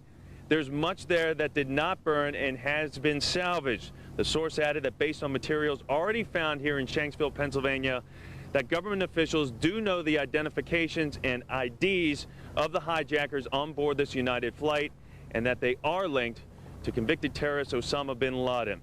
On scene here, FBI agents, when questioned by me earlier in the day, wouldn't shed any more information or any more detail upon this information that we were told by this high-ranking source in the nation's capital. But they did tell us plenty about the investigation going on out here. They said it's going to be painstakingly meticulous, that it could take anywhere from 3 to 5 weeks, that there's just lots of debris out there, Shepard, the largest piece of which they've been able to find at this point a chunk of an engine, but most of it no bigger than a telephone book. Shep, back to you. Jeff Goldblatt reporting live from the crash site there in PA. Let's go live now. These are live pictures. I believe this is the crash site, certainly, in downtown Manhattan. Some of the best look that we've had at this scene. It's my understanding that there has been quite a rumbling in Lower Manhattan tonight as all of these rescue workers crowd in and around, hoping against hope to find anyone who might somehow by a miracle be alive in there. The buildings around them are rumbling. A 54-story building threatening to collapse, and authorities truly believe that it will collapse, and at this point it's just a matter of time. You may remember after the Twin Towers collapsed, there was building number 7 there in the same complex. There are a lot of buildings altogether. Building number 7 went down. Now there are fears about buildings 4 and 5 as well. Imagine the thunder when that plane hit, and then when the buildings collapsed to the ground. It's an island made of granite, but it certainly rocked everything. Now the structural soundness of the buildings around certainly in question. Until earlier today, 3 buildings were still on fire. You see the windows blown out in all directions. After what happened, who can imagine otherwise? Let's take a look at exactly how it happened yesterday morning when 2 jets went plowing into what was one of America's most prized possessions, a building that wasn't even completed until 1978, the last tower, 88 that is. And if you look closely, you can see the nose of that jumbo jet coming right through a building where thousands and thousands of friends and relatives of people in this city lived, where 400 businesses from this nation and around the world were headquartered, where 50,000 people walked in the doors every morning to go to work. They hit these on purpose. They were headed west out of the airport there, crossing over Mass, then straight down and straight in to the World Trade Center. They had an accident in Washington. They tried in Washington to hit the White House, it's now believed. Brian Wilson's speculation is, from his knowledge of the flight patterns there, that as they tried to hit the White House, taking this route right here, they passed right over it, couldn't see it, had to make a loop and go to their secondary target, because the Pentagon is surrounded by nothing. It's an enormous structure and impossible to miss from the air. And besides that, the pilot knew there was another plane that was speeding in that direction and had exactly the same orders as he, to go right to 1600 Pennsylvania Avenue and blow up the White House. The terrorists infiltrating our airports boarded our planes with knives, in some cases making bomb threats. But who were they, and how did they pull off this coordinated and horrific act of terror? The feds are looking for those answers. Fox News has learned investigators have identified almost all of the hijackers, including one known supporter of terror suspect Osama bin Laden. Our Team Fox coverage of this act of war continues now. Senior correspondent Rita Cosby live in D.C. Rita. Shepard, law enforcement sources are telling Fox News that they are now 99% certain that bin Laden masterminded these terrorist attacks. They say the key is to track down those who assisted the hijackers and work up the ladder to the ones who actually directed the attacks. They also say that they cannot rule out at this time that there may be some state sponsorship. Now, we talked about some incidents that took place in Boston today, including 3 arrests that took place there. Terrorist mastermind Osama bin Laden has some strong family ties to a group of supporters in Boston, where the 2 hijacked airliners that demolished the World Trade Center took off. One of bin Laden's brothers actually set up a scholarship fund at Harvard University, while another relative owns 6 condominiums in an expensive complex just outside of Boston. 2 of bin Laden's associates also once worked as Boston cab drivers. Now, sources in law enforcement are telling me that they do indeed have the names, it appears, of almost all of the hijackers, and sources are telling me that many of the hijackers were Egyptian and Saudi nationals. Now, this is significant because these are 2 groups that comprise a good portion of bin Laden's followers as well. As we pointed out, there were a number of arrests in Boston today, but also in Providence, where a train was actually stopped that was part of its route in Providence. It was an Amtrak train that was going from Boston to Washington, and when it had its stop in Providence, FBI agents heard it on, and at least 3 Middle Eastern men, including this one that you're seeing here, were taken off the train and taken into custody. That one man was arrested on weapons charges, but is possibly possibly believed, law enforcement sources possibly believed, to be connected to the hijacking in some shape or form. Now, in addition to all of this, and we're looking at live pictures of the scene now there from New York as well, but in addition to this, let's give you an update on the status of all the airlines. Remember, yesterday all the flights were stopped. That was a ground stop that was instituted for the first time in U.S. history. That happened minutes after the attacks took place, and there were some changes today. Today, the Transportation Secretary Norman Mineta announced that some flights will fly on a limited basis. These are bereavement flights. These are also some flights that were diverted to other destinations yesterday, and now they're being allowed to go to their original destinations. But these are the exceptions to the rule. For the most part, the ground stop is still in place. Those that will fly, obviously there'll be a lot of problems. There'll be some delays. There may be some different types of planes that will be going, and they'll be going with extra security. Some of the new measures that are in place just to be allowed to have these few flights go. No curbside check-ins. No knives, nothing of that structure being allowed to go on. In the past, they were allowed to bring blades 4 inches or less. At the gates, only passengers. No family members are allowed to go there. And also additional security at the terminal. We may see a number of officers, a number of state and federal officers at the terminals and also at the gates. Officials are saying that they do expect that the ground stop, that official ground stop, will be lifted soon, but that all airports around the country will have to adhere to some very, very strict standards that may be in place for some time, may become permanent procedure, may cause some inconvenience to travelers, but hopefully we'll keep them safe. Back to you. Let's hope so. Our senior correspondent, Rita Cosby, working hard for us in D.C. As we continue to watch the rescuers toil there in the lower end of Manhattan, just coming across on the wires, this from Sharon Cohen, AP's national writer, talking about the people who were on board that plane, the plane which crashed into the World Trade Center just yesterday. They were heading to weddings and reunions. They were returning from vacations. They all had plans to see a son, to start a new job, to go to a conference. On a bright September morning, 4 planes on the East Coast took off routinely. Then everything changed in a terrible moment, and the flights veered to tragedy. Some were on the phones inside those planes at the time. Barbara Olson calling her husband.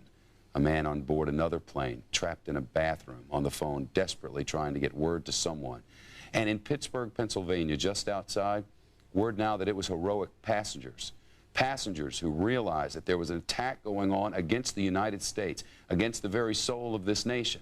And somehow they were able to take that plane down there instead of on top of the White House. Congress today a world away from the partisan bickering that so often marks that body. Senators from both parties putting their differences aside and pulling together, standing right behind President Bush and the new cause, the honor of yesterday's attacks and the horror thereof hitting home. Senators finding they are all vulnerable to the ordinary man on the street. New York Senator Charles Schumer is describing now his own very personal moments. He had a very difficult time when he first got to the site. It was not easy even for the senators. At the time, Mayor Rudy Giuliani was trapped underneath a building. Senator Schumer speaking out today about what happened to him. And immediately it hit me that my daughter attends high school within the shadow of the World Trade Center. Most of the pictures of the conflagration showed her high school in the background. I reached my wife, and for 2 hours we were in virtual panic about trying to locate her and see how she was, and then, praise God, she called. So will Congress be doing in the next few days what it's been doing in the last? What can it do? Our Team Fox coverage continues now on this act of war with Chief Political Correspondent Carl Cameron live for us in D.C. Carl, what's the word from the Hill? Well, Shepard, there's really something quite historic happening. Despite all of the tragedy and the very, very dramatic and heartrending stories that are taking place in Pennsylvania and in New York and just across the river in Virginia at the Pentagon, what's happening in Washington proper is history-making. It is the beginnings of what many believe is the U.S. war on terrorism. Virtually every hour in this city, there is another step toward dramatic new attitude relative to international terrorism. Lawmakers in the House and Senate today debating throughout the course of the day a resolution of condemnation about what had happened in the hijacked jet attacks on the World Trade Centers in New York and on the Pentagon. They are making a number of steps There are a variety of classified briefings that have occurred, and in every single one they say they're getting closer and closer to believing that Osama bin Laden was behind this, but they still say it's not quite conclusive. It's been a unified chorus echoing what the president said, that the United States has suffered an act of war. They are going to pass both the resolutions in the House and Senate unanimously condemning this. There are strong warnings from lawmakers that the American people have to be prepared for foreign civilian casualties, that when the United States retaliates, because President Bush and Democrats and Republicans alike believe any country that harbors terrorists should also be held responsible, our attack, our retaliation, our reprisals could be so violent that in fact we may see civilians killed in another country, and the American people need to stand strong and not weaken in its resolve if we begin to see pictures of women and children dying in another country as the United States government tries to find and hold responsible those people who've caused the carnage in this country. There have been dramatic links to Afghanistan, a country where Osama bin Laden is known to have spent time. Now you're looking at live pictures in the U.S. Capitol where a prayer vigil is taking place this evening. Lawmakers, dignitaries from across Washington listening to the National Marine Corps band playing, a prayer vigil which will go on throughout much of the evening. There will be tomorrow from the U.S. House of Representatives a measure passed, emergency supplemental spending, at least $20 billion that will pay for increased spending for the emergency bill, emergency spending. Yeah, go ahead, Shep. Let's listen to this.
Prayer vigil on Capitol Hill. The free and the brave in Lower Manhattan still toil away. This prayer vigil in memory of the thousands upon thousands who were no doubt dead in Lower Manhattan this night. They will work throughout the evening. The military is en route. 2 aircraft carriers headed this way. A hospital ship to launch to New York Harbor. This is a process that will go on for months, and it's believed 3 of those buildings may collapse this night. Carl, I didn't mean to interrupt you, but I haven't heard that song since this happened, and it seemed only appropriate. Absolutely, Shepard. There are, again, just a whole variety of steps being taken as the United States and its allies worldwide launch the beginning of a war on terrorism, more serious than any political rhetoric that's been uttered when past attacks have occurred either in this country or elsewhere, and that it brings some very important debate to this country. To what level are the American people prepared to sacrifice their personal freedoms in order to be safe? Do we want armed guards on our commercial planes? Do we want armed police around all of our national monuments? Are we prepared to take the necessary steps to stay safe as a country? Are we willing to pay the price in potential civilian casualties in other countries for the retribution and the justice that so many lawmakers want? Finally, this debate is going to require the United States to hold responsible its own allies across the globe. Look for members of Congress in the days ahead to insist that nations like France and Germany cut their economic ties to those countries in the Middle East that in the past have showed some tolerance towards terrorism. For instance, Iran and Iraq, nations that have been embargoed by the United States, but that some European countries have been working with. A lot of very serious policy decisions. A historic attack with devastating implications, history in the making every hour in Washington as a new war on terrorism unfolds. Shepard. Carl Cameron, live for us on the Hill. Carl, thanks very much. We're getting more and more information about that plane that went down in Pennsylvania. How would they have known, right? How would they have known to take that plane down? How would they have known that it wasn't just someone trying to go somewhere? Surely the terrorists didn't tell them, we're about to go crash into your White House.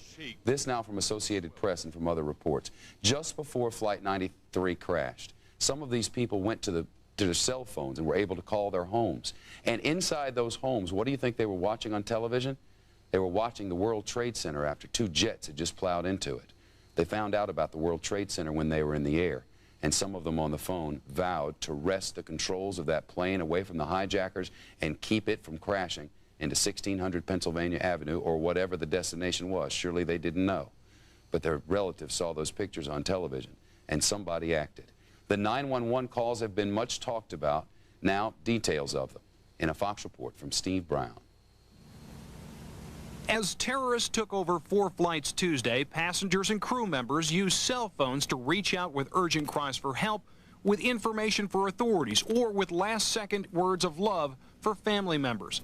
Mark Bingham was aboard United Flight 93, which had left Newark for San Francisco. He reached family members at home.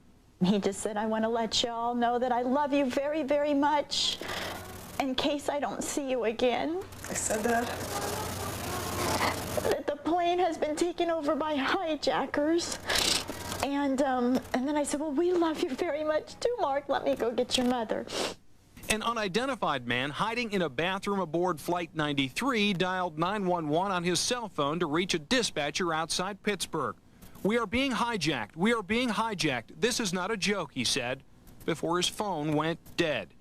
Aboard the same flight, Lauren Grancolis, on her way home to San Francisco from her grandmother's funeral in New Jersey, was able to reach her husband, Jack. We have been hijacked, she told him. They are being kind. I love you. Flight attendant C.C. Ross of Fort Myers, Florida, put through a panicked call to her husband, Lauren Lyles, who had just gotten their 2 sons off to school. He heard screams in the background as she told him, we've been hijacked. I love you. I love the children. Still on Flight 93, Thomas Burnett called his wife Dina and told her of a final act of resistance to terror. I know we're all going to die. There's 3 of us who are going to do something about it, he said. Flight 93 was the only plane that didn't reach its target, crashing into an empty field in southern Pennsylvania. Peter Hansen of Groton, Massachusetts, was aboard United Flight 175 with his wife and their 3-year-old daughter as it left Boston for Los Angeles. He reached his father in Connecticut. Hansen told his parents he knew they were all going to die, but he tried to reassure them. Don't worry about us. It's going to be quick, Hansen told his father. United Flight 175 was the second plane to crash into the World Trade Center. Fox News commentator Barbara Olson was aboard American Airlines Flight 77 as it left Washington for Los Angeles. She was able to place 2 calls to her husband, Theodore Olson, the U.S. Solicitor General. Our plane is being hijacked. She then asked, what should I tell the pilot? The call was cut off, but she immediately called back to ask again, what should I tell the pilot? Those were her final words, as minutes later, American Flight 77 became a massive missile and crashed into the Pentagon. Steve Brown, Fox News. And they're still trying to clean up at the Pentagon, though it now appears that the death toll will be much lower than previously thought. You may know by now that before this plane ran into the Pentagon, the thing had been under renovation for quite some time, and the area there at the Pentagon was largely unoccupied, but they didn't know that. In Lower Manhattan, that was not the case. It was just before 9 o'clock. So many of the businesses inside World Trade Center are financial businesses, which are open very early to get a head start on the markets. It was loaded. Though 50,000 people work in the building, it's estimated somewhere between 10 and 20 might have been in there at the time, but so many of those, it is now prayed, may have been able to get out before the thing collapsed, and a lot of them may have been saved. And we know of one woman who was on the 92nd floor of that second tower to collapse, the 92nd, and was able to walk down amid all that chaos and come to radio stations and tell her story. They're hoping to get more victims into the hospital. Hundreds of medical personnel standing by to attend to victims. Volunteers are everywhere. People donated blood 24 hours a day until finally St. Vincent's Hospital said, thank you, but we cannot accept any more blood. They got lots of food and lots of water, but the number of people admitted to hospitals remains very, very small compared to the thousands affected by the attacks. Our Team Fox coverage of this act of war continues now. Derry Alexander live for us at St. Vincent's in Lower Manhattan. Derry. Hey, Shep, you know, we've got quite an active scene outside of the hospital, interestingly enough. Inside of the hospital, it's pretty quiet. Haven't seen many more people coming to be treated. But we've got a candlelight vigil outside of the hospital. So many strangers feeling for strangers. Just take a look over my shoulder here. You see people standing by the sidewalk, holding candles up. We saw people walking through the middle of the street with elementary-size American flags, elementary school-size American flags with huge poles on them, just walking down the street, singing America the Beautiful, people clapping. We have people standing along the sidelines here with pictures of loved ones that are missing, just looking for any kinds of answers, looking for any kind of comfort that they possibly can get. Now, at this point, we've heard that about 426 people were treated here at St. Vincent's. Of that, 73 of those people were rescue workers, cops, and firemen. And we also understand that 95 people were admitted overnight. 5 people did die at the scene. Something interesting, we are hearing that so many people came out to give blood that apparently area hospitals do not need blood. And also at this time, area hospitals do not need volunteers. I also heard Mayor Giuliani say earlier today that the city does not need volunteers at this point. But stay tuned for a few days from now when when you've seen the pictures a million times over and things start to, wear on you a bit, that is when they may need some volunteers, professionals to help out people with mental anguish. Also, there's a lot of cleanup that has to be done, so they are saying stand by if you want to volunteer. I know it's hot right now, but they may need help in a little while. Something else that's interesting that's supposed to happen at the hospital very shortly, we understand that Senator Hillary Clinton and Senator Chuck Schumer are going to come here, so we will be standing by here for them to come. So that's what's going on at the scene right here in front of St. Vincent's Hospital. Back to you, Shep. Gary Alexander, live for us in Lower Manhattan. Gary, we're also waiting for the Mayor, Rudy Giuliani, as you mentioned, to hold a news conference. That's expected to begin just moments from now. We're hoping to learn a great deal about how the rescue efforts have gone just before nightfall. This is his first news conference in a few hours. There were hopes, at least, that they might be able to get in there and do a little bit more work. But, of course, now there are fears of these 2 more buildings that may, in fact, collapse. They've moved people away from lots of the area, but as you can see, they are going through the rubble now with the enormous cranes that have been brought in there to assist. More fingers are pointing at Osama bin Laden through all this as the mastermind behind yesterday's brutal attacks. The French, the British, the German, and Israeli secret services are all saying that bin Laden is considered the prime suspect. That information from the chief of staff of Germany's prime minister. Germany saying it expects the United States to react forcefully. And some Palestinians in the West Bank greeting the attacks on the United States with cheers and celebrations. So just what is the mood in the Middle East today? A Fox report now of this act of war continues with Jennifer Griffin live for us in our Jerusalem newsroom. Jennifer. Hi, Shep. The mood here in the Middle East is somber and also a bit curious about how the U.S. is going to respond to this attack. Many people are speculating that the U.S. will bomb, but bombing has its own problems. The question is, when will they bomb, where will they bomb, and who will they bomb? After the U.S. linked Osama bin Laden to the U.S. embassy bombings in Africa in 1998, they sent Tomahawk missiles into Afghanistan and into Sudan, but bin Laden survived. Here in Israel, people are still very shocked by the initial Palestinian reaction to the news that America had been attacked. There was dancing in the streets. Several thousand people went into the West Bank and were celebrating, handing out candy.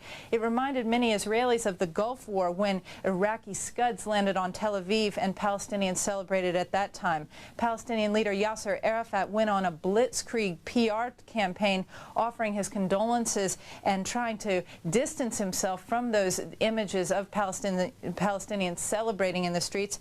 He even donated his own blood to the Americans. Just a few weeks ago, Israel's prime minister called Arafat his bin Laden. As Israel has found in its fight against suicide bombers, it's often very difficult to go after these people who send these terrorists into attack, and that bombing is often a difficult way to stop the terror. What makes bin Laden a tricky target is that he can hide in Afghanistan. There are many places he can hide, and it's very unlikely that the Taliban is going to give him up, even if the Americans find evidence linking it to bin Laden. Shep? Jennifer Griffin. Jennifer, live for us in our Jerusalem newsroom. We'll keep tabs on her, of course. Congress today, a world away from what was going on. We first, though, want to take you to Lower Manhattan, where they are still still working away to try and clear away as much of the rubble as possible. You can see the iron workers out now. It's been mentioned repeatedly here that part of the reason the building collapsed, it's now believed, part of the reason it collapsed is that, that in fact that plane blew up in the middle and the heat got so high that it melted the metal and it just fell one down on top of the other. I want to get you to some of the reaction from all of this. Our cameras and microphones have been out and about. Some of the human side of this story. It's not hard to find. We've sent producers and photographers out with cameras all over the city of New York and Washington for that matter. And the small personal stories are as fascinating as anything else. Those who survived, those who were able to help a neighbor, those who were able to get away just in time, and those who saw things which they never dreamed in a million years would ever cross before their eyes. Leave the families alone. What I have seen on their faces is grief and shock at what's happened. They've gone through a terrible tragedy and a horrible loss. He'd called his wife a few minutes before the Pentagon was hit. He forgot. He didn't have a cell phone, so apparently he was on his office phone and called her and told her to turn on the television, that look at what's going on in New York City. And that was the last anybody heard from David. Been told that he's not in one of the emergency rooms. The plane hit his office, the office he was in, and found him. And the Pentagon has announced that there is no hope for any survivors left in the rubble. There's always hope, but we also have to face reality to go on. It's tough. It's tough. There's two little girls, lovely wife, and a tough future. He said, I want you to know I love you very much, and I'm calling you from the plane.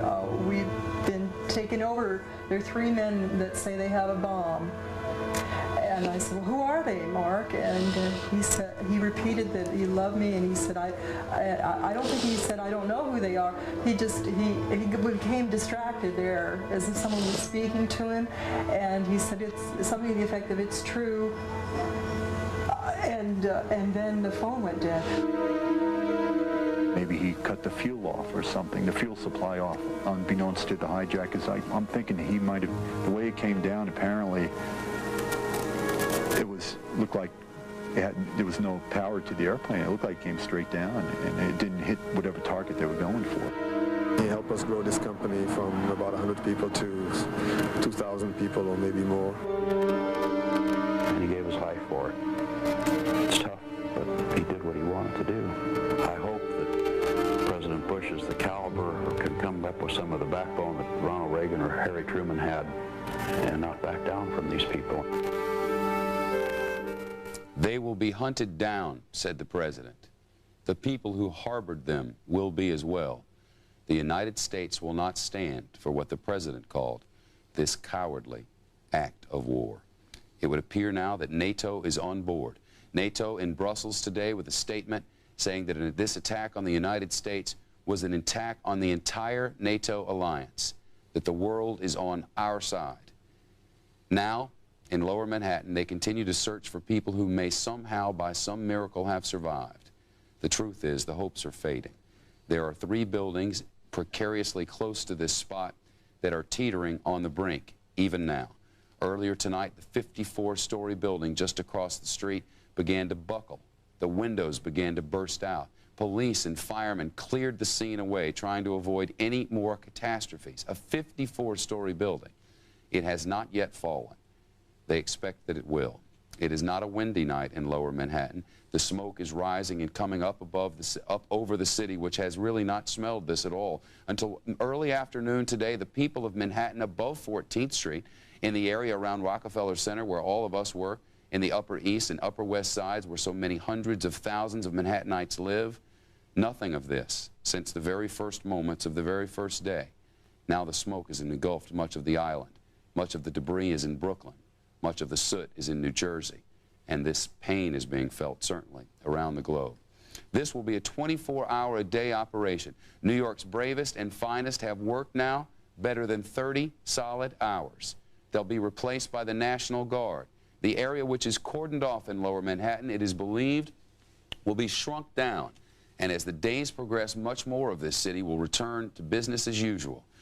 In Washington, the early death toll was believed to be around 800 for the Pentagon. Now it's believed that that could be more like 100 or 150. They put listening devices inside the Pentagon. They have no reason to believe anyone who is left inside is still breathing. We'll have live, continuous Team Fox coverage throughout the night. The Bill O'Reilly Factor is coming up next. Bill is live in Manhattan this evening, and we'll have the latest breaking developments. Our correspondents are standing by. Linda Vester and I are back with you in an hour from now, and will be throughout the night. Old Glory flies over the construction zone in Lower Manhattan. The torches are blowing, and people are working with their bare hands to try and find a neighbor, working a bucket brigade to see if maybe there's a life in there that can be saved. I'm Shepard Smith in New York. The O'Reilly Factor begins now.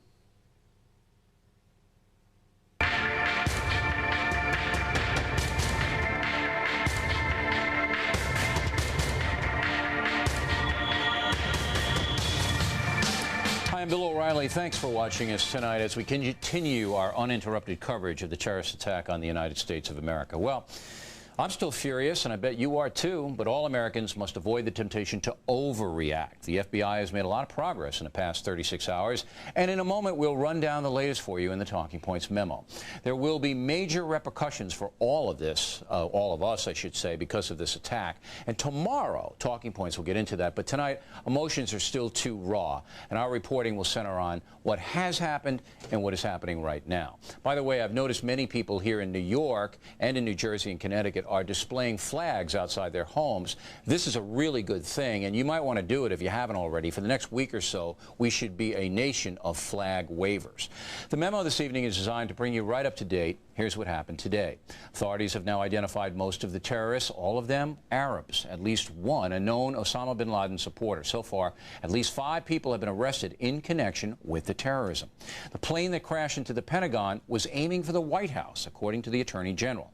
And Mr. Ashcroft also says the planes were hijacked by 3 to 6 terrorists on each airliner. The men used knives and box cutters. The damage at the World Trade Center and the Pentagon is now estimated at $20 billion. The final death toll remains unknown at this hour. The United Nations is pulling its personnel out of Afghanistan. The stock exchange will remain closed on Thursday. And at least 9 people were pulled out of the World Trade Center rubble. Today, the search continues right now. We have correspondents everywhere, and if anything happens, we will go to them immediately. Incredible stories of survival are coming out tonight, and with us now are 2 men who are very lucky to be alive. Jeffrey Lanka, a computer programmer, was working on the 58th floor of No. 2 World Trade Center when the airplanes hit both towers, and Bill Belmont, an attorney and former police officer, was almost buried alive when the first tower collapsed. Mr. Lanka, let's go to you first. You woke up in the morning about what time? I get up actually at 3 o'clock in the morning. All right. You take, how do you get into the city? I take the LIRR in from Freeport. All right. So you're at your desk at what time? I get to my desk about 4:30. You're at 4:30 in the morning. Yeah. All right. Now this, to you, is a secure building. How long have you been sitting in a desk in this building? A year and a half. All right. So you go in, you're at your desk, right? Drinking coffee, doing your work. Mm-hmm. And 4.5 hours after you sat at your desk, right, what happens? I'm on the phone with my mom, and suddenly I hear a very loud bang. Almost immediately, I see debris flying down outside my window. I face south, and there's flaming debris and a lot, like thousands of pieces of paper. And I said, what? It must have been a bomb, and I'm thinking maybe it's propaganda. With all this paper, I couldn't understand what the paper was. All right, so you're on the phone with your mother. Exactly. All right. Did she get worried when you... A little, yeah, but I told her, listen, I'm going to hang up with you and call my wife. All right, so right away you knew, obviously, when you're... How loud was the bang that you heard? Pretty loud. It was obvious something had gone off. All right. Unusual. So my first instinct would have been to get out of there, because I'm up, 58 floors, right, and I know what happened in 1993. Right. I'm sure you remembered that. Right. But you called your wife first. Yeah, well, we do hear loud bangs from time to time, like when there's construction going on, so it could have been something. Flaming debris? Well, that is quite unusual. But these are very big, large buildings. They're not going to fall down, or so I thought. All right, so you get on the phone with your wife. Right. She get her right away? I said, listen, check out the TV, see what's going on. She called me up. 2 minutes later, said a plane hit the other building. All right, so she was the one that alerted you what happened. What'd you do then? I said, okay, let me go over. I walked over to the north side, looked to One World Trade Center, to the east side of it, and there's a gigantic hole with a flaming, smoking hole in the east side of One World Trade Center. So nobody in the building told you to evacuate, no alarms went off, nothing like that? Other people in your office, what were they doing? They had heard it, but they were remaining even calmer than me. They were staying at the everybody desk. was calm. Nobody was running for the elevators or anything like that. They were looking out the windows at this papers. All right. That's about it. Then what did you do? I came back and went to my boss and I said, Bernie, listen, a plane hit the other building. And so finally people came over and looked out that window and we couldn't believe, you know, this hole. And better yet, what happened next was people actually started jumping out. And when that happened, you saw people jumping out of the World Trade Center? I saw it start to happen, and I turned around and walked back to my desk. I don't have a stomach for something like that. But they were coming out. How long did you stay in the office? Well, the first one went off about 8:50, and I stayed until there was suddenly an announcement, maybe 10 or 15 minutes later, that everything is okay with number 2. The only problem is with number 1. So you can remain where you are if you're in number 2. Really? That's what they said in the tower? The fire announcement, okay, right. That's the fire announcement. So what did you do? I stayed at my desk, and about 3 minutes after that announcement, suddenly a very loud bang, and the building moved. You could feel the building move. Trembled. Yes.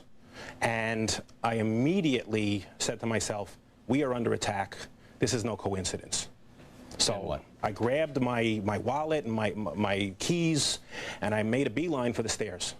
So you didn't go to the elevators? No. I knew that the elevators were no place to be at this point. Did anybody, was there panic at that point now in your office? No. Luckily, there wasn't. One aside is, as I passed the freight elevator, I could hear it free-falling and people screaming. And I could hear the cables hitting the shaft. So there were people in the elevator. Freight elevator was free-falling, and I could hear screams. Free-falling down, you could hear the screams. I could hear screams. So you went down the stairs? Yes. How many people were on the stairs with you? Initially, it was very light. But after maybe 4 floors, it started getting heavy, and it was slow going. Okay, so people were they pushing or anything like that? Luckily not. No panic? No. So you're 58 floors up, you got to go 58 you know, staircases down. Right. How long did it take you to get out? About 15 or 20 minutes. Really? That long? Well, it's a slow go. There are women that are having trouble, or, you know, I'm not singling out women, but they were crying. 2 girls behind me were saying, I hate this building, I hate this building. And so some of the women who were having trouble, you know, walking were being helped by other people, and so it was very orderly in that respect, but it was very slow going, and at times it actually stopped, which was very scary, because I'm thinking, what if this never starts again? Right. Now, did you say anything to people, or were people in charge? Was there anybody trying to get these people out? There was some chatter amongst people. Some people were trying to crack a joke or two just to relieve the tension. Was there anybody panicking? No, luckily not. All right. That was very lucky. So when it stopped, nobody pushed or screamed or anything like that? No, we just waited. Finally, you got down, you said 20 minutes it took you to get out, right? Yes. All right, then you're out. Yes. What's the scene around you? The way to get out was they put us into the mall level, the lower level where the mall is, and the police pointed, you know, a route for us to go, and we exited near Borders Books on Church Street. All right, so the cops were already there when you hit the bottom. They're guiding us, and they're telling us not to run. I started to actually pick up the pace. Don't run, immediately told not run. Okay. Still not a lot of panic, right? No, luckily. Now, you get outside. Right. Then what do you see? Well, you know, the Trade Center's behind me at this point. I'm on Church Street, and the cops say, go to Broadway. And I was like, fine. I don't want to be anywhere near here, so all right, so you were just trying to get out of there. Right. And that was pretty much the end of the ordeal for you? For me, well, I have a love for the World Trade Center. I was very excited to be working there, and it was like a friend to me.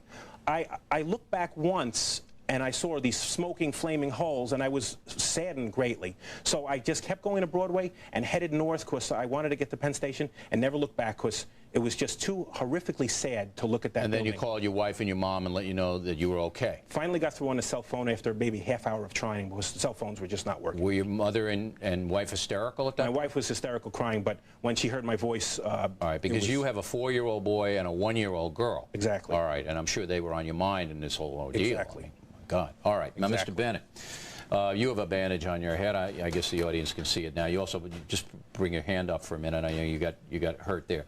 You got up in the morning at what time? What happened to you? I got up around 8, took the Long Island Railroad to Flatbush. To Flatbush, all right. My office is at 30 Wall Street, which is right down from the Exchange. I got out of the subway at Williams and Wall about 9:15. All right. When I got out, just like Jeff said, there was a lot of debris in the air, a lot of paper coming down, but there was some soot and some smoke. Someone had told me that the World Trade Centers were hit. So I went up immediately to my office. I told my secretary where I was.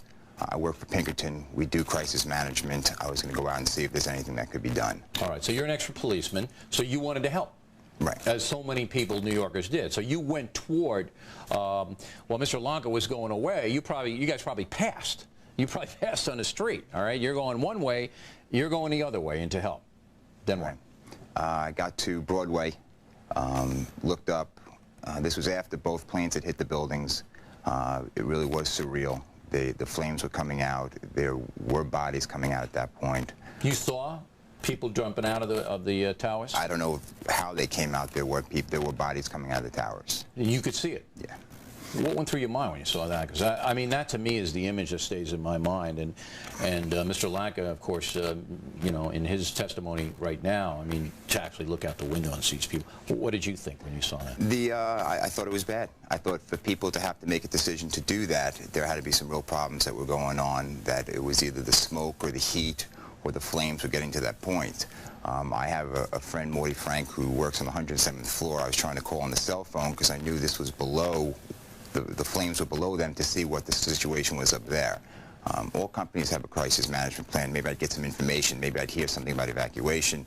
Cell phones wouldn't go through. Phone lines were down. I then looked for the command center. Right. I knew they would have set one of those up.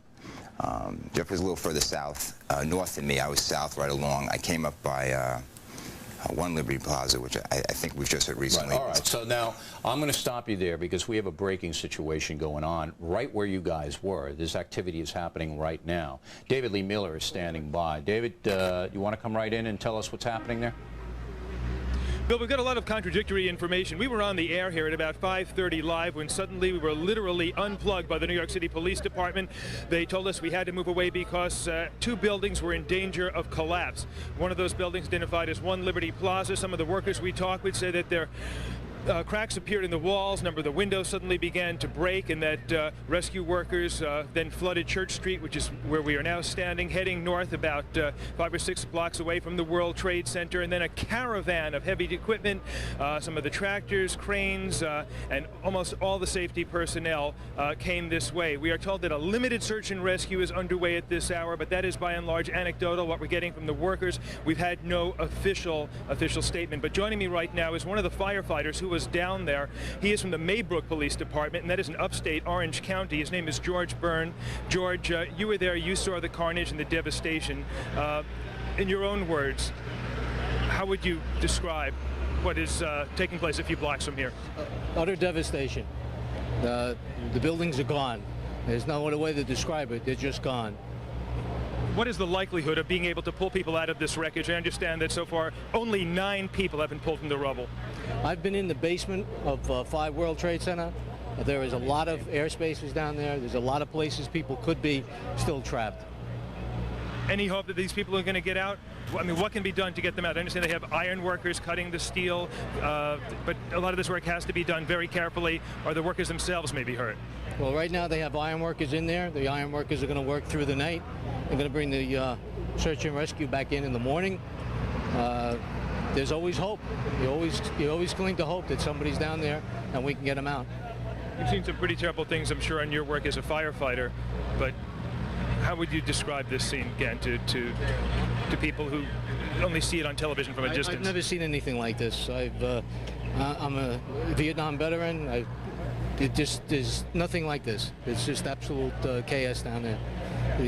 Like I said, the buildings are gone, and it's just utterly unbelievable.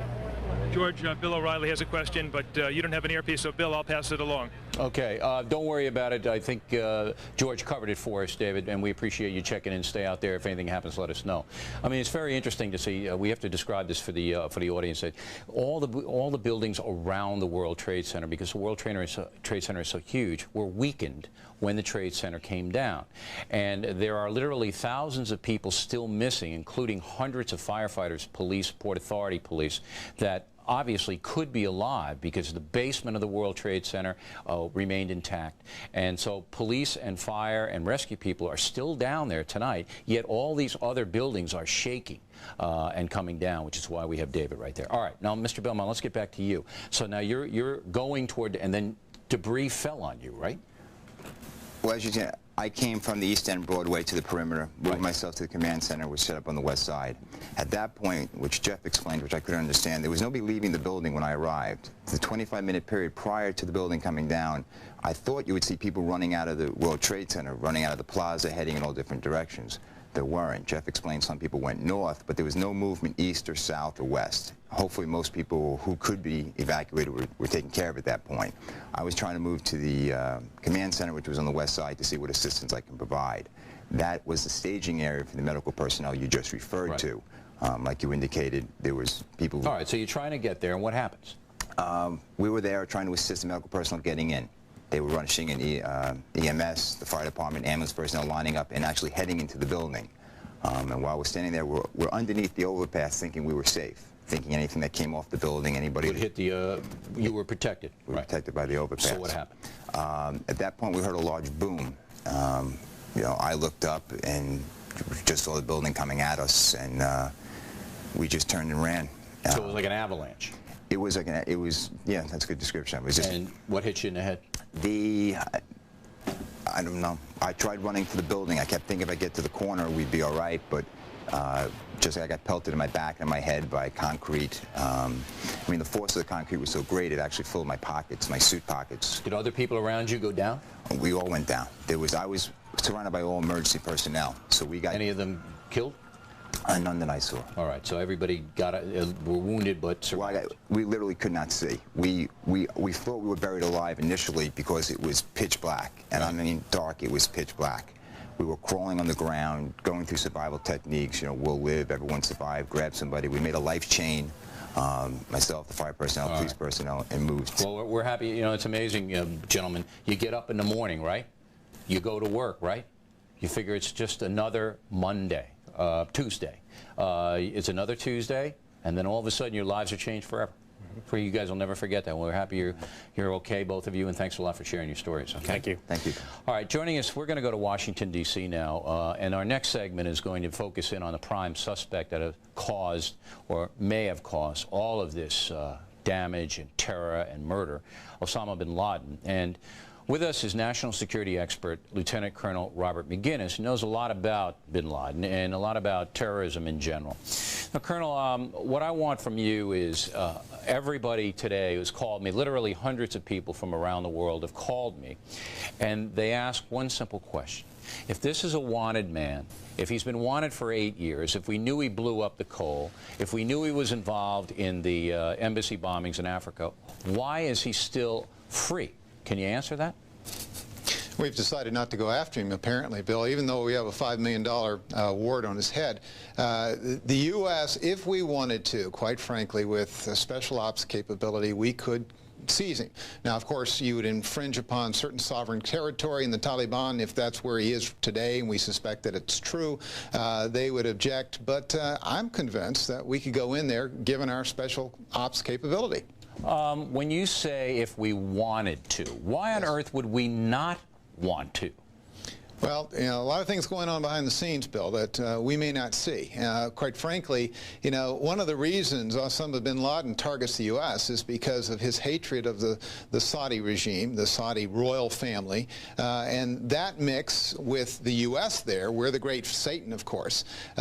When you put all that together, there become a series of puzzle pieces that often don't fit the right way. They don't want, perhaps, us to go in and pull this guy out.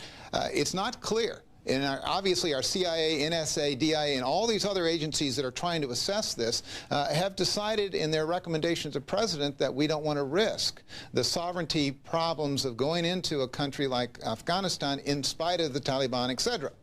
All right, but when you say that we don't want to risk, what are we actually risking here if we go in a certain... Look, President Clinton lobbed a couple of missiles at Afghanistan when he thought Osama bin Laden was in a certain area, and he killed a bunch of people, all right?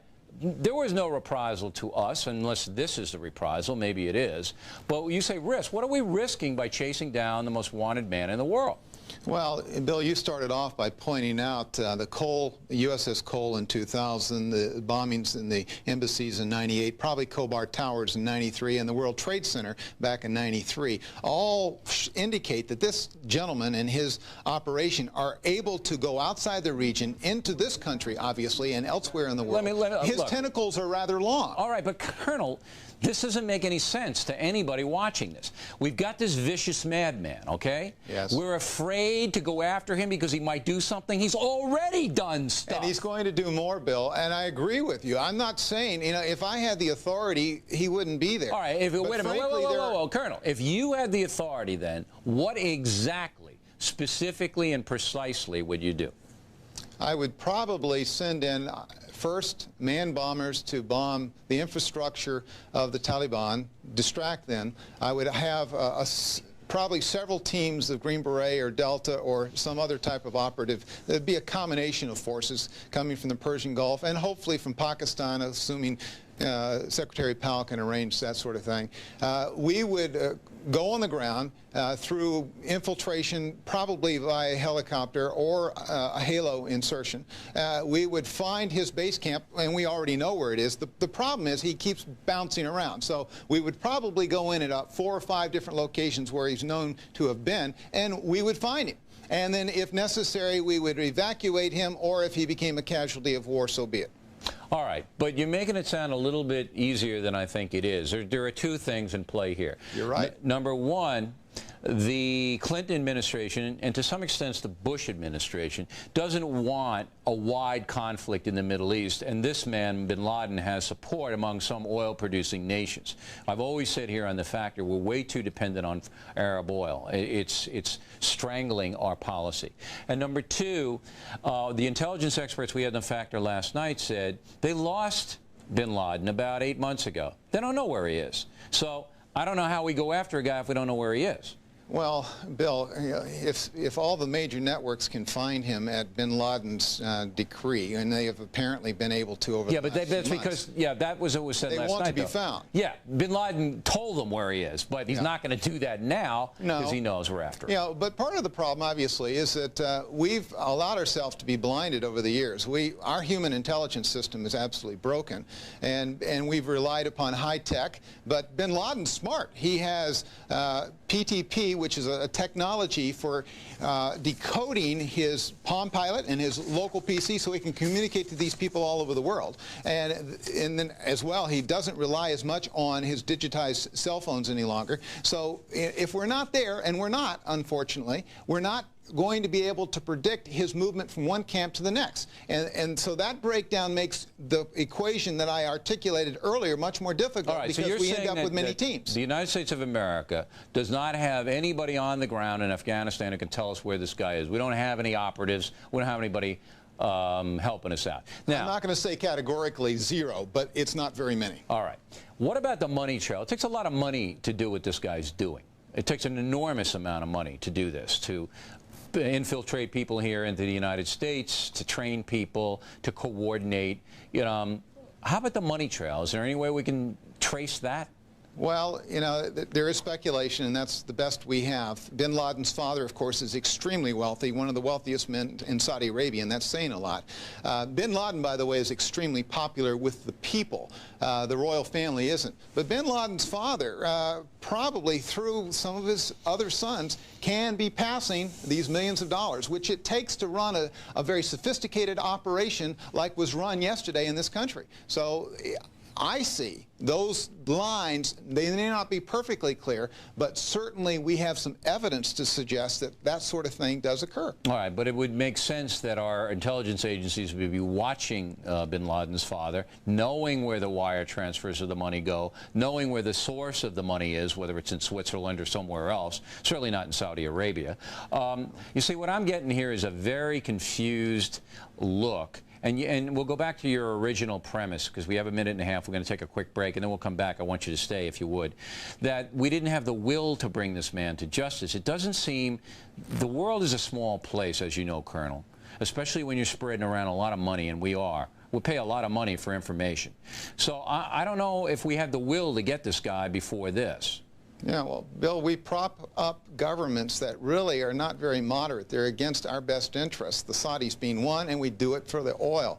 You know, the Kuwaitis aren't very dependable. You know, Iran and Iraq aren't very friendly toward us either. So we really have very few friends in that oil-rich part of the world. So, you know, it really is, in a black and white scenario, we either make friends with somebody who has the resource we need and perhaps access to the new Caspian Sea oil, or we're going to be dry and high here in the United States. Well, that's for sure. I mean, we just can't, this well, we're going to get into it tomorrow in a factor. I don't want to get into that in this one, because we need more information about what's going on down in New York now. We need more information to come forth. But tomorrow we're going to deal with the bigger questions of how policy is going to change in the USA because of this.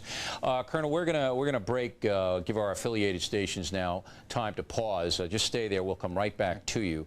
And this is a notation to our Fox stations that you can go to your local news now. All right, we're back here on the Fox News Channel, the O'Reilly Factor. We're talking to Lieutenant Colonel Robert McGinnis, who's a national security expert. The FBI made a lot of very, very fast and good progress today. And it looks like this is an Arab, or some people say Islamic militant organization. In the back of my mind, I'm saying, yeah, we think it's bin Laden, but Libya has a capability of mounting this kind of an operation. I think Syria might. I think Iran might. Am I wrong there? You know, Iran's been, its fingerprints have been over a host of international activities. Libya, perhaps, and Syria, definitely. They all have camps. But bin Laden has the biggest reach, and he's demonstrated that time and again. You know, keep in mind, 1993, World Trade Center, he brought in people that were local, working in the local mosque. He brought in an army, U.S. Army sergeant a few years removed, who was doing some training of his own people, Ali Muhammad, who was charged last year. You know, you had a host of people internal in the United States already planted, given sufficient funds and a ideological mindset. Keep in mind, this man's modus operandi is unlike a lot of other terrorists except for Hamas and Islamic Jihad, and that is suicide bombing. They commit suicide in the act. And sure, because that's what they did yesterday. They're going to go to heaven when they do it. It's well, that, of course, you they're know, going to get a higher the jihad, reward. The holy war, right? That's right. Now, the problem with Osama bin Laden right now, as we pointed out earlier, is that we don't exactly know where he is, and you say it's because the CIA and other intelligence agencies don't have enough people on the ground, and we really don't get great information about this guy. The UN pulled its people, or is right now pulling its people out of Afghanistan. What does that tell you, Colonel? Well, clearly they understand what we're about to do. Which is? I think all the indications are that we're going to take a military strike against Afghanistan, because the Taliban was the first to come out and say, we aren't doing this, but in fact we know, based on past records, that Osama bin Laden's fingerprints are all over this. So all right, we'll no, wait a minute, Colonel. I want to get another. very precise here. You believe the United States is going to bomb Afghanistan? Its infrastructure, yes, and it will also send in, if we haven't precisely located Osama bin Laden, he moves every day. Yeah, we're not going to get him. To a host you believe me right now. He's someplace now where a bomb's not going to get him, whether he's under a mountain. A bomb's not going to get him, no, Bill. We have to go in there with real people. All right, but let's take it one step at a time. Let's take it. You believe that the United States is getting ready to bomb the infrastructure of Afghanistan. Now, today, President Bush said, quote, close to a quote, that President Putin is totally on board with anything that the United States. Is that a code of saying that we told the Russians this is going to happen? Yeah, well, it's quite possible that we're going to use Russian airspace north and come in from there, or, you know, the discussions we're having with Pakistan. Obviously, we have to have air access to those locations. You could do that from a carrier, though, Colonel. Well, you could, but the long range and the big bombs, Bill, you know, we have to drop some big bombs to do some real damage. But as you know, we have plenty of artillery in Diego Garcia in the Indian Ocean, which we could get there and we could wipe them right down. Yeah, but that takes a little while to get up, and we need to respond a lot faster than we can move that stuff out of Diego Garcia into the Persian Gulf. So we need to move quickly. We can launch aircraft from the United States just like we did into Kosovo. They can be there in 30 hours and back, having dropped many thousands of pounds of bombs in the right place within a couple of meters. If indeed, if it's true what you say happens, and indications are it may, and we do bomb the infrastructure of a primitive country, Afghanistan, thereby igniting more indignation among militant Islamic people. Do we really accomplish anything because we don't get bin Laden? We got a minute. Well, the president said last night, we're not going to allow those that harbor terrorists to get away with it. It's past time to make a very strong statement to a nation like the Taliban, who are not liked by their neighbors. Yes, they are encouraged by the fundamentalists in surrounding nations, but most of the quote, more moderate nations in that area are very fearful about what's going to happen. Yes, we will bomb. Okay, well, I think the odds are that will happen, and I wouldn't want to be in Afghanistan or Kabul right now. Hey, Colonel, always a pleasure to see you. Thanks for your expertise. We appreciate it. We got plenty more on The Factor in the second half hour. This concludes the first half hour of the program. We're going to go again to our local station so they can come back if they would like, and we have a very compelling second half hour, so we'll be back in a moment with that.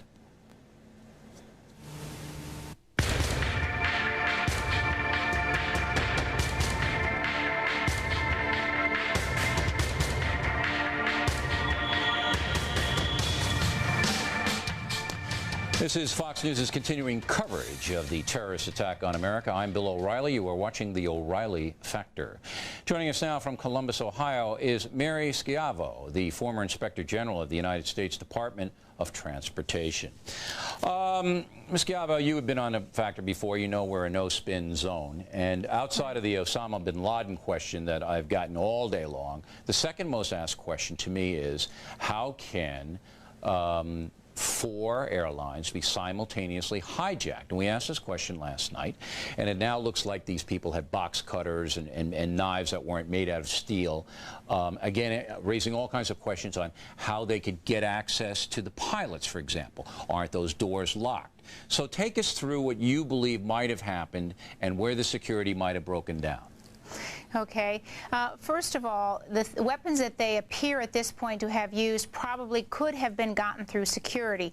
When I was Inspector General, we got all kinds of weapons through security, far more alarming than these. So it's possible they could have gotten them through security. But with 3 to 6 persons on each plane times 4, you're talking about a large number of individuals who all had to successfully get through security. If you wanted to have an operative on the inside, all you have to do is get 1 minimum wage employee at each airport. That gives them an access badge to secure areas of the airport. So access to the airport, either by brazenly bringing the materials through the screeners and assuming they won't catch it. Many indications have shown the government over the past 10 years that that's a big weakness, or having someone on the inside. Once inside and once inside security, there is nothing to stop them. We use for domestic flights a very rudimentary screening process, a profiling process. We can't use a lot of items because it's violative of constitutional rights, but it's highly unlikely they would have done anything to set that off. They bought round-trip tickets, I imagine.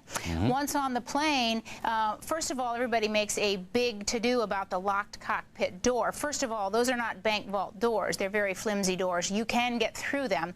And the purpose of the locked door was to keep the pilots in the cockpit flying even if there's a disturbance in the cabin. But our federal regulations put dual obligations on our pilots. Pilots are still the officers in command of their craft, and if something happens on the plane, we also expect the pilots to go out and handle matters. All right, but Ms. Schiavo, let me stop you right there. So the pilot does not have a secure lock should he or she want to bar themselves away from any trouble in the cabin. They don't have a secure door there that they know people can't get through. They have a door and a lock, but it can be breached, yes. When you say it can be breached, does that mean by force or yes. jiggling it around, or how can it be breached? By force. Just kicked in? You could kick it in, you could force it open, or quite frankly, it's a pretty standard procedure. I mean, we have had pilots come out of the flight deck to handle unruly passengers. So we haven't, once we put this rule in place, we didn't follow it religiously. Pilots have come out of the cockpit to handle all matters of stuff. Yeah, because I mean, it's very disturbing that 4 big airlines can be hijacked at the same time by a coordinated effort from 3 to 6 individuals on each plane, which is what Attorney General Ashcroft is saying now. We got the cell phone reports from the passengers saying that these guys were stabbing passengers. Right. But again, it begs the question of, it doesn't seem to be too far out to say, look, every airline cabin should have a seal, that the door could seal and you can't get through it. That's not expensive. It's not hard to do. And then that would be controlled by the pilot, co-pilot, and navigator. Right, but you also have to have policies and very strict rules in place then that you do not open that door. And I think until this point... Well, he can open the door if he wants to, but they have the choice to do that. You see, what I'm disturbed about is that these doors wouldn't prevent this kind of thing, obviously, from happening. That's right. I mean, this, everybody's seen the movie Air Force One. It would not take plastic explosives to get a typical cockpit door open. All right. I mean, that's just a damn shame. Now, the airlines themselves, as they often do, seem to be overreacting to me, and maybe I'm wrong, but I want your opinion on this, certainly. They are now saying to some people, or some airlines are saying, no carry-on luggage at all. You can't bring anything on the plane. Do you believe that's going to be a trend? No, but I do believe that they are going to substantially limit it. Obviously, they're going to have to allow things like medicine, bottles, diapers. You can tell I have kids. Things that passengers must and have to have: passports, money, inhalers, things that people have to survive. But remember, airlines have wanted to cut down on the carry-ons for some time, and now we see that luggage and all this carry-on stuff is indeed a very real security risk. So it's a combination of two factors. This has needed to be done for many reasons, but now clearly for security, yes, they will have to do that. Really? I mean, yes. So, I mean, as people work on airplanes, I certainly do when I'm on the plane. I need to have papers and books and things like that. It would be stunning, and I think very disturbing to millions of flyers if we just come on with our wallet, you know? Well, it is, but remember, we are going to have a lot of changes that are going to stun people, that's going to be very different. And again, these are changes that should have been gradually phased in over a number of years, but in this case, and tragically many other cases in the past, we have waited for tragedy and then we are reactive instead of proactive. People are going to see, I actually hope people are going to see a lot of changes, not just this, but many other changes. Well, give us some examples of changes you think are going to happen. Well, first of all, I think a lot of changes need to occur in the very infrastructure. First of all, we allow people to work at the airport with very rudimentary background checks. Only certain federal offenses disqualify you from being an airport worker. We have actually had convictions where people have lied about actually having done the background and checks on their employees. We're actually going to have to see really a wholesale retooling of the workforce. We hire to keep prices down ostensibly. Minimum wage, very poorly trained, in many cases. Sort of guest worker persons. That's going to have to change. It's going to be really a different group of personnel we need to have for security. All right. So I believe, and I think you're right, that in the next 6 months not going to be real friendly to fly the skies, to use the saying of one airline. But I don't know if that's overreacting or not. Maybe I'm wrong on that thing. I think that the security before you get on the plane has to be improved, and I believe that that all of that has to. And I also am for sky marshals. I mean, there's nothing wrong with putting sky marshals on the plane, is there? No, absolutely not. There are two things that need to happen. It's very urgent. I'm glad you mentioned that in airport security. First of all, besides sky marshals, and we do have sky marshals, we just have a very low number. And in fact, the exact number that we have is classified, but we don't have a lot.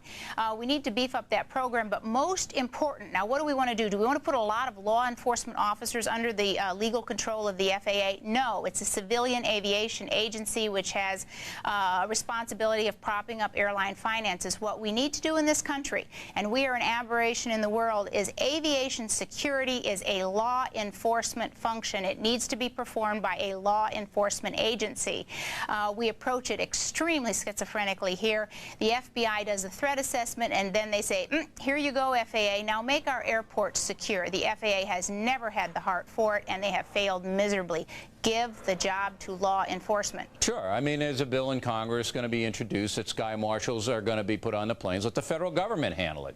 I mean, that doesn't mean look, we waste enough money in there. Let's have something good. I mean, one seat on a plane, have a federal marshal on there, fine with me. All right, last question for you, Ms. Galvin. We appreciate you coming on tonight, because this has been so horrific to so many people. And, you know, I hear that airline reservations from coast to coast are being canceled, that people are now afraid to get on the planes, and the FAA itself are not letting the planes fly for a lot of reasons. And I'm saying to myself, hey, we got to get back to normal here in America. We can't let these guys beat us like this. And you got an airline, you got to go someplace, you go. I mean, that's my attitude. Am I crazy? Well, I'd like to see changes. I don't want us to get back to normal. I want us to get back to flying in the year 2001 and beyond. Getting back to normal means going back to a 1970s system where we assume that, you know, the threats we have identified and our security systems only look for known threats. We have to build an airport system and a security system that can handle us from the years going from here. And we haven't made any real changes since the 70s. We still have metal detectors to pick up the guns from hijackers that took people to Cuba. That is not the risk in this world today. And going back to business as usual is exactly what the terrorists want us to do. They want us to go back to complacency. The government has had these warnings for 10 years. We must change now. And going back to usual is going to leave us vulnerable. We must make the changes. All right. Ms. Galvin, thanks very much. We appreciate it. Thank you. And we've got a very, very interesting guest now up next on The Factor. Joining us from Washington is Whitley Bruner, the former CIA head of station in Iraq, who served in the CIA for 27 years. Wow. You must have some stories to tell, Mr. Bruner. Now, the CIA has taken some whacks. William Safire in the Times today whacked you. Colonel McGinnis up top of the Factor here. Not enough people on the ground in Afghanistan. We can't find this guy. Are those fair? I think it's fairly fair. I think the agency has suffered a real deterioration in its capabilities against the terrorist target in the last 5 to 10 years. I think part of it is because the terrorist target has changed in nature. I think it's very difficult for the agency to get at Islamic radical targets. They're a very closed group of people, mostly family members. It's very hard to insert somebody from the outside. And certainly these are not people that normal embassy-based CIA officers are able to deal with on the street, able to have coffee with, able to recruit in any classic sense. Well, why is that, though? I mean, we pay billions and billions of dollars for security, for intelligence services. We've got so many intelligence services, it's unbelievable. All the armed force services have them. CIA, DIA, NSA, FBI. And you're telling me that we don't have enough people on the ground to tell us who the bad guys are and where they are? Well, we don't have enough people on the ground in the right places, perhaps. Why? I mean, this is crazy. The world isn't that big. Well, I think partly it's because there's a culture that I think has developed in Washington concerning human operations over the last several years that, I mean, frankly, when you're dealing with a terrorist target, you are dealing with what we might charitably call slime balls. And what? Say that again? Slime balls. Very, very unpleasant, unpalatable type people who probably have criminal records. So what?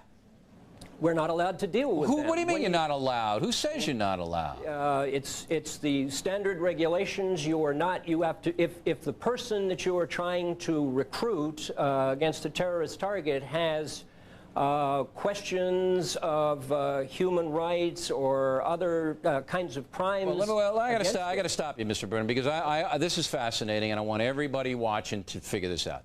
You say that you are not allowed to recruit spies, operatives, whatever name you want to put on them, who have criminal records, who are you know, sleazy people running around who may know about the bad things in this world.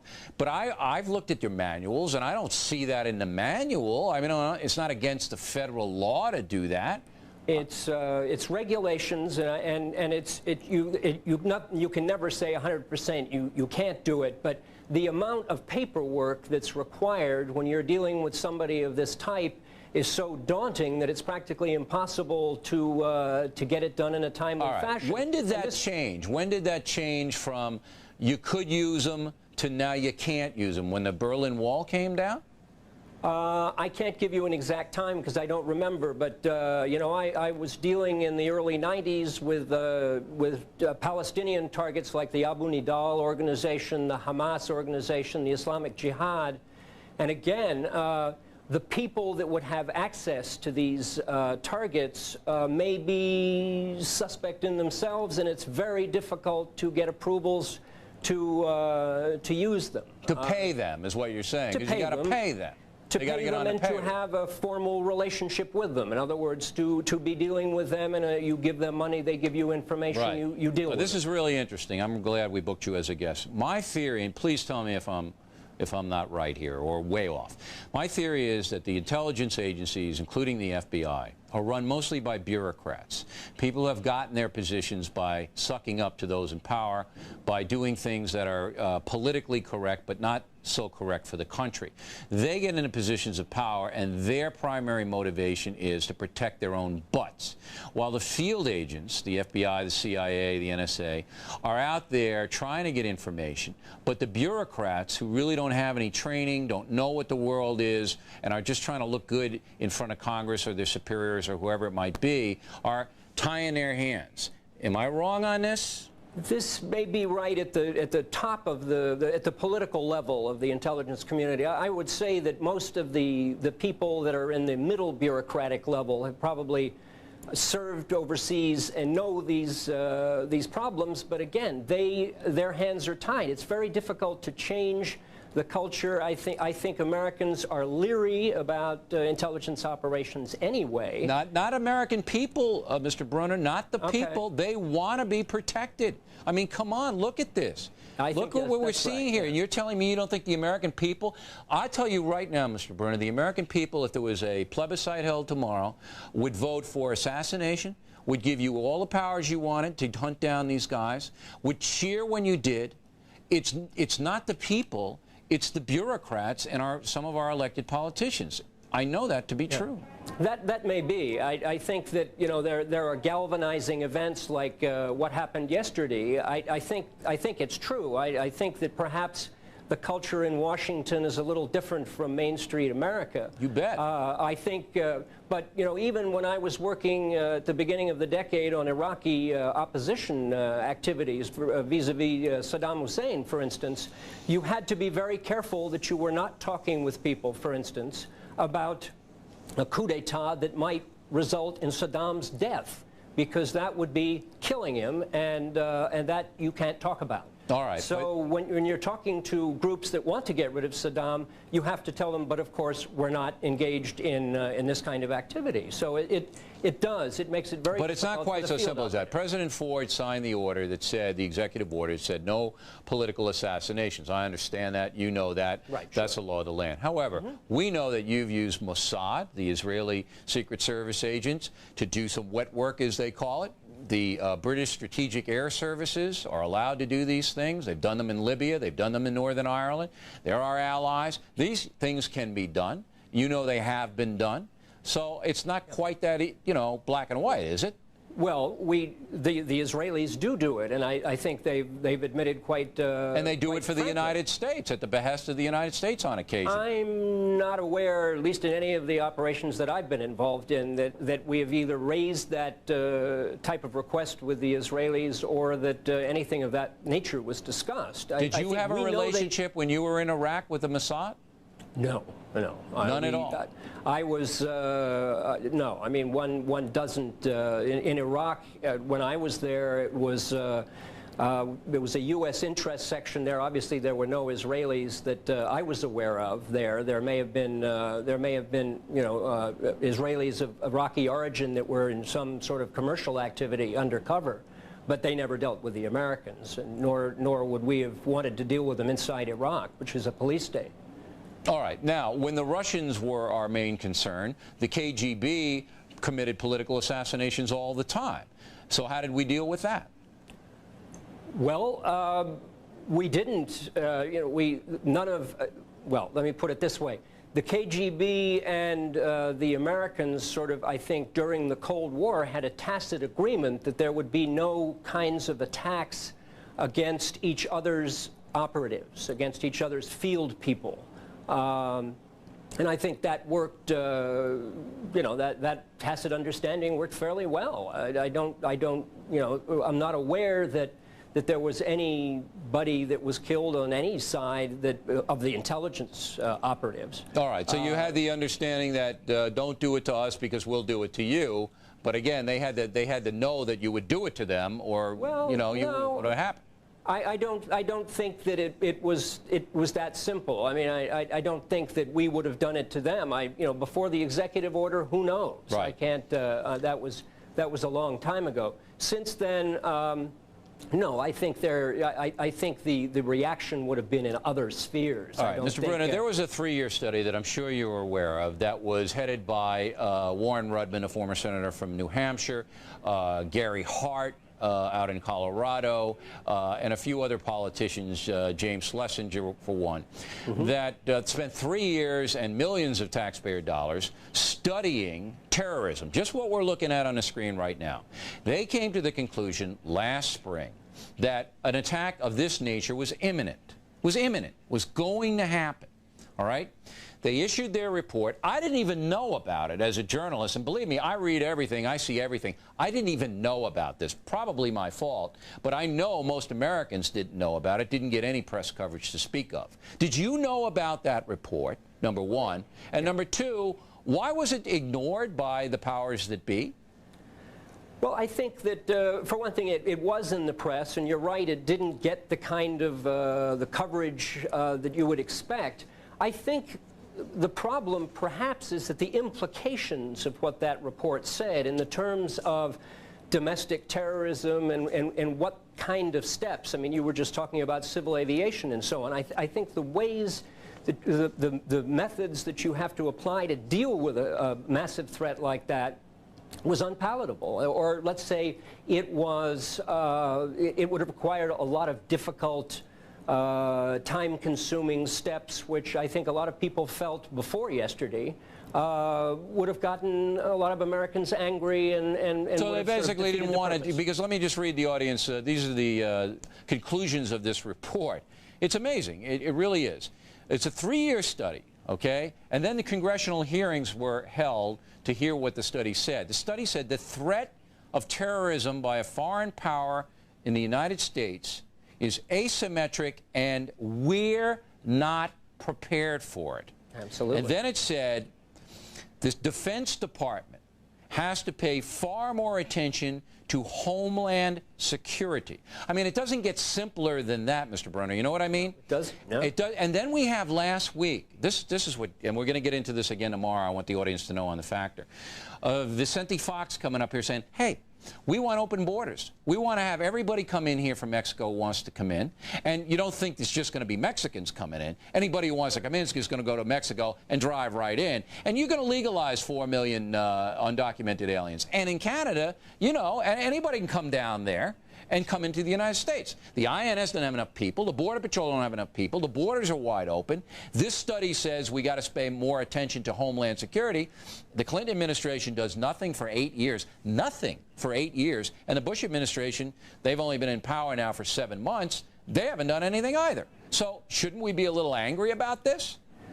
Well, yes, I think we should, but I think a lot of people were not expecting the kind of sophistication and coordination and grand scale that that happened yesterday. But Mr. Brunner, they sunk one of the most sophisticated war vessels America has. They blew a hole in it. In the coal. All right? They blew up 2 of our embassies. And why would we not be prepared for this? And this is light. This is light. I mean, it sounds horrible. But what if they had used some kind of nuclear device or some kind of anthrax? You know what I mean? This is just a warning. And you're telling me they weren't prepared for this when it could get 1,000 times worse. Well, I think it's just the steps that you have to take, the mobilization that that you have to take, you know, to face a threat like that. It would be very difficult without yesterday.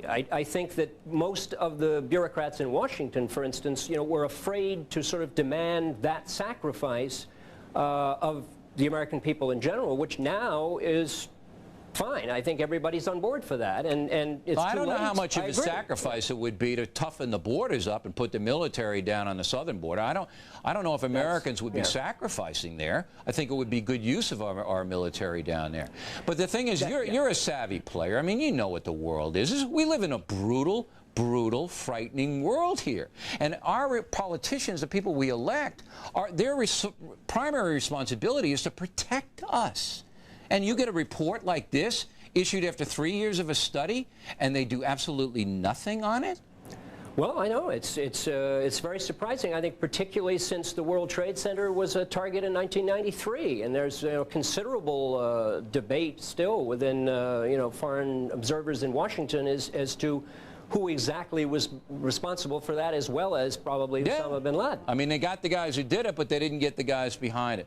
Well, Yusuf has not talked. He's in prison, but he hasn't really provided a great deal of detail on what did happen, right? What was behind it all. But you know probably better than anyone in the United States now, Mr. Brunner, how brutal these people are. They're going to do anything to hurt us, and we've got to change here in America. We've got to get politicians who are looking out for us.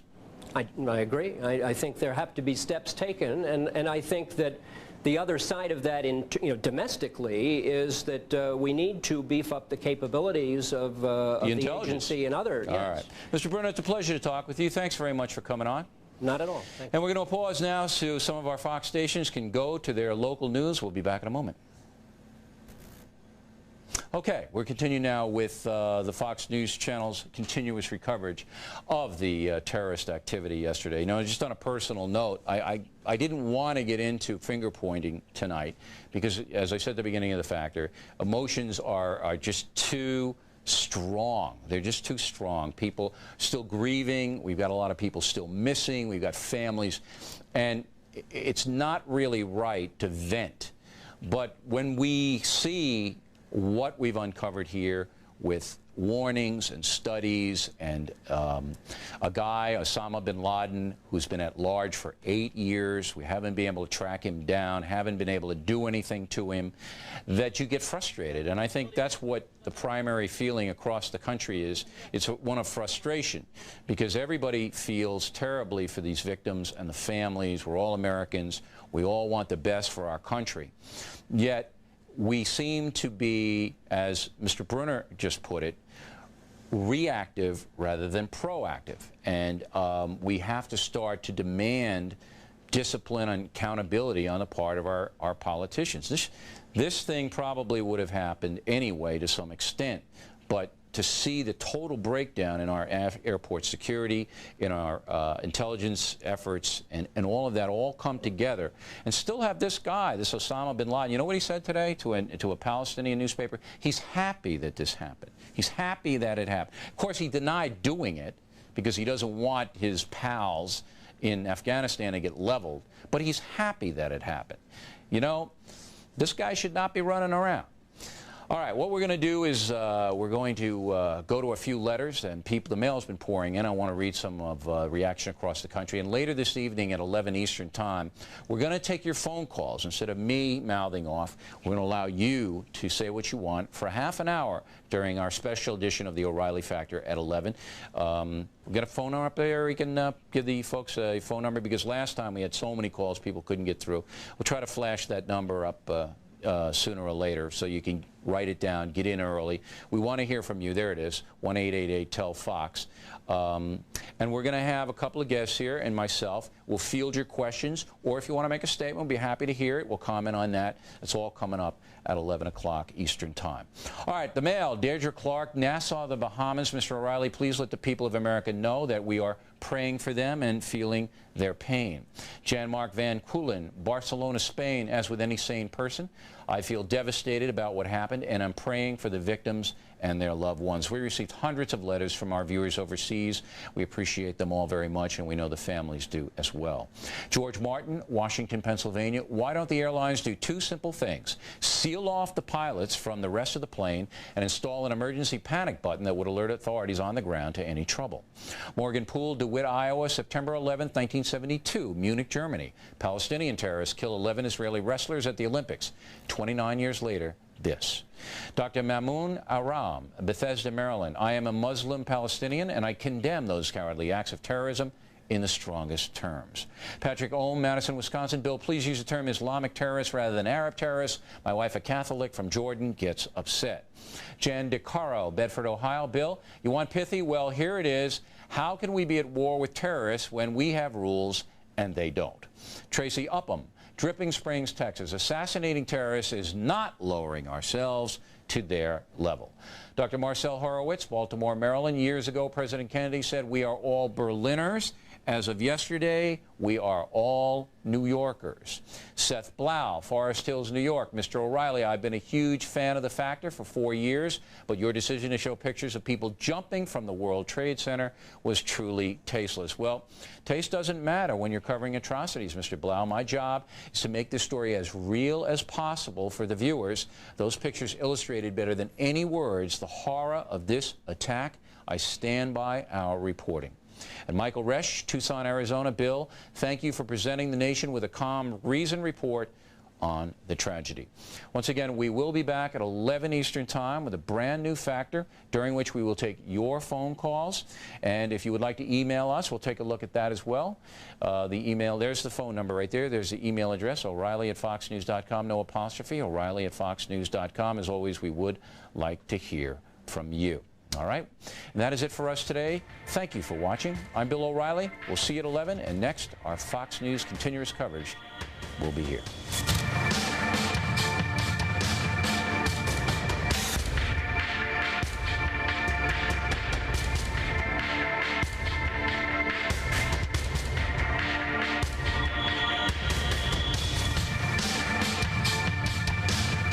Terrorist attacks can shake the foundations of our biggest buildings, but they cannot touch the foundation of America.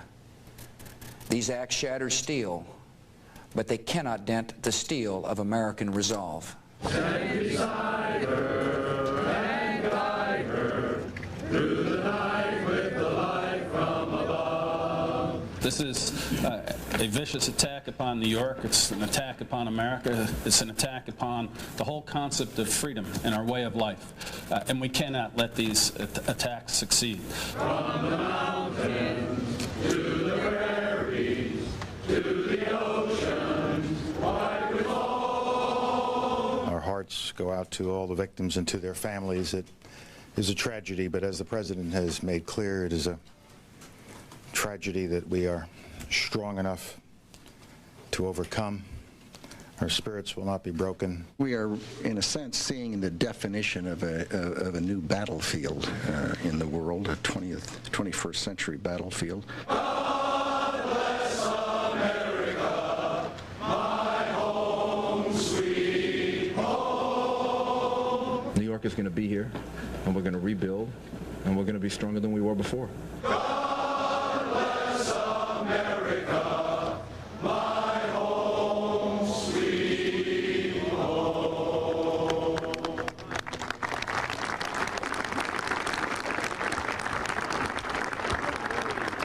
bless America from Capitol Hill today. I'm Shepard Smith with Linda Vester in New York, and this is Fox News and Fox News Channel continuing coverage of attack on America.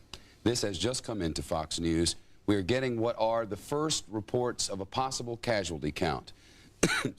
A supervisor at the New York and New Jersey Port Authority tells Fox News that the casualty count is expected in the World Trade Center towers to top 20,000. And beneath the World Trade Center towers was a mall on which tens of thousands of commuters connected from their subway lines to their buildings. Another 10,000 casualties expected there in lower Manhattan before it's all over. More than 30,000 bodies expected to be recovered. Linda, absolutely unthinkable. The rescuers who you will see working throughout this night are listening for shouts, any sign of any survivors in what is left of the World Trade Center. They're listening for shouts, any noises. They have dogs that are trained to be able to detect a live human as opposed to one who is deceased. They're looking. They know that time is passing quickly. Today we have rescuers all over lower Manhattan working, people lining up for hours to give blood. It's only now that authorities are telling us they have enough blood to get them through the next 24 hours. There are foot-high robots walking around, moving around like mini tanks, brought in to explore pockets of air where there might perhaps be some survivors. Firefighters wielding cameras and listening devices attached to long poles, shoving them into crevices, hoping they might find survivors. Throughout this hour on Fox News Channel and on the Fox Broadcast Network, we'll be having a split screen to show you live pictures from lower Manhattan. These pictures are in the construction zone in the rescue and recovery area. However, nearby there are real fears among rescue workers and supervisors on site that not one but 3 more buildings may in fact collapse this evening. Earlier in the night, they saw buckling and rippling in the sides of one of those buildings. They saw windows beginning to blow out and truly believed that it was about to crash to the ground. That building is 54 stories tall. Now the latest from Fox News, FBI investigators believes Osama bin Laden and relatives and supporters in Boston. They went there to check on them today. The feds are focusing on multiple separate terrorist groups from at least 4 countries. The White House and Air Force One, it is now being reported by the White House, were actual targets of that suicide attack. Heroic efforts by passengers may have spared lives in the Pennsylvania crash. The details of that are just coming in, and we'll have much more on it in just a moment. Most of the nation's airplanes do remain grounded. However, today, some of those which were diverted yesterday and not allowed to go to their final destinations were allowed to make their way now. President Bush as well visiting the Pentagon this evening to see the destruction there. The death toll expected not to be the 800 originally thought, but in the low hundreds instead. Clinton guarded by security at Australian resort. Gore stranded in Austria. The U.S. stock markets to open Friday at the earliest. Let us give you a sense of what it's like to be a rescue worker at Ground Zero in lower Manhattan, where pretty much everyone else has been evacuated. If you can imagine all around you this coarse powder that's like sawdust, that's thick and covering every single vehicle. You see debris from offices blown out of the World Trade Center. You see people's memos. You see pictures from their desks. And we are told by some of the rescuers that you also see body parts and bodies all around you. In this chalk-like soot that you find on every single vehicle, there are some notes that have been scrawled hastily. One of them says, "I survived." Another one says, "Don Brown, okay." And a third says, "God help us." Correspondent David Lee Miller is at Ground Zero, lower Manhattan tonight. He's been there since the first plane hit the World Trade Center. He spent part of today being evacuated amid fears of a gas leak and further collapse. He's there now. David? Hi, Linda. That's right. It's been a very emotional and a very difficult day here in lower Manhattan. As you mentioned, at about 5:30, we were on the air live when suddenly the police came by and they literally disconnected our camera, told us to leave the area because a number of buildings adjacent to the World Trade Center could collapse. Now, rescue workers, fire, police, other emergency crews, heavy equipment then flooded down Church Street in the opposite direction away from the World Trade Center. The rescue operations then coming to a virtual halt.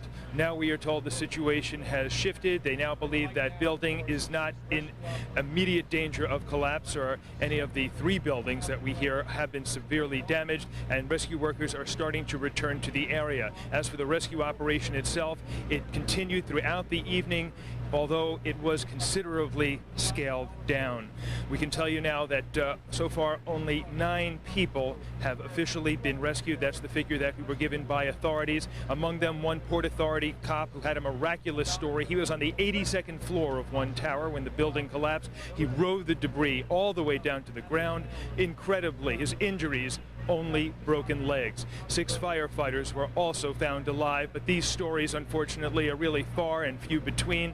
We're getting reports now, as you said, that as many as 20,000 people could be victim of this tragedy.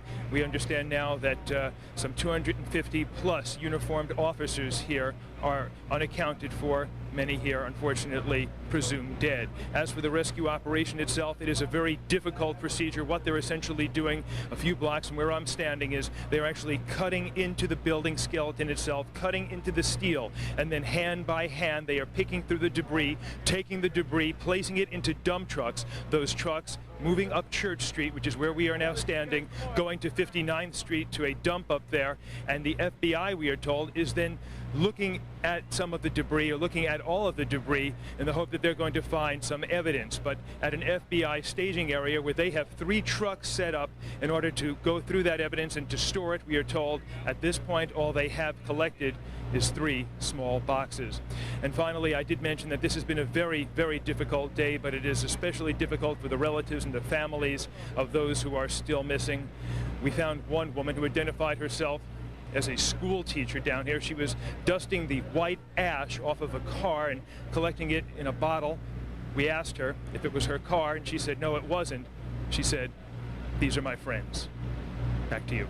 David Lee, we spoke earlier today with a New York City police officer whose job it was to be there at the base of the World Trade Center and be part of that hand-by-hand brigade of passing out the rubble. He said that among other things that happened to him today, that at one point they were trying to rescue some of their fellow officers. They thought that some officers who were trapped were firing off shots to let them know that they were alive. And then when they found the bodies, they realized that it was simply the heat and that their revolvers and the revolver cases were simply melted to the bodies. It was very difficult for this one officer to tell me this story. What are the other police and firefighters telling you in terms of how they are dealing with this? You know, we've asked this of so many of the rescuers, and they are at a loss of words to express themselves. You say you really have to see this for yourself. We talked to one firefighter who said he'd been to Vietnam, he'd seen terrible things during the war, but he said nothing approaches the scene a few blocks from where I'm standing. He says he never hopes to see anything like it again, and I'm certain that these images are going to stay with a lot of these people for a long time to come, because in great measure, even the rescuers here, those doing the rescue work, have also become victims. David Lee, we now know that this initially went out as a 5-alarm fire in Lower Manhattan in moments before 9 o'clock yesterday morning. A 5-alarm fire means within 4 to 5 minutes, 200 of New York's bravest would be able to make it to any location in this city. 50, 60, 70 police officers as well. We now know the entire New York City bomb squad made its way there. We know more than 200 firefighters made their way there to begin the initial evacuations. And minutes later, the buildings collapsed on them.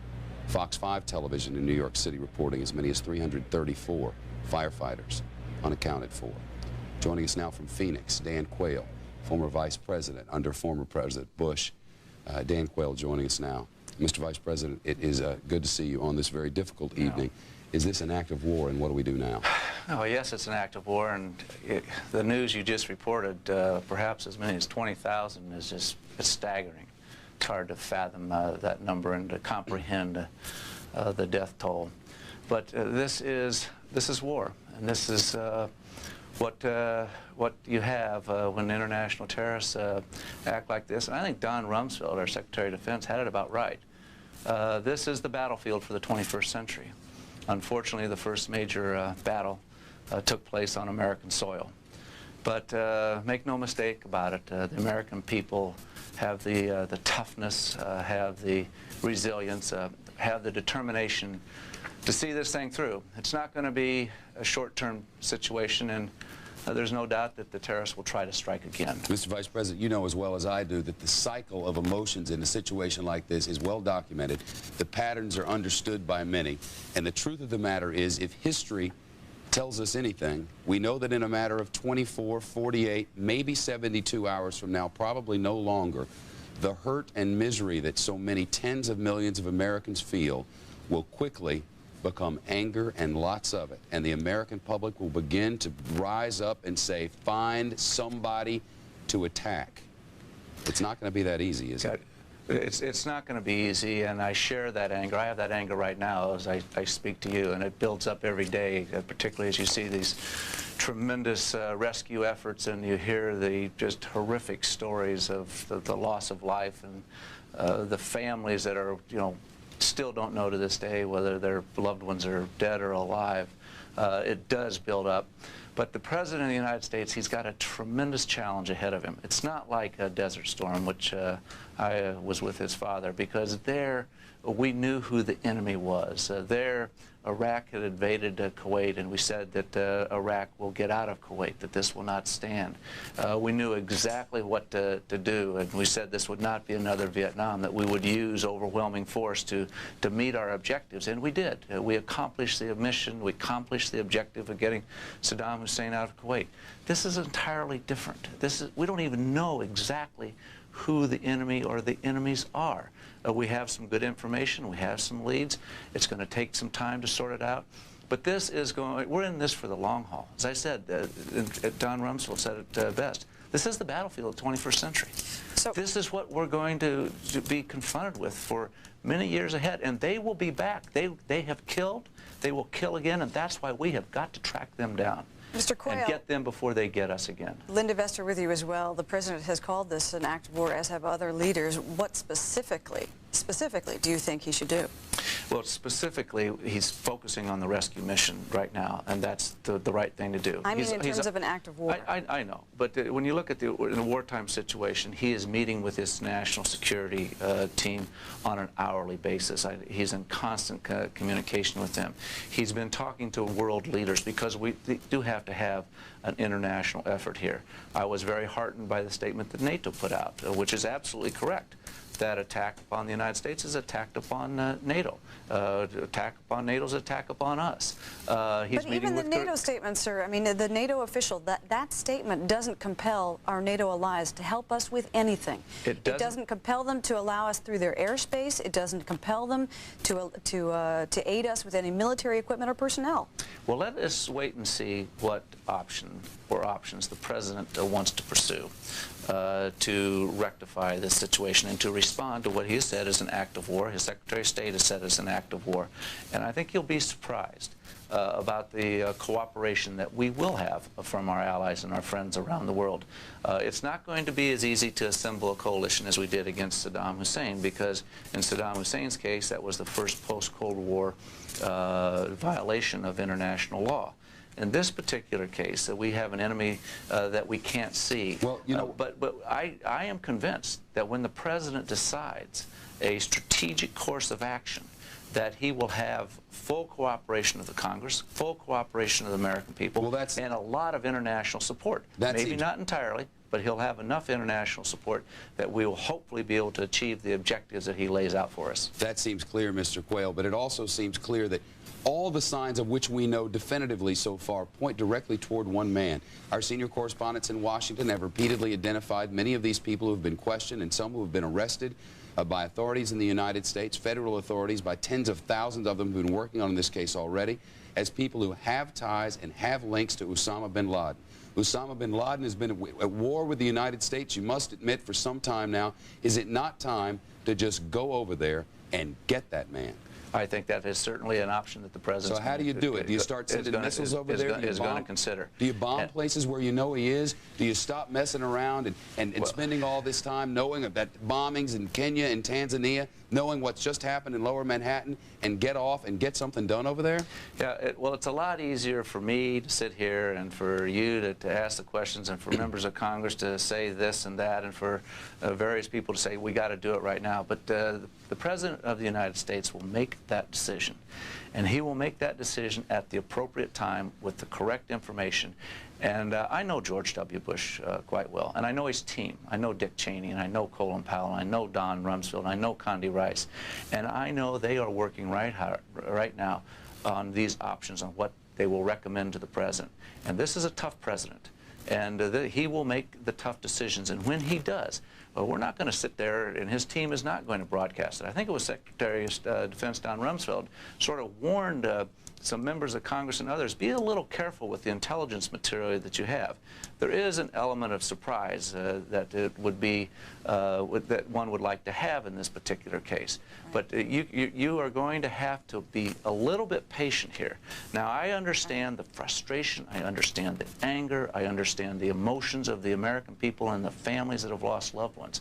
But we are in a war. Well, with international terrorism. You are not the only one who has said that. Former Vice President Dan Quayle, we thank you very, very much for being with us tonight. Once again, we want to show you what you're seeing on your screen. What you're seeing on your screen is simply the heroes of this terrorist attack. The firefighters, the rescue teams, not only from New York City, but from states nearby, pouring into Lower Manhattan, racing against time, trying to get people out. A supervisor at the New York Port Authority is telling Fox News that the casualty count is now expected to top 20,000 people in the World Trade Towers. Another 10,000 casualties could be discovered in a mall that connects the buildings of the World Trade Center underground. We will not know for some time the ultimate death count. We want to go now to former Republican vice presidential nominee Jack Kemp. He is co-director of an organization called Empower America. Today, Mr. Kemp, you called on Congress to pass a formal declaration of war. Well, we did. Bill Bennett and Gene Kirkpatrick and I at Empower America called on the Congress to declare war. And I am a friend of Dan Quayle's, but I disagree with one thing he said, which is that we don't know who did it. We do know who is behind this horrific act of war. But we don't know where to find him. To be perfectly honest. One second. Let me just finish my... On February 23rd, 1998, this has not been really broadcast very much, the World Islamic Front for Jihad issued a formal declaration of war on the United States and said in part, we call on every Muslim. Now, we're not at war with every Muslim. People practice Islam peacefully all over the world, and they are as horrified by this. But Ben Laden called on every Muslim who hopes for a reward to obey God's command to kill Americans and plunder their possessions wherever he finds them and whenever he can. We know who's behind it. We should declare war. I agree with Charles Krauthammer in the Post this morning. It will allow the American people to recognize the seriousness of this effort. Number two, it will give the President and the National Authority enough authority to do what is necessary. And thirdly, the War Powers Act only gives the President 30 to 60 days. This will give the President the right to conduct a war on behalf of the democracies, not only here and in Israel, but throughout the world, upon whose very fabric of Western civilization has been attacked by this crime. Then let us talk about specifics. All right. We don't really know where Osama bin Laden is. He has a remarkable ability to escape anytime we get close. We may be able to bomb some of his camps, but by the time we get there, he's long gone. Well, it's not for Jack Kemp or you, Leslie. Fox TV has done a terrific job of elevating this issue to the consciousness of all the American people, if not the world. But we have a tremendous intelligence gathering, albeit this was a huge intelligence mistake, in my opinion. With all of the money we spent, we do not have the men and women on the ground in human intelligence to do the work that has to be done. But nonetheless, we're going to find out where he is, and any country that harbors and sustains and supports terrorism, we have to engage in a war against the very life of Western civilization. All right. Former Republican vice presidential nominee Jack Kemp, also co-director of Empower America. We thank you very much for being with us tonight. Continuing to watch the pictures in Lower Manhattan now. Excuse me. It's smoky in New York today. It's made its way all the way up to Midtown. The wind has changed and blown it over this entire island. And as we were watching the close-up pictures just a moment ago in the year 2001, a backhoe, a tractor, and a bunch of buckets removing what was the tallest structure in all of Manhattan, 110-story twin towers, which we now know disintegrated because when that jet went into the middle of the building, the temperature from all of that fuel so hot that it literally melted the steel there, which caused reinforced concrete floors beginning on about the 82nd story to pancake one into another, leaving room for little more than butter between the stacks. And now you see the dust, said to be 6 to 12 inches deep throughout all of lower Manhattan, and here, 5 feet of rubble. With us now, Republican Senator Richard Shelby of Alabama. He serves as Vice Chairman of the Senate Select Committee on Intelligence. Sir, from your intelligence briefings, what do you know? Is there a network in Florida? Are we close to busting it up? I believe after being briefed by the Attorney General and the FBI Director today that they're on the right road. They've got some work to do, but I have confidence in their ability and the confidence of the FBI and other people here. Myself, I'll just make my own personal observation. I can't tell you what came out of this meeting, but I said last night, and I said again today, there are parallels, strong parallels, between what happened in Africa to our embassies 3 years ago and what happened yesterday in some respects. The Osama bin Laden group, if you see how precise the timing was yesterday, and you'll recall what happened 3 years ago, timing was important. Maybe that's just an observation, but I believe it's a strong one, Senator, not by itself. Senator, let us bring in one of your colleagues, Democrat Ron Wyden, who serves on the same committee with you. Senator Wyden, your information is that they may actually be able to solve this, what, in a matter of days or weeks? What are you being told? Well, I share Senator Shelby's view, and the fact of the matter is tonight Americans are making condolence calls. They're looking for shreds of hope, frantic to find information, and clearly our country must move very aggressively. I happen to think we've got to beef up what's called human intelligence gathering, right, getting into these terrorist groups, because they're not technological simpletons. We aren't going to be able to beat them without that. And frankly, I would go even further. I think what we've got to do is prevent these groups from forming in the first place, because it seems they always reincarnate themselves as a new organization and go off and commit these dastardly deeds. But in the meantime, Senator, you face a tremendous amount of criticism for drawing back the funding for intelligence. You and your colleagues. Because the argument now is that intelligence has been hamstrung for years, and we've been lacking this human intelligence you'd like to see more of, and that is what has led us to this day. I intend to support the additional funding very strongly. I happen to think that as we look at the future, intelligence is the heart of what we ought to be doing in the defense area. I think the Congress is going to work in a bipartisan way now to make some significant changes. I have been in the forefront during the 7 years that I've been on the Intelligence Committee to do something about human intelligence, to do something about NSA. There were naysayers up here said, look, we don't need the CIA. We don't need to beef up the CIA. Senator, we don't need the NSA. Excuse the interruption. But we do need it. We're required to pause now for just a moment. Fox stations up and down the line will be dropping away for local news, some of them. Continuing now on Fox News Channel and on some Fox broadcast stations, plus on Fox Sports Net and Fox Family Channel. Senators, you make your points quite eloquently. However, the fact remains that many on Capitol Hill are whispering behind the scenes. This has been going on since the Cold War ended. We got soft. We changed some of the rules. When you get on airplanes now, you can go inside the metal detectors and then buy a Swiss Army knife in the mall inside there. That and the fact that our intelligence seems to have slipped to a point where we really don't know what's going on in many parts of the nation. Today we're hearing from Israeli intelligence about what's going on over there, not from our own. This has been a total disaster. No one is questioning that, but I think this is not a time now to talk about Democratic fault or Republican fault. This is a time for members of Congress to come together. You've heard Richard Shelby and I make it clear that we're going to work together across the board.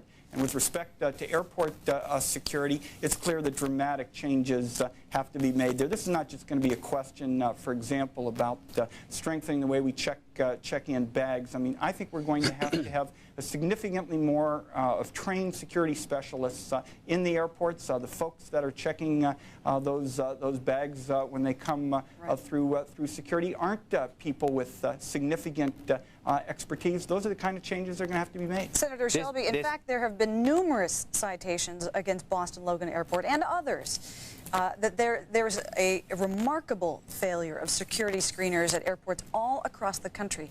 You talk about beefing up the CIA, but what about the basic staffers who are working at the metal detectors at every single airport in the United States? You make an excellent point. A lot of this will come under the Federal Aviation Administration, and they have to fall in line.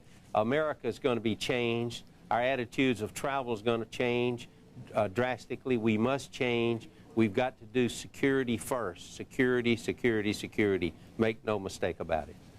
We've learned a lot today about these cell phone intercepts that have been received. And Senators, I know that you can't give away details of your security briefing and hope that you won't.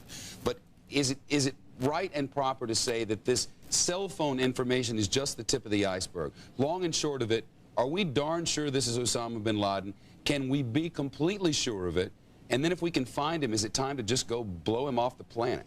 Our security oath prevents us from getting into that with the kind of detail Senator Shelby and I would like. But let's be clear. We've known bin Laden, on the basis of public reports, has been a significant security threat for a long, long time. This is a person who's been giving news media interviews for many, many, many months, and it's very clear that this kind of conduct, the kind of conduct that has raised questions across this country over the next day, is not going to be tolerated. All right. Well, we want to make it clear. Senator, if I can, I just want to explain to our viewers that the primary focus here is what you're seeing on your screen. It's the rescue workers. It's the heroes who are working in Lower Manhattan, literally around the clock, trying desperately to find whoever might be left in the World Trade Center. We're told that as many as 50,000 people were in those two twin towers. It's a real tragedy. At the time of the bombing. Senator Shelby, now a question about Afghanistan and maybe Pakistan. Both countries that might have had something to do with harboring Osama bin Laden, if we were able to make it very clear that it was he who masterminded this whole thing. Do you agree that there should be strikes against Afghanistan and Pakistan? Absolutely, but not just for political reasons. You're going to have resolve. This is going to test this president and this presidency, because this is full time. Our response has got to be measured. It's got to be thought out, and it's got to be executed. And it's not going to be a one-shot deal. This is total war. We've got to win it. Otherwise, we wait for the next strike here, and it will probably be big, if not bigger. 45 seconds. I got to be out. Senators, thank you both. Senator Shelby, a Republican of Alabama, Senator Wyden, Democrat of Oregon, good to have you both. We are continuing to watch live pictures now from Lower Manhattan. There are hundreds of people, we are now being told, working 24-hour shifts. New York's police and fire departments were called out 9 o'clock yesterday morning Eastern Time, and many of them have still not left. The National Guard has brought in a number of backups. The United States military sending not one but 2 aircraft carriers to the region. In New York's in the New York harbor, soon there will be a medical ship to serve as little more than a floating hospital.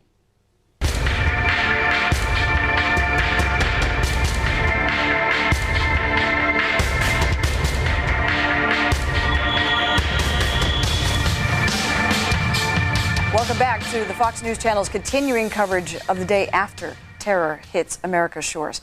I'm Linda Vesser along with Shepard Smith. We are going to continue to cover throughout the night what you are seeing on the left-hand side of your screen. Rescue workers from New York City and all over working with cranes, working simply with buckets with their bare hands, trying to move through the rubble and reach those who may be trapped under the rubble of the World Trade Center. Here's the latest as of now. The FBI is investigating Osama bin Laden's relatives and supporters in Boston. We are told by senior correspondent Rita Cosby that they have figured out about at least a dozen people that they are looking at very closely. Now, the feds are also focusing on multiple separate terrorist cells from at least 4 countries. This is very important. That might mean that they have been sponsored by a foreign government. Also this, the White House and Air Force One, we have now learned, were targets of a suicide attack. It's not clear exactly how that was part of it, but it's believed that the plane that went into the Pentagon was intended originally for the White House. There have been heroic efforts this day by passengers. Actually, on Tuesday, there were heroic efforts among those passengers who were on board that plane that ended up crashing nose first in Pennsylvania. It's been revealed that a couple of people on board that plane called their relatives, told them that they were being hijacked and that they were going to do something. Perhaps they were able to get into the cockpit, overpower the hijackers, and then get it into the ground. Most of the nation's airplanes remain grounded as of this night, the FAA not lifting the ground stop as of yet, except for emergency flights.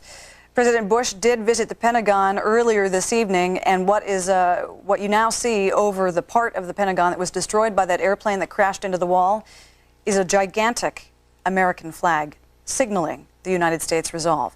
President Clinton, former President Clinton, is being guarded by security while he is at an Australian resort. Former Vice President Gore is stranded in Austria. He, too, is being watched. Also, the financial markets, they will open on Friday at the very earliest, but it may not be till Monday. And the G7, the wealthiest nations of the world, have agreed that they will come together with all of their monetary reserves to prevent a global recession in reaction to this attack. Just about 3 hours ago, in the very spot where you were looking, fears began to rumble that not one or two, but three more buildings might be ready to collapse in Lower Manhattan. One of them began to rumble, we are told, buckling along the sides, windows blowing out. Police and fire workers immediately evacuated the area.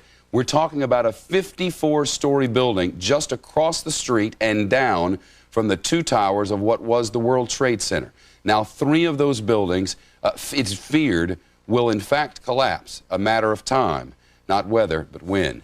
Fox News correspondent David Lee Miller has been keeping an eye on the situation at the site of the collapse. He was moved back just a couple of hours ago, having to use a mask now as the smoke is thick in Manhattan tonight. David Lee. Hi there, Shep. That's right. We were just told a few minutes ago by the National Guard to make sure that we use masks like this one. In fact, many of the workers here are using respirators.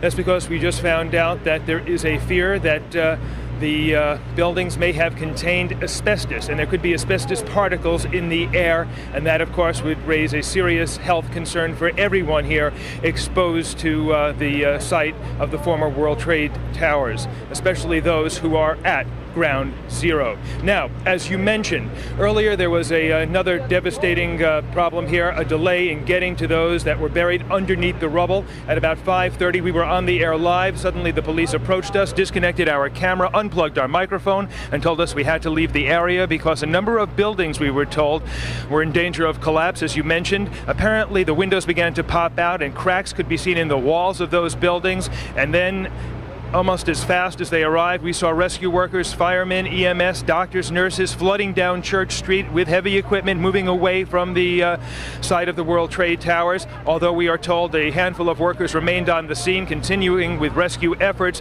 Definitely those rescue efforts were slowed down. Now we are told they are picking up speed, and as you can take a look behind me here, you can see a dump truck coming down the street. Let's get a shot of this, Rob.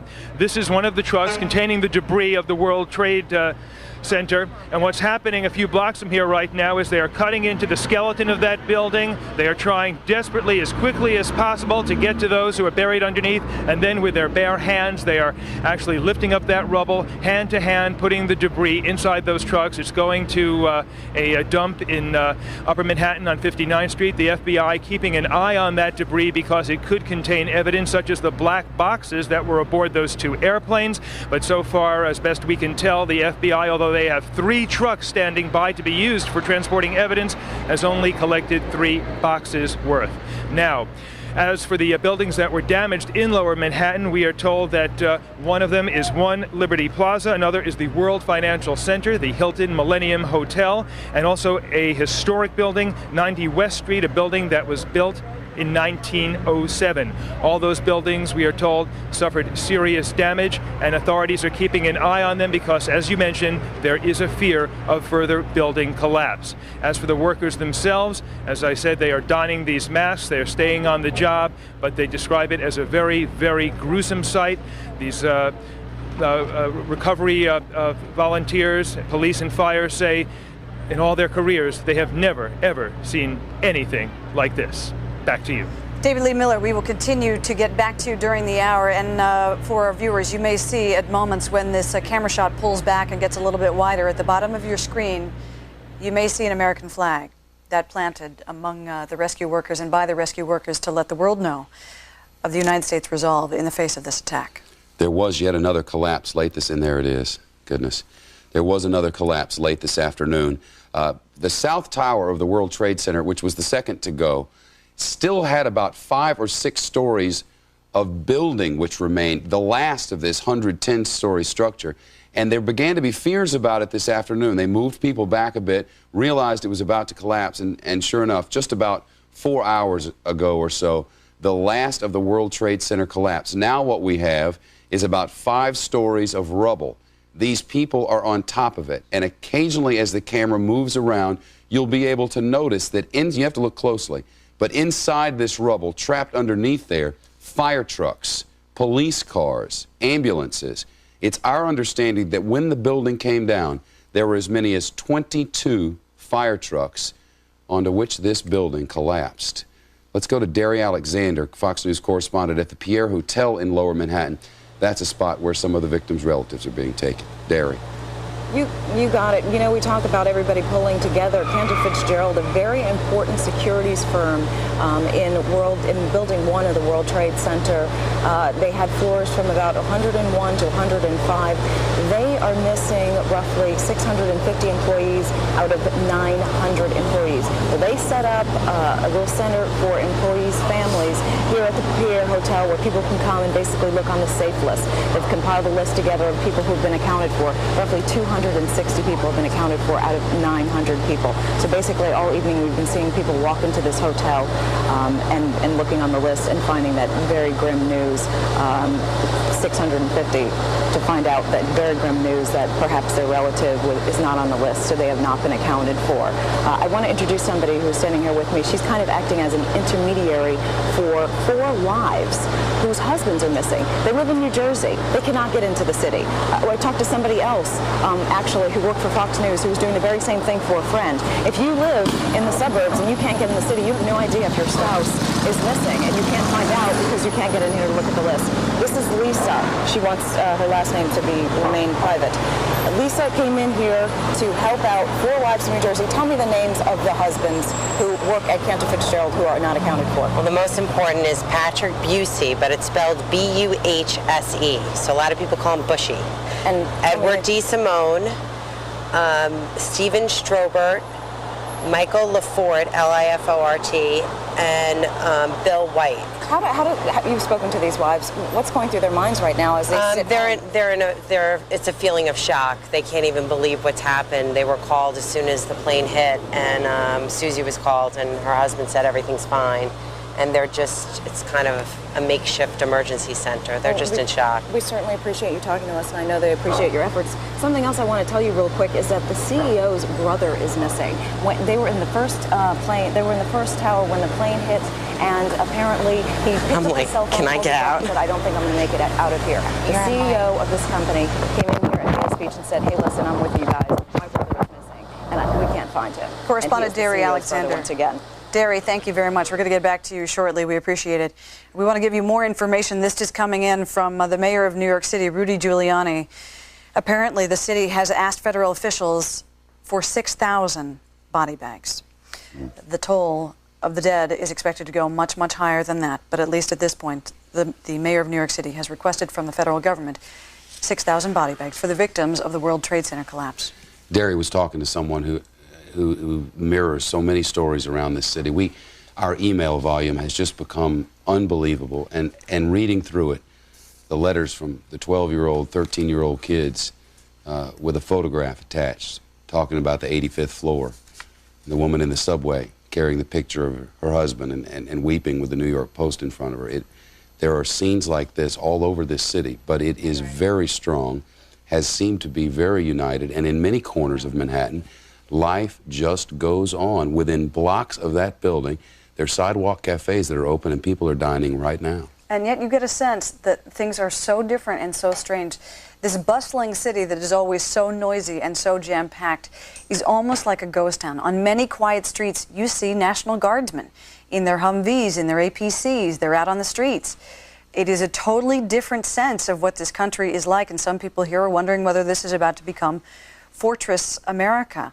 Again, we want to just keep you abreast of what is happening at the World Trade Center. There you see the workers there. They're working literally around the clock. According to some information, they've been put on shifts of 24 hours on, 24 off, so that they can get some rest. But they're literally working with cranes and often just with shovels and with buckets. You can see a lot of those white buckets at the center of your screen.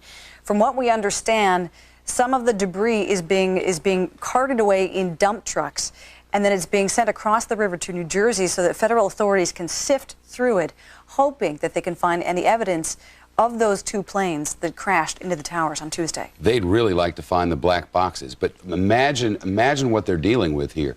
These planes became bombs in the middle of the building, eventually the building collapsing like an accordion, and then, like a needle in a haystack, these black boxes. They're hoping to find them, but hope is the best word I can come up with. Let us now bring into the conversation from Capitol Hill, Republican Congressman J.C. Watts of Oklahoma. Congressman Watts, for your information, serves on the Armed Services Committee, and he's also a member of the House Military Readiness Subcommittee and the Special Oversight Panel on Terrorism. Very lengthy, but he should have some good information. Also with us from D.C. is Democratic Congressman Gary Ackerman of New York. He is a senior member of the House International Relations Committee. Gentlemen, thank you very much for being with us. Thank you. Congressman Watts, I'm going to start with you. Since you serve on the subcommittee that is related to terrorism, what information are you getting about specific links to Osama bin Laden, beyond what we're hearing now about names on the manifest? Do you have anything more than that?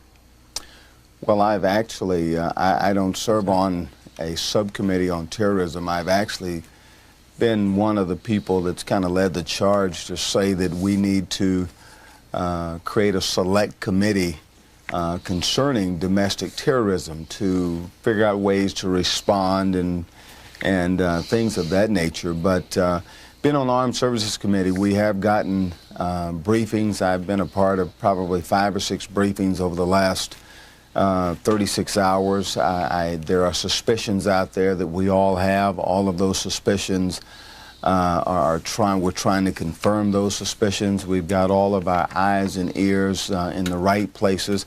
And I do think, I can't put a time frame on it, but I do think that we're getting very close, from the information that I've received, getting very close to, I think, confirming who we might be able to target for this dastardly deed. Congressman Ackerman, your intelligence that you're getting, does that include not only Afghanistan, but Pakistan as well? Well, Pakistan is one of the countries that recognizes the Taliban. It's one of 3 countries in the whole world that recognizes that as a legitimate government, and we're very concerned about that. And I think one of the things that we should be doing, being that we believe to a large extent, and waiting for all the dots to be connected, that Osama bin Laden's DNA is all over this kind of a project, because that seems to be his style. And he simultaneously took out several U.S. embassies not too very long ago, and has threatened to do this kind of carnage. I think we should be demanding of those countries that give safe harbor to him and to his forces, that we put them at risk the same way we will put him at risk if it pans out that he is indeed responsible for this action. You know, we knew the last time, right after he struck last time, somehow we bombed a medicine factory. I mean, what can we do about this guy? This is the most powerful nation in the world, and he just keeps getting us over and over again. Well, we're gonna have to beef up our intelligence. We know his general address. He may not be home right now, but we know the places that he hangs out, and I think that we have to make it as difficult as possible for him. And he has to know, and he has to have known this before, that we are going to do everything we can to hunt him down. Well, we're continuing to look at live pictures from Lower Manhattan as the workers continue to search for anyone who might be in there alive still. They only pulled out 9 people alive today. The hopes are they'll be able to do better. But we're now reporting that a source with the New York Port Authority is telling Fox News that the casualty count expected to be more than 20,000 in the 2 towers of the World Trade Center and in the mall beneath those structures, some 10,000. Former Police Commissioner Howard Safer is with us here in Studio B. Commissioner, more than 30,000 dead in Lower Manhattan is just, it's unthinkable. It's staggering, and it's just hard to fathom. Commissioner, I would imagine that you have an awful lot of friends who are involved in this effort, and perhaps, I don't know, some who may be missing. There are many of my friends who are missing. Unfortunately, there are a number already confirmed dead, and this is a real tragedy. How are your friends who are still in the force responding? How are they handling the loss of their colleagues? Well, what firefighters and police officers do is they deal with the situation, and they'll deal with the loss afterwards. They're going to need a lot of grief counseling. They're going to need a lot of help. But right now, the firefighters and police officers I know are spending all of their energy and efforts on rescuing people. One police officer I spoke to today said that there has been a tremendous outpouring of support for them down on the scene, right where they are, as our viewers are seeing on the screen. As they work through sift through the rubble, they carry debris out with buckets in their hands. That apparently, as they've just taken breaks to go get food, one police officer said, you know, he just stopped to get some food and get some water, and somebody, total stranger, walks over and just says, "Hey, can I pay for your meal?" Well, the citizens and the companies and the restaurants in this city have been unbelievable. I just heard coming in that a number of restaurants have just provided unlimited amounts of foods to the rescue workers. But that's what the city is about. When tragedy hits the city, everybody pulls together to make sure that everybody is supported. Commissioner Safer, Linda, I want to go to our correspondent, Brett Baer, who's gotten some breaking developments for us. I'm embarrassed to say I don't know where Brett Baer is tonight. Brett, you travel more than most men I know. In Washington for us tonight. Good to know. Brett, what have you found out? Well, Shep, 2 weeks ago, American Airlines released a memo to their employees saying a warning to be on the lookout for imposter pilots after an incident with a crew in Rome, Italy. At that time, a few months ago, we're told, a crew had their rooms broken into in Rome, Italy. The only thing that was taken were uniforms and ID badges. Now, American Airlines is not releasing an official statement on this. We have this from the crews in this incident. Federal law enforcement officials, however, tonight have confirmed that they are looking at this incident very closely, and they are focusing on this, saying it may have something to do with the hijackings of these two American Airlines planes. That's federal law enforcement officials say they are looking into this incident. Again, American Airlines releasing a memo a few weeks ago to their employees saying to be on the lookout for imposter pilots after this incident in Rome, Italy. We are getting more details as the day progresses, but we just had that confirmation from federal law enforcement officials that indeed they are looking very closely at this incident of stolen ID badges and also stolen uniforms. We have heard testimony and statements about how perhaps easy it is to get by security with an ID badge from an airline. Perhaps this had something to do with this hijacking, perhaps not, but federal law enforcement officials saying they are looking very closely at it tonight. Brett Baer live for us in Washington. We do know the feds were mighty busy today, executed some search warrants in and around the city of Boston, brought a few people into custody, though to say arrested would be too strong a word. Down in Florida, some search warrants executed as well. Some people now who may have been involved with this, who police and federal investigators believe strongly may have been involved with this, may have actually been trained to fly jets at Embry-Riddle University in the state of Florida. Those believed to have carried out the single worst act of terrorism ever on American soil, trained on American soil. We bring into the conversation now former mayor of New York City, David Dinkins. Mayor Dinkins, this has sort of brought us all into a sort of a neighborly fashion. Every time we meet someone we know, we ask them first, is everyone you know safe? No, as a matter of fact, I had, aside from the first deputy fire commissioner, Fian, whom I knew, I lost a very good friend in Michael Judge. Father Judge was a dear friend. We traveled to Israel together. I've served food on his food line at St. Francis of Assisi. He drops by my home and leaves messages that are really prayers with great frequency. I will miss him. Throughout this night, we are showing our viewers the most important part of this entire response, which is what you're seeing on the left-hand side of your screen. It is the heroes of this attack. They are in Lower Manhattan, sifting through the rubble, fighting against time, trying to find any survivors. Mr. Mayor, is there anyone you know who is down there, who is working? Well, no one that I can, whose name I can give you, but I'm confident that given my many years in New York City and some of it in government, there are probably people down there that I know. Sure. Mr. Mayor, the Port Authority, which owns this building, the landlord of all the people who were there, a source at the Port Authority now telling Fox News more than 30,000 people are believed to be dead inside that building. Well, 20,000 in the towers, 10,000 in the mall. How does a city, even as long and strong and worldly as this one, recover from such a devastating loss? Well, the mayor has said repeatedly he didn't want to give numbers because it was so great. And while I'm at it, let me commend the mayor and the governor and the president for their response to this effort. I think it's tremendously important that we all pull together. And we will survive this. We're a great country, a great city, and we will survive. It will not be easily done, but we will do it. We hear the senators and the representatives and the mayor and the governor talking about rebuilding and reconstructing World Trade Centers. Can you imagine another set of twin towers in southern Manhattan? Can you imagine that? Well, whether they determined to rebuild the same kind of structure there or not, I don't know. But I was born in 1927, so I remember Pearl Harbor. I was in the Marine Corps in 1945. Fortunately, didn't see combat. I was mayor when they bombed the World Trade Center in '93. We have seen nothing like what we now face. But I remember during World War II, we put a ship a day in the water. We were building them that fast because we had to. We did a lot of things. For instance, they said that blacks couldn't fly. We didn't have the intelligence and we just couldn't handle it. But the Tuskegee Airmen did such a great job that the whites flying the bombers said, send those black guys with us. They didn't lose a single ship. We are a great country.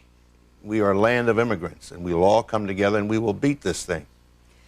As we watch the bulldozers that are picking through the rubble, we want to take it back to former Police Commissioner Howard Safir and ask, do we understand correctly that part of the city's emergency response center, ironically, is in the wreckage?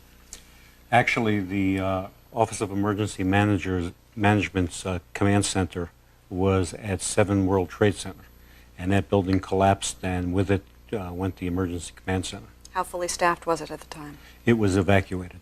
They had realized that the building was going to come down, and as best I can tell, most people were out of it.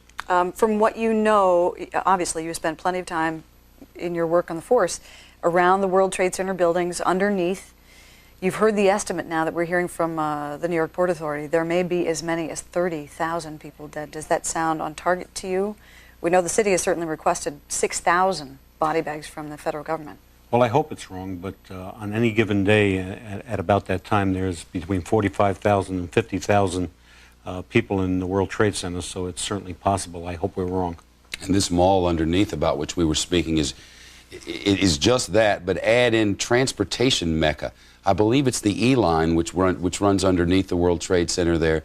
E train, the A train, it's the way we all get around, and at that time of the morning, there can be 50,000 in the building and 50,000 in the mall.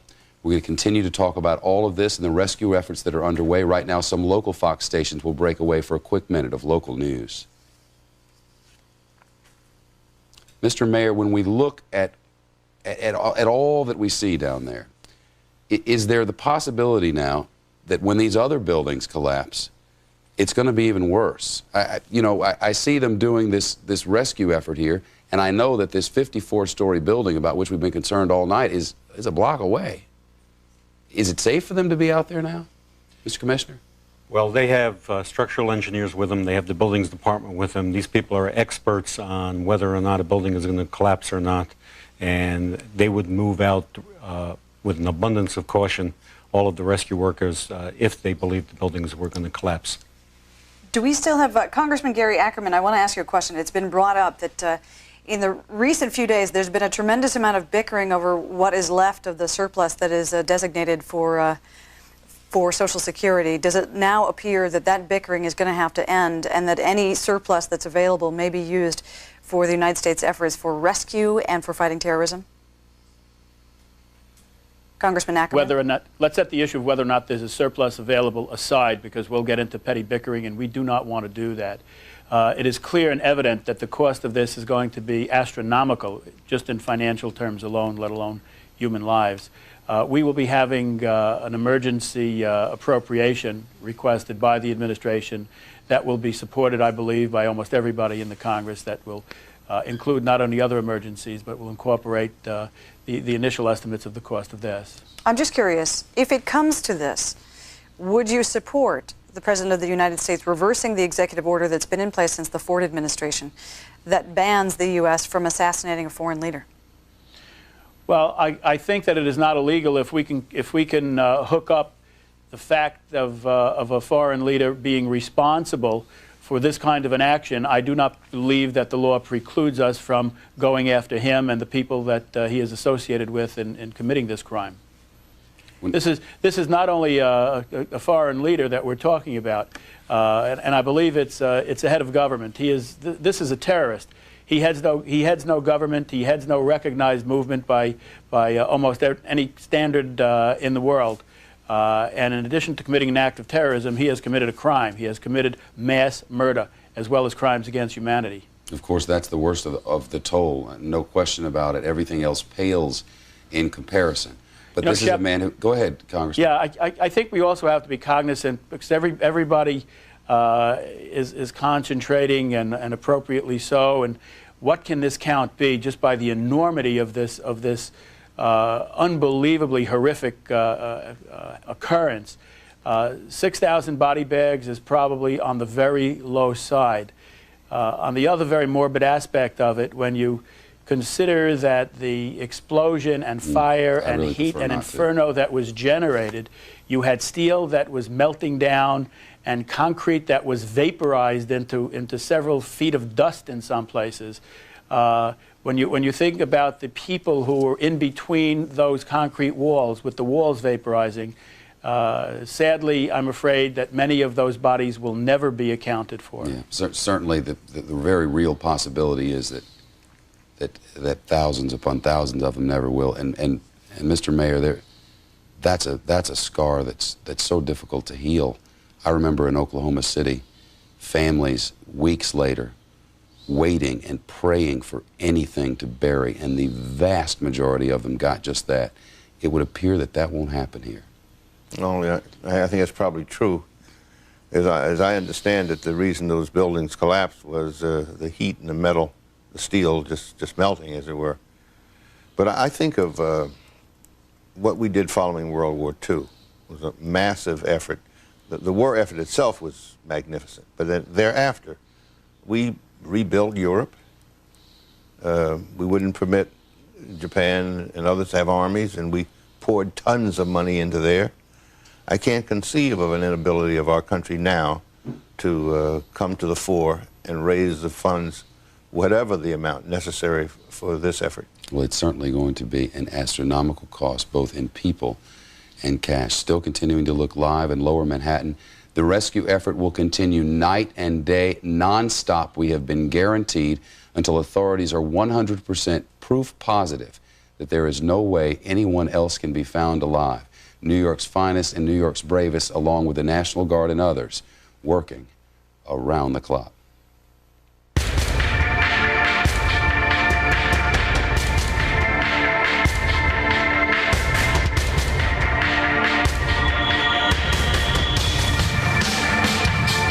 The mood is very grim, but determined. People are working as hard as they possibly can to pull this debris out. There are human chains of people taking piece of rubble by piece of rubble out.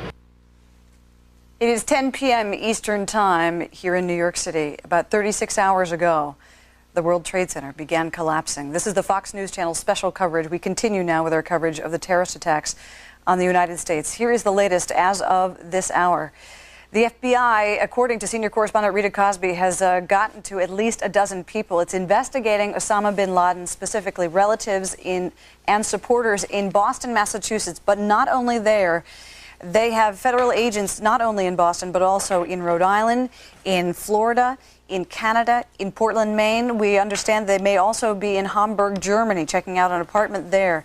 We will be hearing about many more search warrants being executed throughout the night. Also, the feds are focusing now on multiple separate terrorist groups from at least 4 countries, although they are saying that primarily they do believe this was masterminded by Osama bin Laden. The word came out from the White House today that the White House and Air Force One were also targets of this terrorist attack. It was not just the World Trade Center. It was not just the Pentagon. It was apparently intended that the plane that went into the Pentagon was going to the White House instead. At the last minute, there was some change. It veered into the Pentagon and largely destroyed part of the E-ring. We have gotten word now that there were heroic efforts, at least on one of those doomed flights, this by passengers that may have spared lives in that Pennsylvania crash, this aircraft going nose down into the ground 80 miles from Pittsburgh, Pennsylvania. We have gotten word that through a couple of cell phone calls, a couple of male passengers called their families, let them know that the plane was being hijacked, also let them know that they were going to try something. And then apparently they put the phone down. It's believed that they may have tried to get into the cockpit, overpower the hijackers, and that may be why that airplane landed into the ground in Pennsylvania and not at some significant site in Washington, D.C. According to the FAA, most of the nation's airplanes remain grounded at this hour. There is still a full ground stop, except for a couple of mercy flights and emergency flights. President Bush has been to the Pentagon this evening. He went to visit, and just before he arrived, they draped an enormous American flag over the part of the Pentagon that has been destroyed. Former President Clinton is under guard right now. He's at an Australian resort. Former Vice President Gore is in Austria. He, too, is being watched. As for the economic effects, well, it is unclear, frankly, at this hour because the stock markets have remained closed in the United States. There is word that the stock markets may reopen Friday, but that will only be at the earliest. It may happen Monday. But in the meantime, the G7, the world's wealthiest nations, have come together agreeing that they will use all of their monetary reserves to prevent a global recession in the wake of this attack. Certainly the strength of the dollar, the dollar has weakened greatly over the last couple of years. Money from around the globe seems to be, according to our managing business editor, Neil Cavuto, heading straight into gold and into oil, which traditionally happens when there is a belief, at least, that there's nowhere else to put it.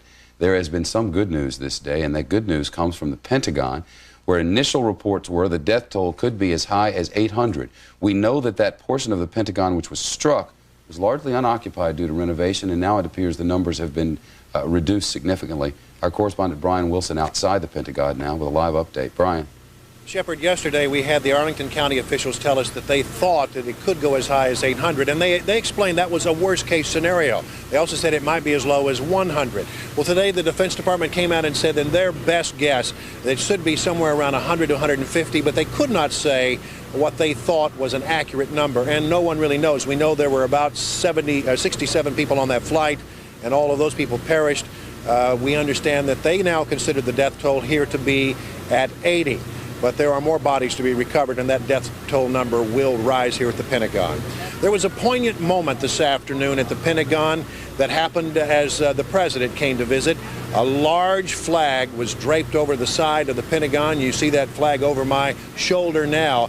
It is a poignant reminder of patriotism, and it stands proudly against the backdrop of a badly scarred south facade of the Pentagon building. The president was here and visited with workers on the scene to thank them for their tireless efforts and to ask them to continue the hard work.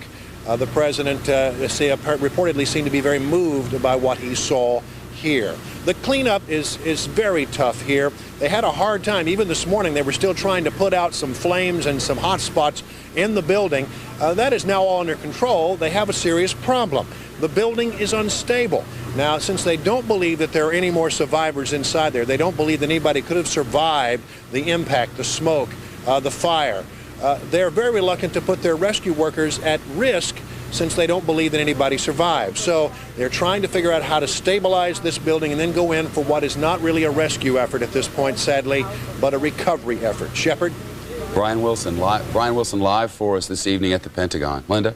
Perhaps the most important part of what you will see throughout our coverage this night is what you're seeing now on your screen. That is the site at the World Trade Center in Lower Manhattan. Much of that part of the city has been evacuated.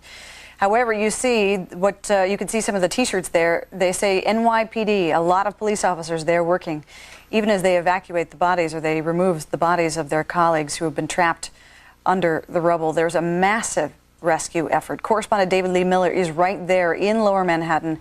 He's been there ever since the first attack on the World Trade Center towers. David? What a horrific sight, Linda, and today a very serious setback for some of the rescuers. A short time ago at about 5:30 Eastern Time, apparently authorities feared that a number of buildings were close to collapse. As many as 3 buildings, they said, might come tumbling down. One of them as tall as 54 stories. Part of the problem, they said, some of the windows suddenly began to pop out. Cracks began to appear in the structure. They were heavily damaged when the Twin Towers were struck and then collapsed. And in response, authorities told all emergency workers to leave the area. Firemen, emergency crews, heavy equipment then headed down this road, Church Street, away from the emergency zone itself. And they stayed away for a number of hours. We were told that a scaled-down rescue effort did remain in place. And a short time ago, the workers did begin to return to the location. They say there is no immediate concern that those buildings are in fact going to collapse, but authorities are very closely watching the situation. Now, a short time ago, New York City's Mayor Rudy Giuliani said so far 41 bodies have been pulled from the wreckage of the former Twin Towers. Measure that against the fact, and here is a horrifying statistic. The Port Authority is now saying that as many as 20,000 people were killed. They say that figure could even be higher. And now, in addition to the 50,000 people that worked in those 2 towers, the Port Authority says tens of thousands of commuters were in the mall, often use the mall between the 2 buildings, taking the New York City subway. The mayor of the city of New York has now asked the federal government for an additional 6,000 body bags, that to supplement the number of body bags that the city already has on hand. Now, as we watch the recovery effort at this hour, as it continues, authorities are using dogs, they're using special audio equipment to try and detect survivors who might be tapping, shouting, trying to send out some type of a signal. And then they're removing the wreckage. They're putting it in special dump trucks. Let's see if we can take a quick shot of this one. You can see here what looks like a burned out automobile that is now on its way uptown, possibly to a location on 59th Street or to New Jersey. We are told they are collecting the debris, and then the FBI is going to sort through it in the hope that they will be able to locate evidence such as the black boxes belonging to the 2 airplanes that struck the Twin Towers. Now, as for the surrounding area, it has resembled a war zone as well. National Guardsmen could be seen on Humvees and armored personnel carriers. A very strong military presence outside the federal building and the courthouse here in Lower Manhattan. Meanwhile, west of the Twin Towers, it is a virtual ghost town. There is still no electricity. The people who live here, for the most part, have been unable to go home. And now, yet another complication. Just a short time ago, we were told that the blast may have released into the air particles of asbestos. And now we were warned that, as much as possible, we are to wear masks like these to filter out the risk of breathing in the asbestos particles. Of course, this is an even more grave concern for the rescue workers who are at this hour at Ground Zero. Lyndon Shep. David Lee Miller, live for us in Lower Manhattan. David Lee, thanks. And as you watch on your screen, this non-stop effort, 24 hours a day to try to reach anyone who might be trapped, we're starting to get more and more stories, some of them heroic, others heartbreaking. This one of an Irish immigrant being reported by the Associated Press. He was working in the North Tower of the World Trade Center when the plane hit. He was able to escape. He called his family back in Ireland, let them know he was okay. But then he had a bad feeling. Told his brother back in Ireland something was wrong, and he thought his sister may have been on one of those hijacked planes. It turned out to be true. His sister and his little niece were on the plane that slammed into the other tower of the World Trade Center. Joining us now on the phone is the former director of the FBI, William Sessions, giving us a little more information. Mr. Sessions, have you learned anything more about what the FBI knows some 36 hours after the beginning of this investigation? Oh, no, Ms. Vester. I don't have any communication with the FBI at all, but I've been listening carefully to much of the developments, and I'm gratified at your coverage. You'll pardon me if I don't entirely believe you, because I would imagine you still have good friends there in the Bureau, and I would imagine you don't want to give up any information that they're giving. No. I've had no contact. I wouldn't tell you I had if I hadn't. Okay. From what you knew, from what you know in your time working for the FBI, what do you know in terms of how far the Osama bin Laden network extends? The reason why I ask is that the federal authorities have identified more than a dozen hijackers of Middle Eastern descent. Now, some of them are not only have documents that show that they're Afghani or from the UAE, but also now it appears some people who are linked to Saudi Arabia and Egypt.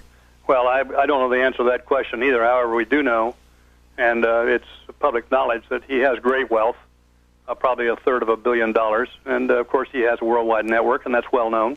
So I think you can just pretty well put it down that there is worldwide capability. Let me ask you a question about how people are going to view what the FBI is doing right now.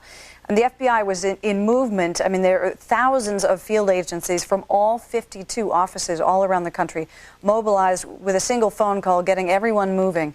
Within hours, they were all over the country in certain parts that the FBI had figured were key, among them, say, Florida, where they believe that at least some of the hijackers may have gotten their aviation training. How is it that the FBI could have such a rapid response after the attack? Well, you'll recall and that, not, sir, before. This is the FBI's responsibility. It is an investigative agency. It has great capabilities. It has tremendously well-trained people, and of course, everybody was energized by the barbaric nature of this attack, and so I'm sure that it influenced every agency in the world to do its very best, and you'll get the very best, and I'm confident they'll solve it. You do not think that any of your agents had any information? After all, it was the FBI that worked so heroically in the aftermath of the U.S. Embassy bombings in Kenya and Tanzania. Well, you know, when you say they had no information, there is a great deal of information that is gathered over the course of the time in connection with the counterintelligence responsibility and the counterterrorism responsibility of the Bureau. And I'm sure there's a great deal of information. But if you're suggesting that they might have withheld something or not studied it properly, I would say that's highly unlikely. They are a very dedicated group of people, and counterterrorism is extremely important, and they know it.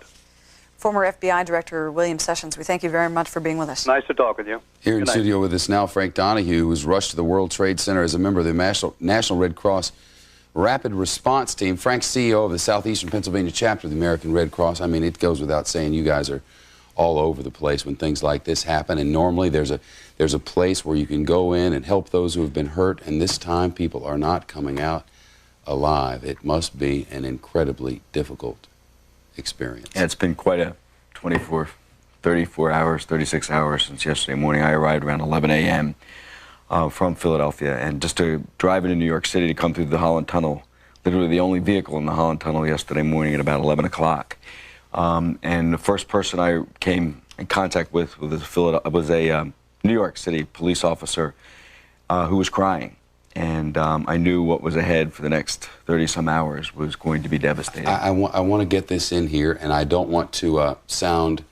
I just give you this information. The Empire State Building has just been evacuated. That's the extent of the information we have about it. The Empire State Building is one that is a symbol in New York City, is red and green at Christmas, is Yankee blue when the Yanks win World Series year in and year out. You'll forgive me. It changes colors and changes mood with the city. If you're not from here, that may seem a bit strange, but it's a symbol of our night sky that's important to people who live here. It was dark last evening for the first time in quite some time, and this night it has been evacuated in just the last few minutes. I do not know why, but certainly tensions have been high. Frank, let me ask you about some of your work. I mean, it is remarkable that you're able to sit here and be so calm, considering what you've seen. If you can, just take us through some of the moments of your work in the past 36 hours. As I said, yesterday I arrived and I helped with our disaster response. The Red Cross in Greater New York had about 8 units of volunteers in the area.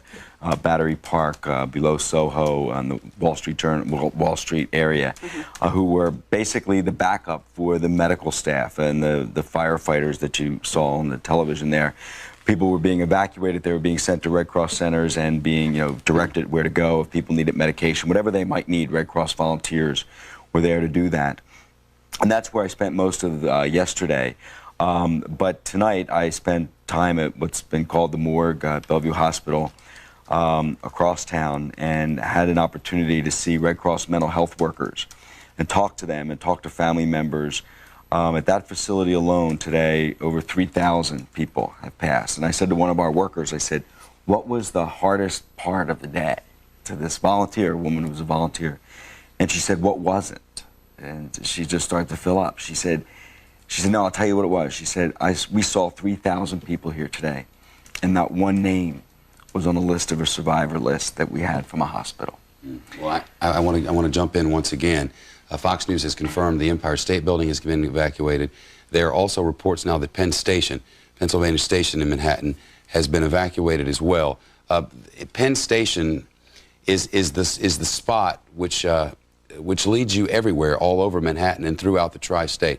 Penn Station, Grand Central Station, if you can get to one of those, you can get to anywhere in the world, pretty much, with a couple of links. And an evacuation of Penn Station could be nothing more than some sort of prank, could be nothing more than high tensions, could be some fool putting in a fake bomb threat. But nobody's taking any chances here. And it's our understanding, we have confirmed that the Empire State Building has been evacuated, and we have reports now that Penn Station has been evacuated as well. Let us be clear, we do not want to be alarmist. We are simply bringing you the information, but we also want to bring up another point. Chief Political Correspondent Carl Cameron reported earlier today that congressional leaders had been briefed on Capitol Hill that there was a significant chance of follow-on attacks, something that law enforcement had told them could not be minimized. They said, in their words, follow-on attacks were possible, if not probable. Again, this is early information about the evacuations. We're going to keep you posted as we get more information from law enforcement. Actually, more information is coming in as we speak. Our New York assignment desk is just putting in confirmations, I now believe, of what we have just been reporting. The significance of this remains to be seen, except I can tell you that Manhattan has had an interesting feel over the last couple of days, and interesting is probably the right word because it takes on so many different tones throughout the day, depending on the specific spot where you are. Sometimes it is tense. Sometimes there are little hostilities within a restaurant or hostilities within another public place like a bar or something. At other times there are people crying together on the subway stations, as I saw this morning on the way to work. But there are a lot of tensions, and you do see National Guard troops on street corners at times, and it interests to the park here in Rockefeller Center, where our building is located. 17 buildings in Rockefeller Center, often seen as a potential target for terrorism. The garbage cans have been removed. There are IDs at every door. You can't have a package delivered anywhere inside Rockefeller Center. They don't open the doors that allow the UPS trucks and the FedEx trucks to come in. We're on pretty good lockdown. Okay, we want to bring in one of our Fox colleagues. He actually serves as a director here at Fox, Jack Hannock. He's on the phone with us. He apparently is at 34th Street. For those of you who are not from New York, that is very close to Penn Station. Jack, what do you know? Linda, I am on the corner of 34th and 3rd. What happened about 5 minutes ago is that people came running into our building on Park Avenue and 34th, knocking door to door, saying everyone must evacuate immediately. Everyone started running down the stairwells, and Park Avenue and Lexington Avenue all empty, and there's thousands of people on the street. The police are directing us all to just run to the water on the east side. Do not go west, they're telling us. That's all the information that I have so far. Okay, I want to give people who are not from Manhattan some perspective on all of this. If you were in Central Park and on the east side of the park in Manhattan, you get to, the first thing there is Fifth Avenue, which is Museum Row for many of you who aren't in New York City. After Fifth Avenue, you have Madison, and then Park Avenue, which is the divided one that you see at Christmas time with the lit up lights in the middle of the street. After that is Lexington, then 3rd Avenue, 2nd Avenue, 1st Avenue, York Avenue, then the East Side Highway. Block after block after block there, and from Jack Hannock's perspective here, they are evacuating buildings up and down Lexington and 3rd Avenue and telling people to walk to the right there, which would be the East River. Jack, have they given you an idea of why? They just said there was a threat against the Empire State Building. The Empire State Building right now is totally dark. And I asked the police, and that's all they're willing to say. Jack, how much of you're seeing, how much of law enforcement are you seeing? How many officers are you seeing around you? There's a huge presence here on every street corner now. The streets are totally blocked off. Traffic is being diverted. I don't hear any ambulances, though, but I would say there are 10 or 15 police directing traffic at each corner right here. All right. When you say police officers, I mean, how heavily are they uniformed? What kind of weaponry do they have? Do you see any bomb squads or anything like that? At this point, I don't see any bomb squad. I don't see anything. Right now, they're just, as I said, directing the traffic. There doesn't seem to be... what's happening, which is a little bit unusual, is up the street, there are a lot of people just staring up at the Empire State Building, waiting for something to happen. Well, Jack, and then there's a whole other group of people who are just following the directions and moving as fast as they can to get out of the 34th Street area. I want to tell our still heading toward the East River right now. Jack, I want to tell our viewers what they're looking at. If you see the green lights there in the larger box on the right-hand side of your screen, green, blue, whatever that color is there, the brightest light on there, just to the left of that, if you look very closely at the top of your screen, you can see one little light. That's the light at the top of the tower above the Empire State Building. That is the portion which is lit up in many different colors, depending on the season, depending on the holiday. Last night it was dark, and it was our assumption, though I did not read this definitively anywhere, it was our assumption that with the carnage in the southern end of Manhattan, that the Empire State Building would go dark, and certainly it did. These are traffic cameras that are switching around. They are beyond our control, but this is the shot of the Empire State Building now. Buildings around it being evacuated, and people who live in this area being asked to move east toward the East River. This is an area that's sort of mixed. There is some residential, some commercial. The street areas around the Empire State Building, the first and second floors mostly, are businesses, and then people live above them. Jack, if you would, stay with us on the phone. You are our eyes and ears outside the Empire State Building and Penn Station. A number of unmarked black police cars just speeding up toward the Empire State Building. But right now, people are just huddled all around the corners here. Everybody's on their cell phones, trying to make contact with their loved ones to tell them they're all okay. Okay, Jack, stay with us on the phone. Jump in as you get more information. We want to bring in Bill Richardson, former U.S. Ambassador to the United Nations and Energy Secretary under Bill Clinton. Mr. Richardson, there had been warnings, apparently, to leaders on Capitol Hill that there might be follow-on attacks. How concerned are you that actually may be happening now? Well, I've heard the same reports, and I do believe that these are threats that we not take lightly, either at airports or the Empire State Building. We know that the tactics of this terrorist group are quite sophisticated. They penetrated our airports. We definitely need, more than ever, for the Congress to give the President authority to find the funds necessary to improve our human intelligence, to upgrade our counterterrorism capabilities.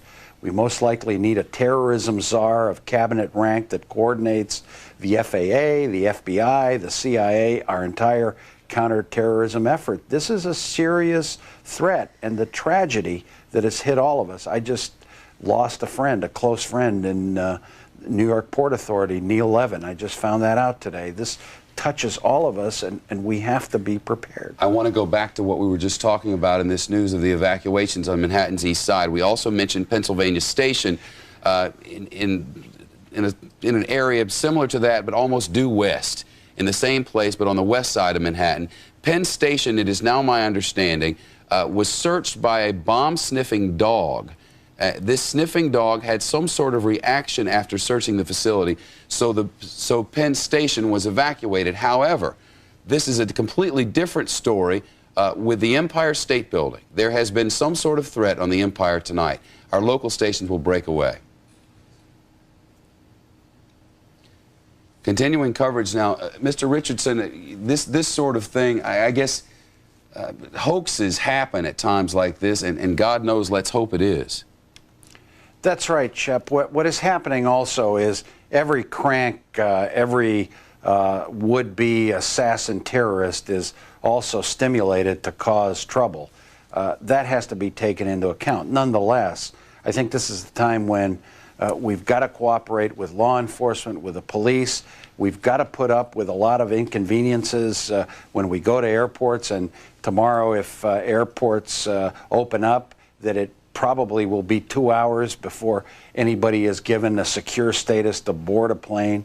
We've got to take those steps. We've got to find ways to prepare ourselves, but also to send a message to the terrorists that they're not going to alter our way of life, that the economy is going to continue, that our transportation system is going to continue, that we as a nation are behind the president. Mr. Richardson, though, let me ask you a very blunt question. You've worked at the UN. You know that we don't always get the kind of cooperation we need. At this point, we need the cooperation of the United Nations to help us find out who is responsible and what nations harbored whoever was responsible. How much cooperation do you think we're really going to get at the UN? Well, today was a good day on that. The United Nations Security Council, which is the superpowers of the world, gave support to the United States today in a resolution basically backing any strong measures that we take. This also happened at NATO, our European allies.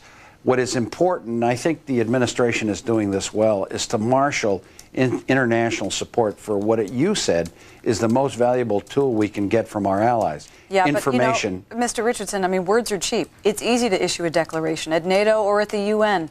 What it comes down to is actual cooperation from them, and we've not seen great cooperation, sometimes from the countries who are the worst human rights abusers. Sometimes we have been thwarted at the UN, and what gives you any reason to believe that they're really going to help us now? Well, the full muscle of the United States is behind this effort. We have said that we're going to take decisive military action to quell this threat and to basically take the steps that are needed so this doesn't happen again. But we've got to understand that terrorism doesn't just happen in the United States. It's happening in Colombia, in the Middle East, and Africa. And we've got to get international support because we will be more effective fighting terrorism if 185 nations band together rather than one. Granted, we've changed our policy, and that makes sense to say to the Afghanistans, to the countries that may be harboring Osama bin Laden, that if you do harbor, you will also be subject to strong retaliation. That has not been our policy in the past. That is a welcome departure that I believe deserves support. My understanding, we're continuing to look live at the top of the Empire State Building, which on a normal night would be lit up. It's now our understanding NYPD tells residents that a threat has been made to the Empire State Building. We also have information to suggest from our assignment desk downstairs that a bomb-sniffing dog reacted after this threat was made at the Empire State Building, and that this is the reason that this is being considered so serious. Jack Hannock, a director for Fox News who lives in the neighborhood, has just been evacuated. Jack, what is the scene where you are now? Well, actually, it seems like it's calmed down quite a bit. I mean, the police are moving people slowly toward the East River, away from the Empire State Building. But it's definitely calmed down here quite a bit. We've seen a little bit of police cars moving back and forth, some heading toward the Empire State Building up 34th Street and coming back down.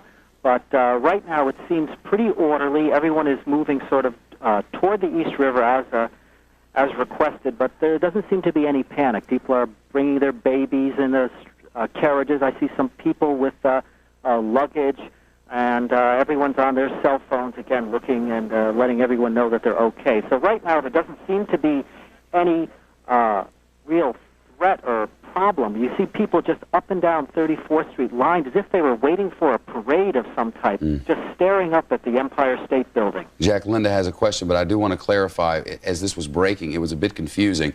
We now know that Penn Station was evacuated as a result of this threat on the Empire State Building. We're going to get right back to you, Jack, as we continue to watch the Empire State Building, watching for developments to unfold in downtown Manhattan as well, but some of our stations will be rejoining us now. This is the Fox News Channel's continuing live coverage of the terrorist attack on America. We want to explain what you're seeing on your screen. On the left-hand side, there you see, on the lower right there, there's something that says MetLife. But next to that, you see a building that is virtually dark. That is the Empire State Building, We got word from the NYPD, who has told residents nearby that they have to evacuate. Apparently, there has been some sort of threat against the Empire State Building. Apparently, there also has been a search of Penn Station. For those of you not familiar with it, that is a train station that's important for those who commute in and out of New York City. Our Fox colleague, Jack Hannock, is on the street outside the Empire State Building. He was among those people when the call went out to evacuate. Jack, what are you seeing? Once again, it's very, very calm and quiet here right now. Everyone is just staring up at the Empire State Building, lining 34th Street, which the Empire State Building is on 5th Avenue and 34th Street. I'm about 3 blocks away down on 34th Street. The police are just making sure that everyone is moving as far east as possible, getting away from the Empire State Building. How much law enforcement are you seeing? You reported earlier that you saw an awful lot of uniformed officers, and then you saw a swarm of unmarked black police cars. What kind of law enforcement are you seeing right now? Well, as I said, the scene has really calmed down quite a bit. It's very orderly. I don't see any police cars moving back and forth like I did a few moments ago. Traffic is actually moving normal, and the police are actually directing traffic down the avenue, which is quite surprising to me. No one is allowed to go on 34th Street, but the avenue traffic is moving quite normally. Moving down the avenue on 5th or just there on farther east? It's moving down 2nd Avenue. So we're talking about 5 long city blocks. Let's see, yes, you got Madison, you got Park, you got Lexington, you got 3rd, and then 2nd is moving properly. Well over, that's a mile, right? Absolutely. Avenue blocks are a 1/5 of a mile, I believe. Jack, before this all happened and everyone was evacuated, was the Empire State Building dark at the time, or has that just happened since everyone was pulled out? No, it's been dark. It's been dark all night. I actually looked up at it just before I was watching the news channel. I looked up at the Empire State and said, "Oh, it's dark again. I guess this is just another precaution." Then I heard a knock on my door, and it was the super in the building pounding loudly, telling everyone to take the staircase down and to walk toward the East River as fast as possible. How long ago was this, Jack? I would say that was about 20 minutes ago. Well, we do not know how credible this threat is. Sorry, Chef, I can't hear you too well. You're breaking up. All right, we'll get back to Jack Hannock. Jack, if we lose you, please reestablish some contact. We don't know how credible this threat is, but I'll bet you dollars to donuts, nobody in the city of New York who wears blue will be taking any chances with the citizens of this city. It has been a rough 36 or so hours, and now an evacuation in and around the Empire State Building at 34th and 5th Avenue. Jack Hannock, who lives 2 long city blocks away, evacuated as well, and thousands of people now lining the avenues near the East River, looking up and watching the top of the Empire State Building. It is certainly hope that this is only a hoax or some kind of mistake.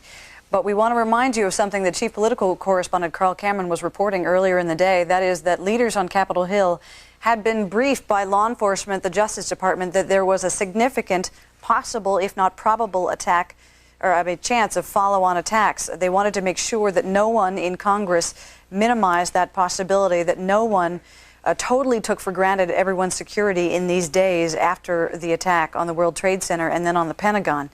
Once again, we're going to keep a close eye on this. There is no movement as of now. Jack Hannock, our colleague there outside the Empire State Building, serving as our eyes and ears. But at the same time, there are developments outside the World Trade Center where they are just, it's been learned that the city of New York has actually asked the federal government for 6,000 body bags.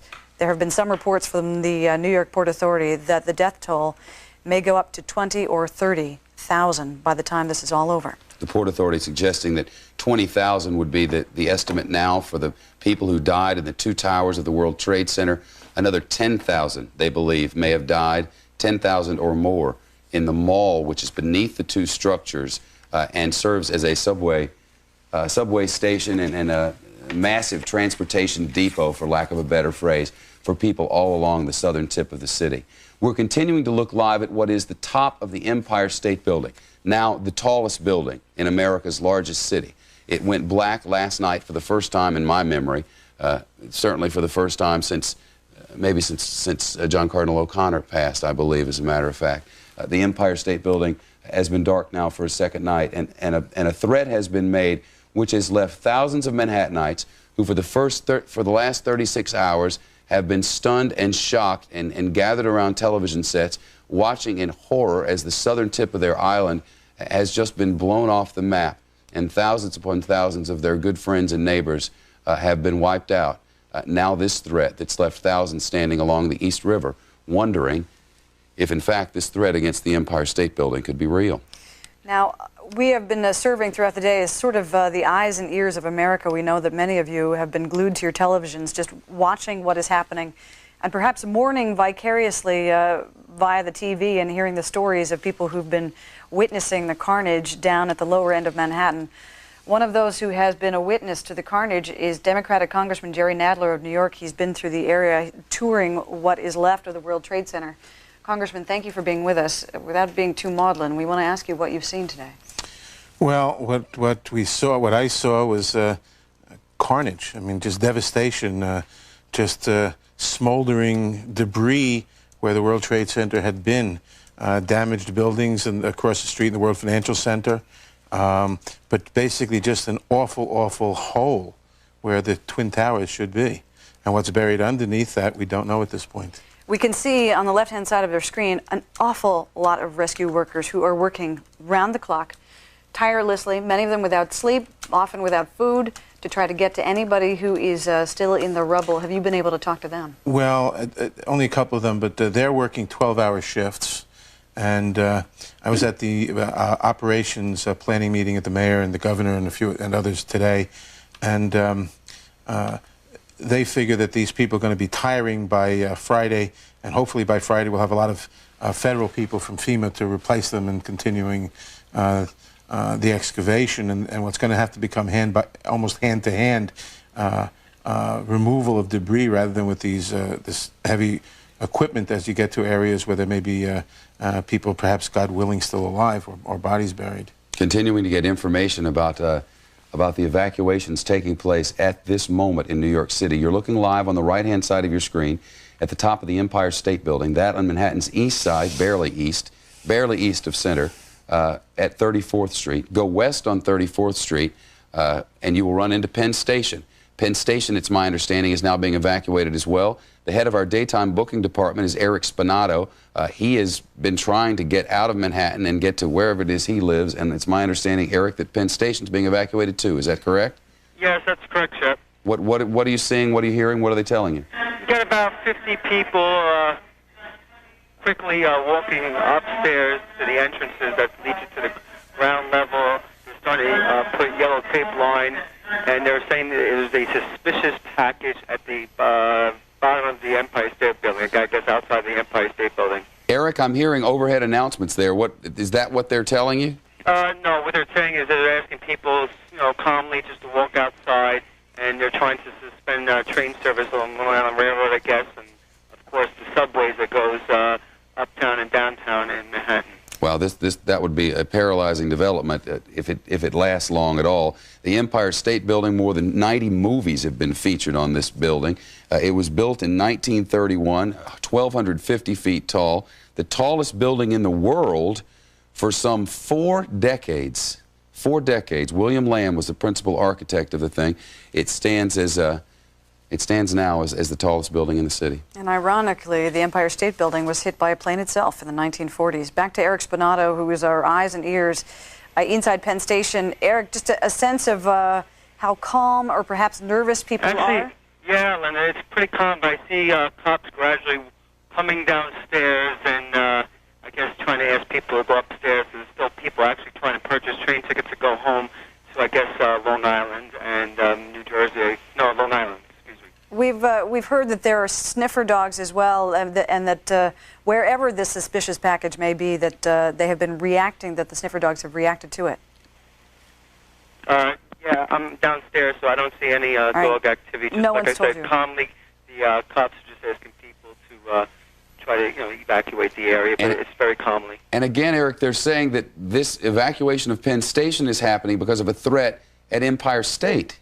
True, and it's funny because it is a couple of blocks away, but obviously the impact of any explosion could affect obviously the area. Well, we're now getting this. The New York police are now saying it is safe to go home from 37th and 5th Avenue, that all of this is apparently winding down. And it is a relief, but it must also be unsettling for a certain congressman here in our studio who serves this part of New York. Congressman Jerry Nadler, Democrat of New York, who's already toured the devastation area. You see this fear spreading where one report of a suspicious package in the Empire State Building can clear out not only one block around that area, but several blocks, Congressman. Well, that's inevitable in the aftermath of a tragedy such as what we just saw. I mean, there are a lot of questions about what just happened. The first order of business, obviously, is to rescue people as quickly as possible and to care for the people who have real questions now. A lot of people are missing. I see the Port Authority is estimating 20,000 dead. Today we were thinking more like 2 or 3, maybe. Who knows? A lot of people are wondering where their loved ones are, and we have to help them and get the information and so forth. That's number one. Number two is to fix what obviously was a massive security breach, to allow 3 to 4 people on each of 4 different planes to get on with weapons. We have to fix that so that can't happen again. And finally, we have to deal the kind of retaliation to the terrorist groups that are involved in this so that no one will ever do something like this again. And we have to get very serious about it and tell all our friends abroad that if they insist on doing business with countries that do business with terrorists, they're not friends of the United States. And one more thing you have to do is heal the sense of vulnerability that now pervades at least New York City. I mean, New Yorkers are known for being brash and aggressive and pretty much fearless, and now that may have changed. Well, no, I think New Yorkers are also resilient, and this city will in the end do fine. Of course, a lot of people will have been hurt, which is a tragedy, but we will recover from this, and we'll come out strongly from this. But the only way you'll stop the fear, not just in New York but elsewhere in the United States, is to wage a war against the terrorist groups. And that war is a serious... We've been attacked. We are at war, not with a sovereign country, but with terrorist groups. And we have to take it as seriously as we took Pearl Harbor. This is worse than Pearl Harbor. And if the United States responds appropriately, which I believe we will, and we wage war against these groups, it's not a question of finding a particular person and putting him on trial. It's a question of waging war against those who are waging war on us, and making clear to countries that deal with them or harbor them that they are not friends of the United States and will suffer the consequences. We will eliminate those groups, and we will eliminate this fear eventually. With us now from Columbus, Mary Schiavo, former Inspector General for the Department of Transportation and author of Flying Blind, Flying Safe. Can we still fly safe? Actually, we can't. And unfortunately, we haven't really been flying securely or safely for a number of years. We've been flying under a false assumption that we did not have a domestic terrorist risk. That was the stated assumption of the FAA in accepting a very low measure of security for domestic flights. That myth is gone now. How do we fix it?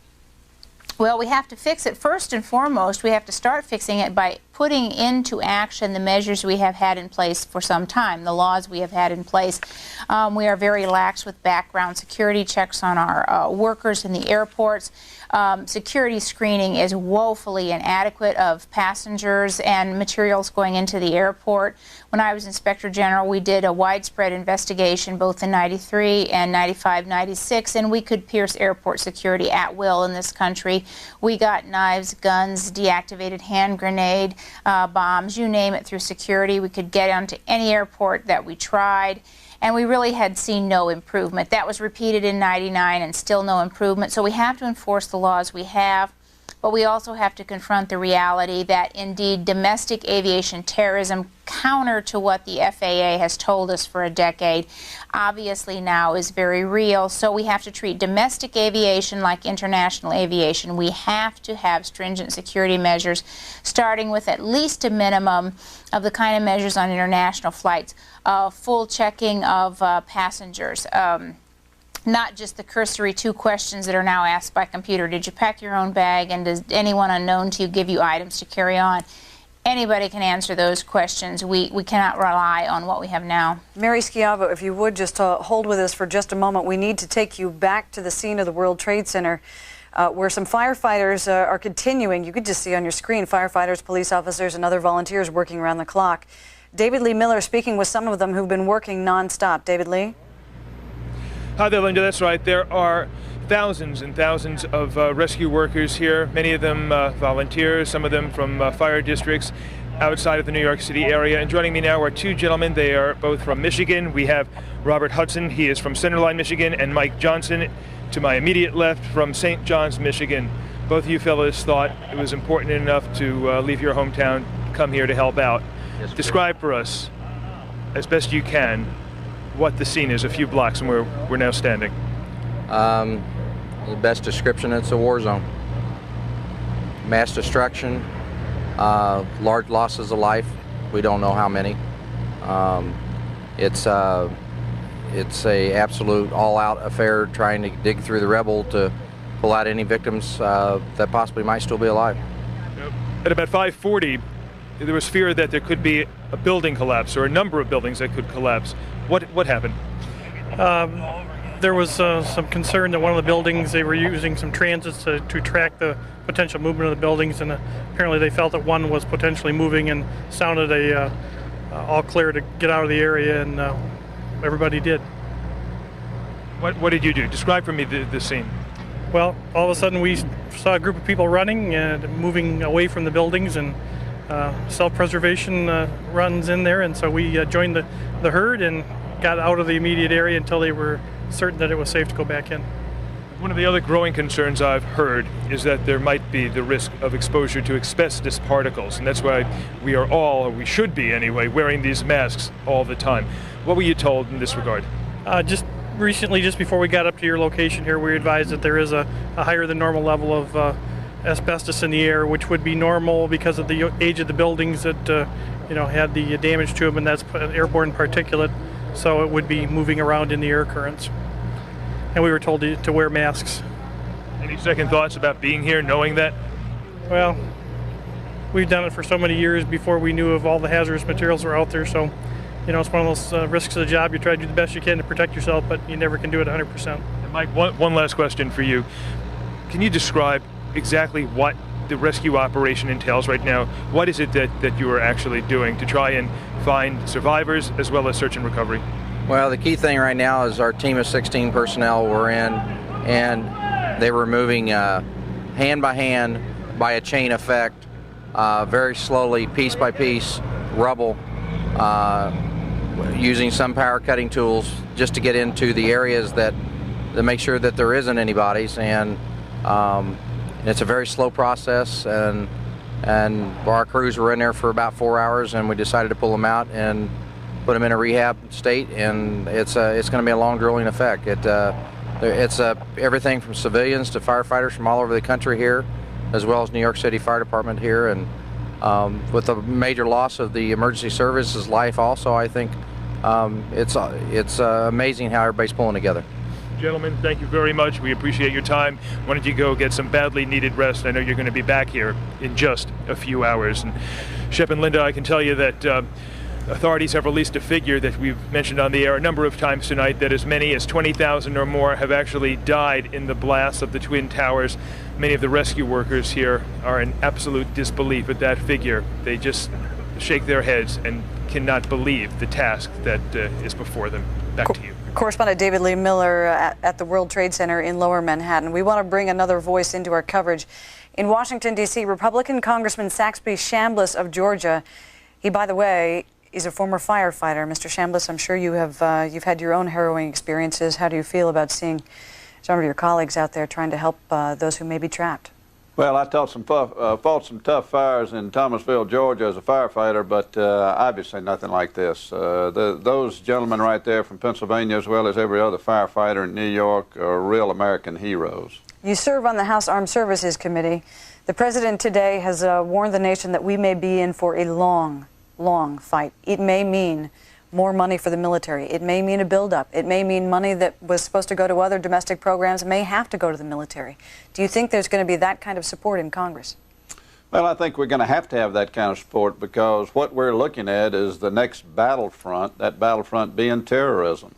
We've still got to worry about the conventional types of wars that we've had in years past, but in addition to that, we've got to be prepared for these types of terroristic acts. We've got to realize what the threat is, have to be prepared. We have to be prepared to respond just like they've done in New York City. All of that is extremely expensive, and the American citizenry is going to demand that, and we as a federal government have simply got to move in that direction. You know, people who come here to visit, Congressman, especially some of my friends from Europe and London specifically, they'll come over and go, you have trash cans in train stations and trash cans on the street. This from people who've been dealing with their own set of problems for many years, and often on first visit are astounded by how lax our security is. How has this happened? Well, yesterday changed the American way of life as we know it. We're going to have more security, whether it's when you board an airplane, board a train, board a bus, whatever it may be. We're going to have to change the way we do business in America. We've got to provide more security, and I don't know that we can afford to eliminate all the trash cans, but we've got to look at serious deficiencies that we've got in our security in this country and do a better job of it. They do a much better job of checking folks on international flights than we do, on domestic flights, and that's just one of the first steps that undoubtedly we're going to have to take now. With us also from Columbus, Ohio, former Republican Congressman John Kasich of Ohio. John, as a colleague, it's good to see you tonight. A question about well, the kind of money that's going to have to be marshaled in Congress. We talked to others about this evening.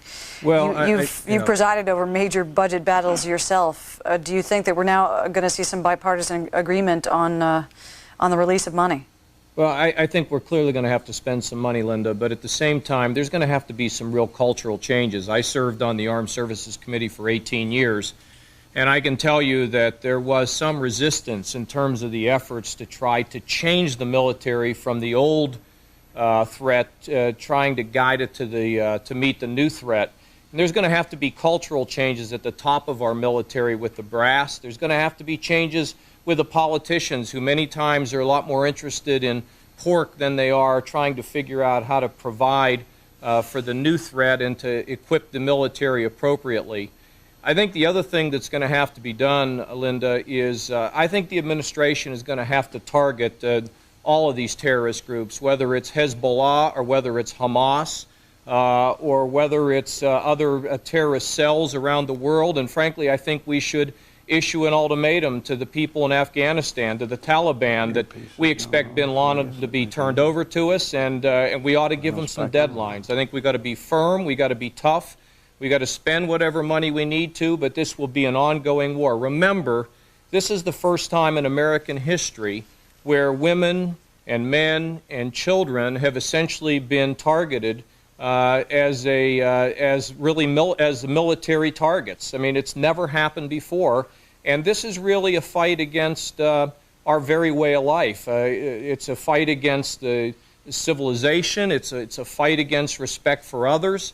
And this is going to be ongoing, and it will be at times uncomfortable. We can't permit countries like China to send these kinds of weapons of mass destruction John, to you these mentioned, kind of countries. John, got a lot of things we got to do. You mentioned China, John. China's president, in a phone call with the United States president tonight, offering his nation's help for rescue efforts and stronger cooperation against terrorism following the attacks in Washington and New York, according to state media. Interesting that that man who held that plane and all of that for so long, and you mentioned an ultimatum Shep, for we ought to take him. We ought to take him up on it, and we also ought to enlist the Russians in terms of trying to get them to cooperate in any kind of military activity we engage in. And we have to be serious about this. And you know, for example, with the Saudis have spent a lot of money helping a lot of these terrorist groups, and we've been largely silent about it. And the time has come to say we will not tolerate this. John, you said an ultimatum for the Taliban. Is that you said an ultimatum? If you give them one, is there, and if you don't, we're going to do blank, and what is it? Well, look, you know, I think they're trying to come up with targets, Shep, but the way I look at it, being on the outside and understanding the way they sort of approach this, I mean, clearly all of these terrorist groups, and I've mentioned Hezbollah, I mentioned Hamas, and the Taliban. John Kasich, and I think one of the stand things by, John, we're going to pause now so our Fox stations can break for local news.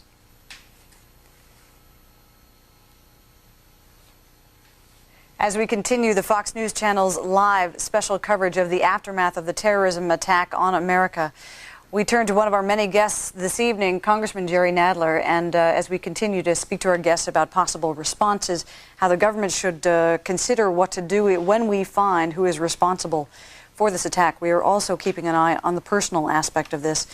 Pretty much everyone we meet on the street here in our studios, we ask, is everyone you know okay? Is everyone you know okay? No, there are a couple of people who we're very concerned about. Can you tell us more? No, I don't want to tell more. Some close friends. Everyone has that story. You know, I remember TWA, and it seemed like half the people, you know, in the tri-state area knew somebody attached in some way to that thing. That was a few hundred. We're talking about tens of thousands here. There's going to be a scar, whether we want to admit it or not, there's going to be a scar that's going to take a lot of ointment to heal. There's going to be, it's not going to heal so fast. It's going to be a major, major, painful scar for thousands and thousands and thousands of people all over the country, in the New York metropolitan area especially. And we're sending grief counselors and so forth, but grief counselors can only do so much. When you lose a loved one, there's nothing else you can do. Mary Schiavo, as you are the expert on aviation here and some of the security lapses, Boston Logan Airport, the officials there today were right out there defending their own security procedures. You have the information that shows that Boston may be one of the worst offenders in terms of security lapses. Is that true of Newark Airport and Dulles Airport as well? Well, when we examined those airports, none of them ended up at the top of the heap. Those particular three were also not the absolute worst, but all have had security lapses. Logan has had some other problems in the past. So on average, they fell in the middle of the pack. None were particularly good at picking up non-traditional weapons other than the FAA test items in the FAA briefcases and the test weapons. So all airports failed miserably on that, as did a lot of airlines have been cited, including American, for lax security procedures. So all are in for a good measure of criticism and taking security very, very lightly in the past. Well, I want to thank Linda and Shep, could I make one point? You know, when you take very a look quickly, at the EMS activity, it has been amazing how wonderful these people have been. You know, running up a stairwell with a hose when people are evacuating. The federal, state, and local governments have been marvelous in terms of cooperation. We should think about that in terms of airport security. Perhaps we can involve state and local governments working with the FAA and the federal government to beef up security at all these airports. Mary Schiavo, Jerry Nadler, Congressman Chambliss, John Kasich, thanks to all of you. This is going to be a long night for the folks out there. We're expecting in just a few moments a news conference from St. Vincent's Hospital in Lower Manhattan. We'd been hoping throughout the day to get word of more people who might have been pulled from that building alive. Today, sadly, just a couple of handfuls, Linda. Let us remind you that as we keep a close eye on the recovery efforts there, the rescue and recovery efforts outside the World Trade Center, that is not the only place where people are doing heroic work tonight. There is also the site of the crash in Pennsylvania, just 80 miles from Pittsburgh, where the FBI, the NTSB, and many others are sifting through the wreckage, trying to find the black box so that they can determine who's responsible for the hijacking of that aircraft. Also at the Pentagon, there are urban search and rescue teams, firefighters, among others, still working to rescue people, to sift evidence out of what remains of the Pentagon. Our lives have changed here significantly. We have some interesting pictures to show you. This is a before and after of the World Trade Center. In the moments after this happened, there were so many questions. The first one went in, and so many people thought, "Gosh, what an awful accident!" And it didn't look like such a large jet, you know, Linda. And then another, and then the wondering, and a little bomb scare tonight, and this city is certainly on edge. As there are Army National Guardsmen on the streets of New York City, there is still a sense of total surreal in the city. And you smell, even 3 miles away from the site of the World Trade Center, you smell this bitter, acrid smell. It's the smoke that's coming from the towers, and it's almost spreading over all of Manhattan. In a way, it's symbolic of the way everyone in New York City is feeling. The fear that started down there has spread to this entire city. Perhaps a sense of security now punctured. Yeah. We'll have continuing coverage throughout the night and the morning. We're 24 hours a day on Fox News Channel on cable. Hope you'll join me 7 Eastern tomorrow for the Fox Report. On cable, Bill O'Reilly's next. To the rest of you, good night.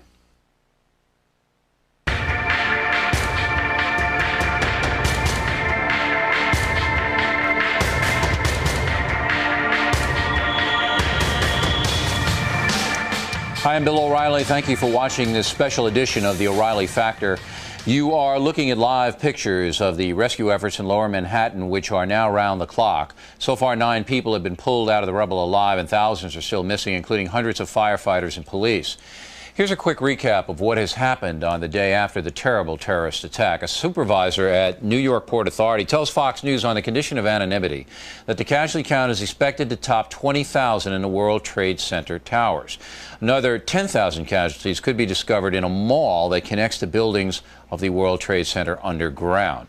Authorities have now identified most of the terrorists, all of them Arabs, at least one a known Osama bin Laden supporter. So far, at least 5 people have been detained in connection with the terrorism yesterday.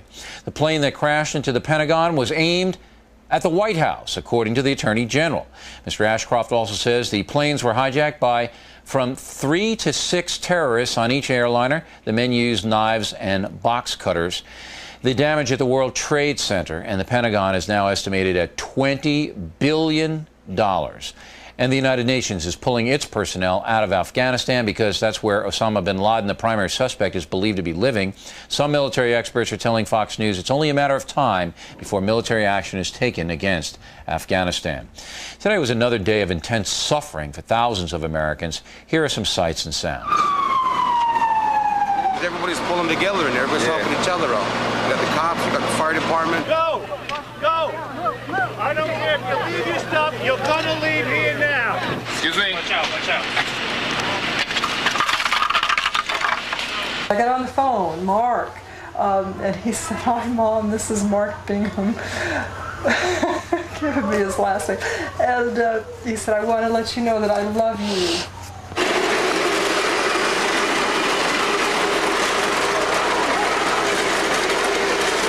She was so dearly loved, and she was such a beautiful woman in so many ways. She just had an incredible love for life and such a great sense of humor, and she's irreplaceable.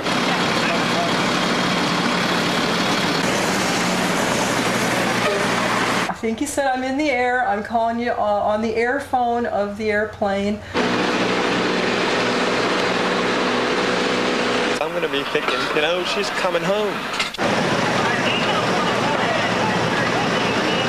You wouldn't believe the feeling that you have inside when you're watching these events take place on television, and then realize that it's somebody that you grew up with.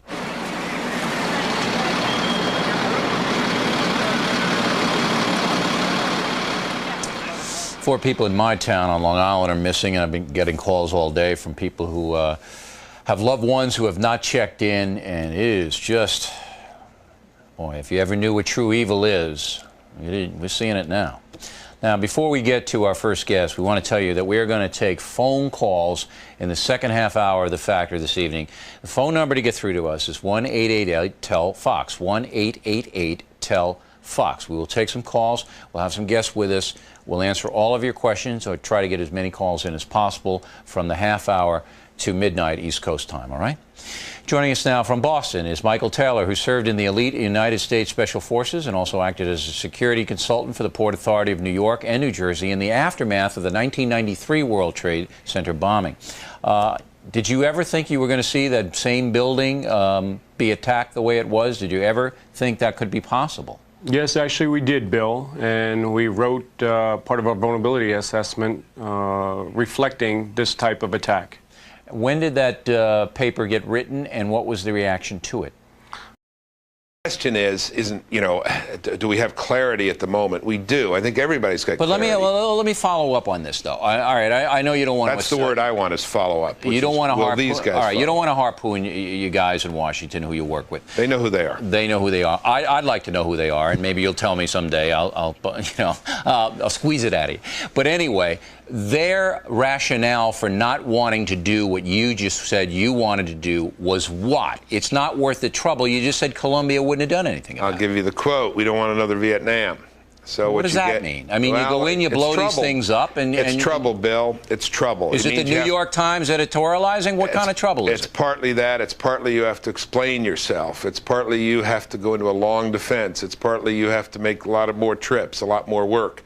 you know, an analogy from the world of education. If you got a student who brings a knife and slashes somebody up and you throw them out of school, you got to deal with lawyers, you got to deal with Civil Liberties Union, you got to deal with the newspapers. If you just give them counseling, you don't have to deal with anything. All right, so I mean, it makes me angry, and I'm sure most people watching today are just absolutely furious, because you can take that tenet of the drugs that you just described very, very explicitly to us and bring it over to the terrorist action. We don't want to go into Afghanistan to get Osama bin Laden, because then the Taliban government wouldn't like us, and we'd have to deal with France condemning us and some you know, other people editorializing. So let's just let it go. And in the meantime, now we have more than 10,000 people dead, and that's what it all comes to, right? Well, yeah, you know, I noticed in your last segment you talked about economic reasons. I think they're there. By the way, you've heard all the statements, Mr. O'Reilly, about not just the terrorists, but the countries that sponsor them and support them. Right. Supposing we find out that a sponsoring country is China. Supposing yeah, I got China. It. Now, listen, I want to hold you over. We got a break now, so all some right. of our Fox stations can go to their local news. But Mr. Bennett will sit tight. We'll get to him right after this. Thank you. Okay, now we're back. So if I know what you're saying. There's a kind of a bureaucratic paralysis in Washington that most regular Americans are not aware of. They hear the rhetoric.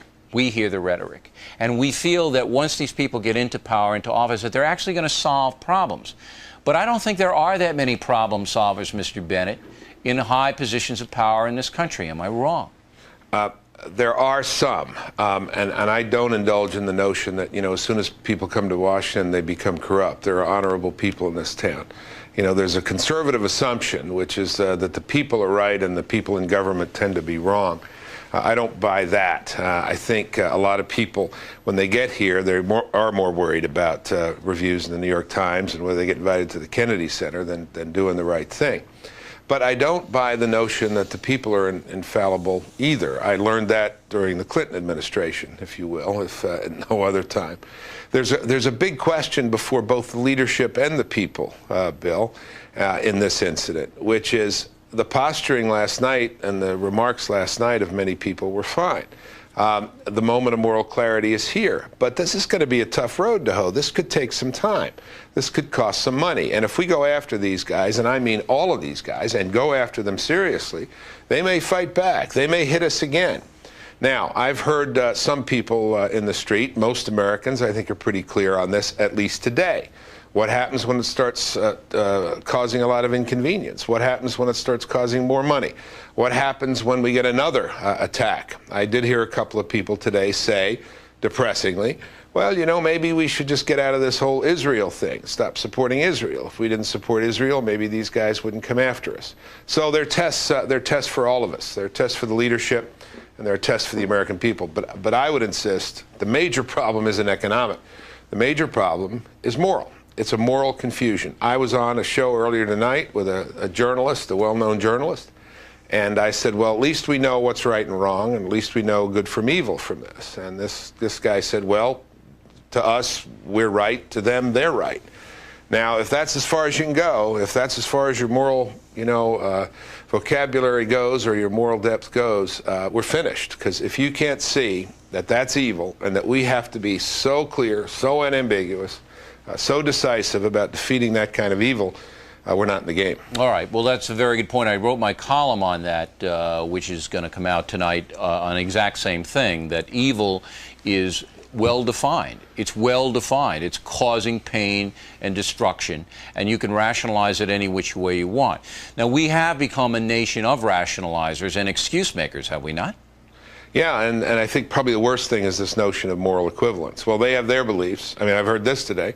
Well, they have their beliefs, and we have ours. Well, no, it doesn't work like that. We believe in the rule of law. We believe in the sanctity of human life. We believe in due process. We believe in civilization. They do not. They are haters. They are killers. They are animals. And they are not to be accorded the same, their beliefs and views are not to be accorded the same merit as the beliefs of decent and free societies like the United States and Israel.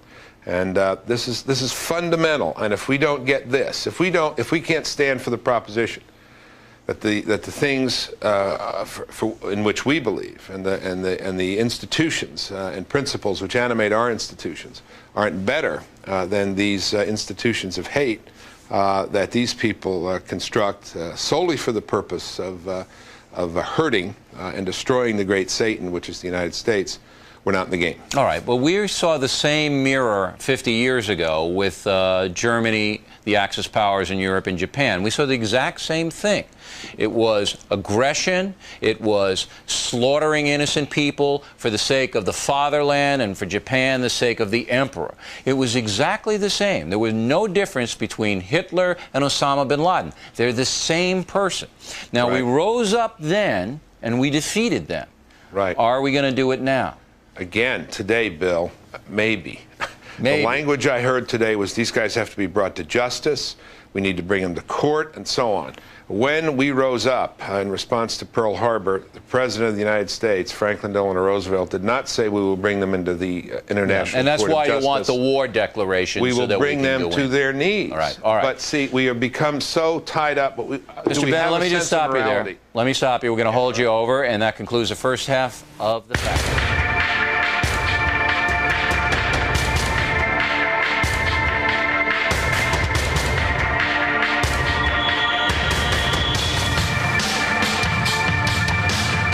All right, we're back. We have to do that. I want to tell Bill Bennett and the audience, Bill Bennett in Washington, the audience, we have to do that because the Fox broadcast stations are taking the Fox News Channel feed all across the country, and some of them go in and out for news coverage, and that's why we have to have the animation and to break back and forth. Sure.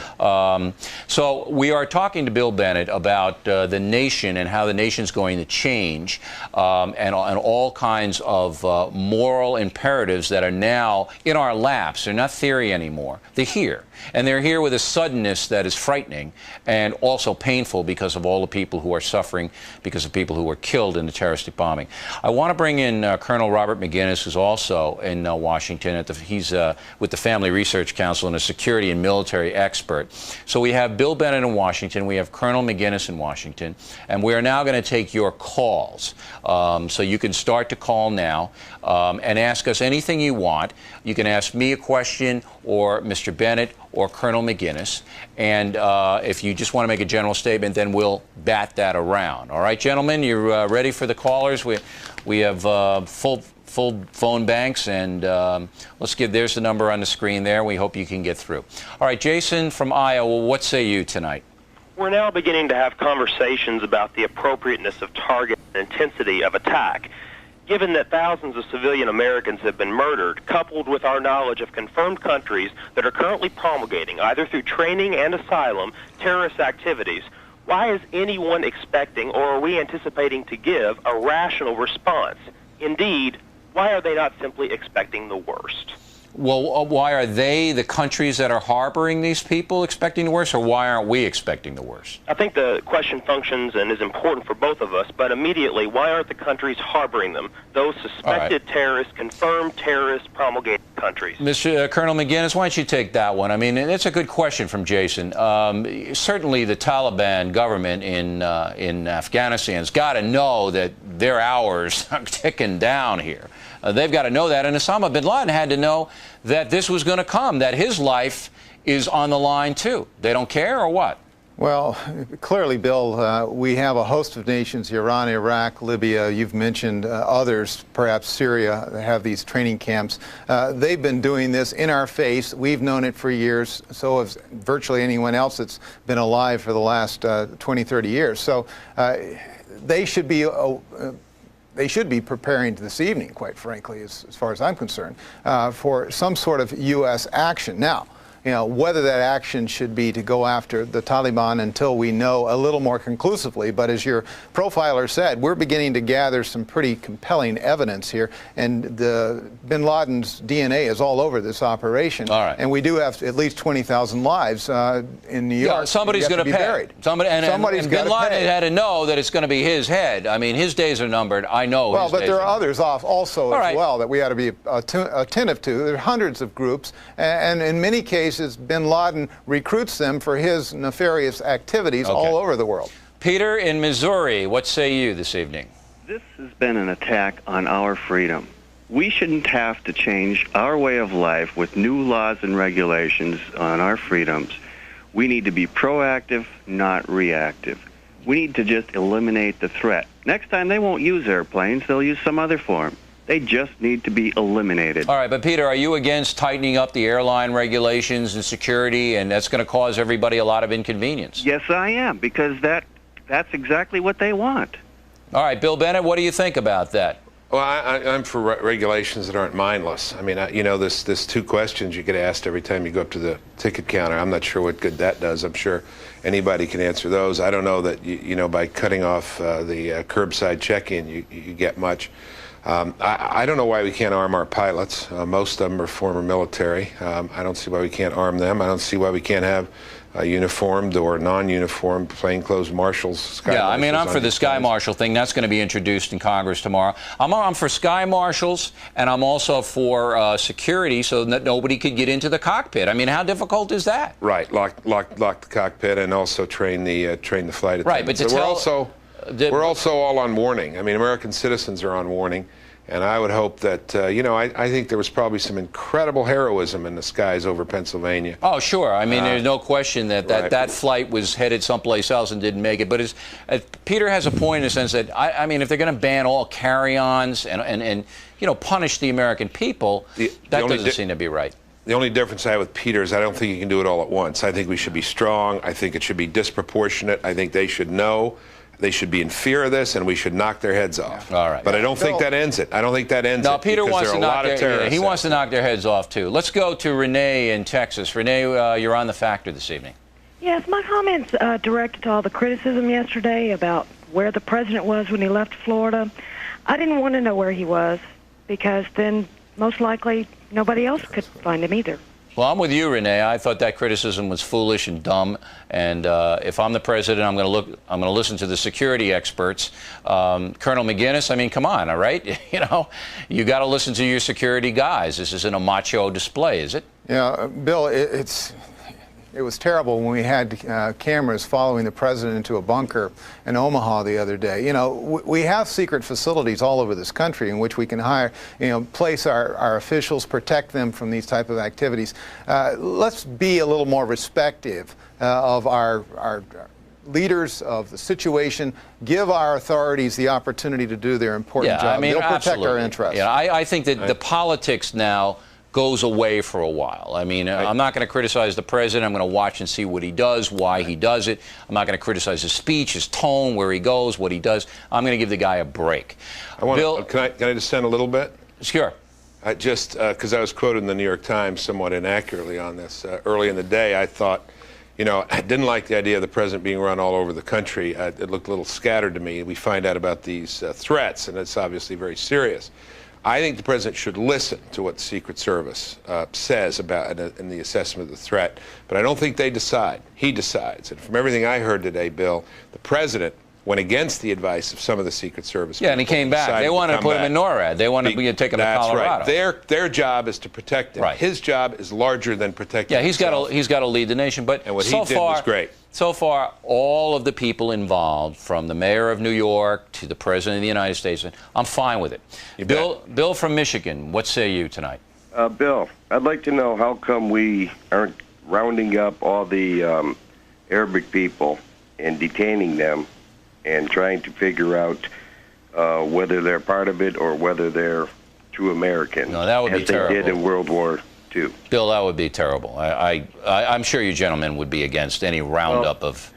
The way we look at it, this is a different war. This is fought a different way. This is a terrorist act, and it's going to continue. We should know who lives within our borders. Well, go ahead, Bill. Colonel. There is an important issue here. We ought to know who lives in our borders. That's for sure. You know, INS is broken down. Our borders are wide open in many cases, and we do have terrorists, obviously, running around our cities. So, you know, there needs to be far more accountability. But certainly, we wouldn't want to go as far as what's being recommended here. No, I mean, rounding up Americans who are Americans, whether they're of Arabic descent, is insane. I'm not. If you want to review green cards and visas of people who are here. I'm for that. And if you want to put the military on the border, as they should have been on the border for the last 5 years to stop all the chaos, I've been saying that for a year. Allison from California, you're on The Factor. When we find out who and where the perpetrator of this attack is, do you think President Bush will declare war or what? What do you think, Mr. Bennett? I think he will. I hope he does before that. I hope Congress will before that. You can declare war against the Islamic Jihad. You can declare war against radical and militant Islam and all their associates. So you can wait.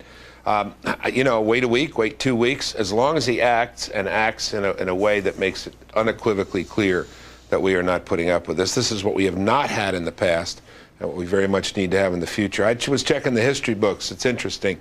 It took us 55 days to get from Pearl Harbor to the Marshall Islands. You know, that's a fair amount of time. I don't think we need 55 days to act on this one. My guess is we'll know a lot sooner than that and be able to act sooner than that. Yeah, he needs to act. People need to pay the price. These leaders need to be killed, destroyed. These bases need to be wiped out. It needs to be a disproportionate response. And that, by the way, is not an irrational response. That's a rational response. That's what civilization does in its defense. All right. Colonel, do you concur with that? Would you make a declaration of war in a broad area against Islamic terrorists? Well, Bill, he doesn't need a declaration of war, but I think for the culture, it would send a very clear message that this isn't kids' play. We have to get serious. It's something we see long term. You know, the president, within his own authority, can bomb, you know, say the Taliban, should he decide to, and he can send in the Delta Force and take out a couple of camps. But the bigger issue here, obviously, is do we send a clear message across all the nations of the world that the U.S. will not tolerate this heinous act, and if anyone else out there wants to follow and copycat, they too will wreak the results that we are perhaps going to do in Afghanistan. All right. Bill Bennett, if the president declares war on Islamic terrorists, does that mean he has to declare war on Libya, Iran, Syria, and perhaps some of the other Arab countries along the Gulf where we know training facilities for these Islamic terrorists exist? Do he have to declare war on those countries? He certainly, I think, then is within bounds once he does that to take action against those countries. Whether he wants to take action against those countries completely or just against those facilities is a matter then of judgment. And I think we can make those judgments. There are places in the countries you mentioned that we should go after and go after now, and there's no reason we should hesitate. I don't think we have to go in and take out the whole country. I don't think that's necessary. I don't think that's what the situation requires. But I think all these guys should be on notice that they are enemies of the United States because of their support and harboring of this kind of terrorism. The larger the general consternation here among our enemies, I think the better it is. We have a credibility gap. You know, we've talked about a credibility gap at home in the past. We have a credibility gap abroad. I don't know. Well, of course, all your viewers saw people smiling and celebrating at the destruction in the United States. They think we're kind of a soft giant who cannot act. Mm-hmm. They need to learn. Yeah, there's a perception that we're a lot of talk and no action, even though we did bring Milosevic to his knees, and that there is still that perception. Frank from Pennsylvania, what say you this evening? Good evening, Bill. First, I wanted to thank you for your coverage on this because it's been right on target. Good evening, Mr. Bennett and Colonel McGinnis. I would like to know, do we still have military hardware stored in Saudi Arabia, and if we need to use it, are we going to have any problems accessing it due to one of the richest men in Saudi Arabia being the father of? Yeah, Colonel McGinnis knows a lot about that. Colonel, why don't you take that question? Yeah, well, clearly bin Laden's father is a wealthy man, and probably through one of his brothers, he's funneling money to him.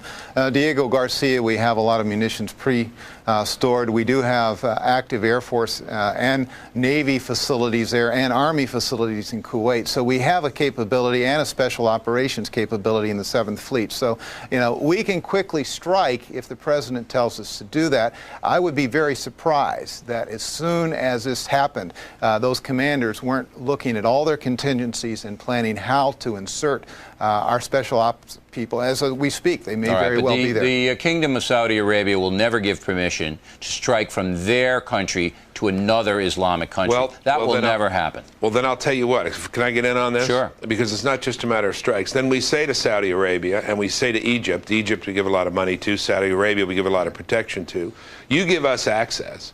Or you can even say, as I think would be reasonable to say, you help us find these people and turn them over, or our protection is gone. You know, you guys have been taking advantage of our protection. We saved your behinds from Saddam Hussein.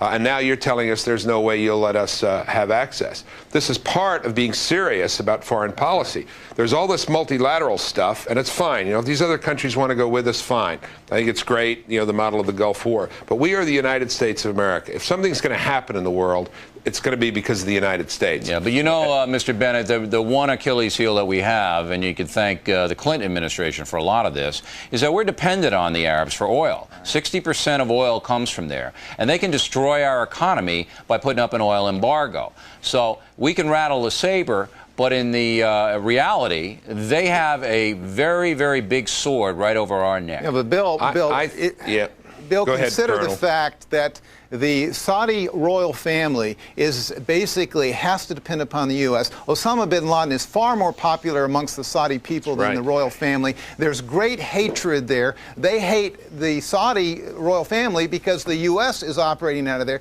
What benefit would it be for them to say, no, you can't go after our worst enemy? No, they're going to let us do that if there's not another ingredient here. And there may be, but you know, I think in time we'll soon see. Yeah, I don't think we need to use that as a staging platform. I think we can do it, as you pointed out earlier on Early Factor, Colonel. We can go through Russia to get to Afghanistan. And we probably will, Bill. We have I mean, Putin's already on board. They sent a signal today that Putin's fine with it. We want to level Kabul. He'll say, hey, thanks. Well, they gave us a hard time anyway. Cindy from Alabama, what say you this evening? Well, first I want to honor everybody in Washington, D.C., and New York City, and in Pennsylvania for all the efforts that they are doing on the ground there. But I am appalled that I do not see wall-to-wall American flags throughout the cities, throughout the nation, to support everything that is being done and for our belief and our patriotism and all of the wonderful freedoms that we have here in the United States. And I think that that would show any of our enemies that we are not going to tolerate any of this, and that the people of the United States are behind our government, and we are a power to be reckoned with. All right. Well, that's a good idea. I said that earlier on the factor that it would be great to display the flag for the next week or two. Now, Bill Bennett, do you see a rise in patriotism? I mean real patriotism, not what we were talking about a few moments ago. Yeah, we're mad now, but in 3 weeks we'll be back to Monday Night Football and McDonald's, and this will just be a distant memory. Do you see a lasting patriotism rising from this? It could. I mean, that's a good question. We know, again, the clarity of the moment is unmistakable.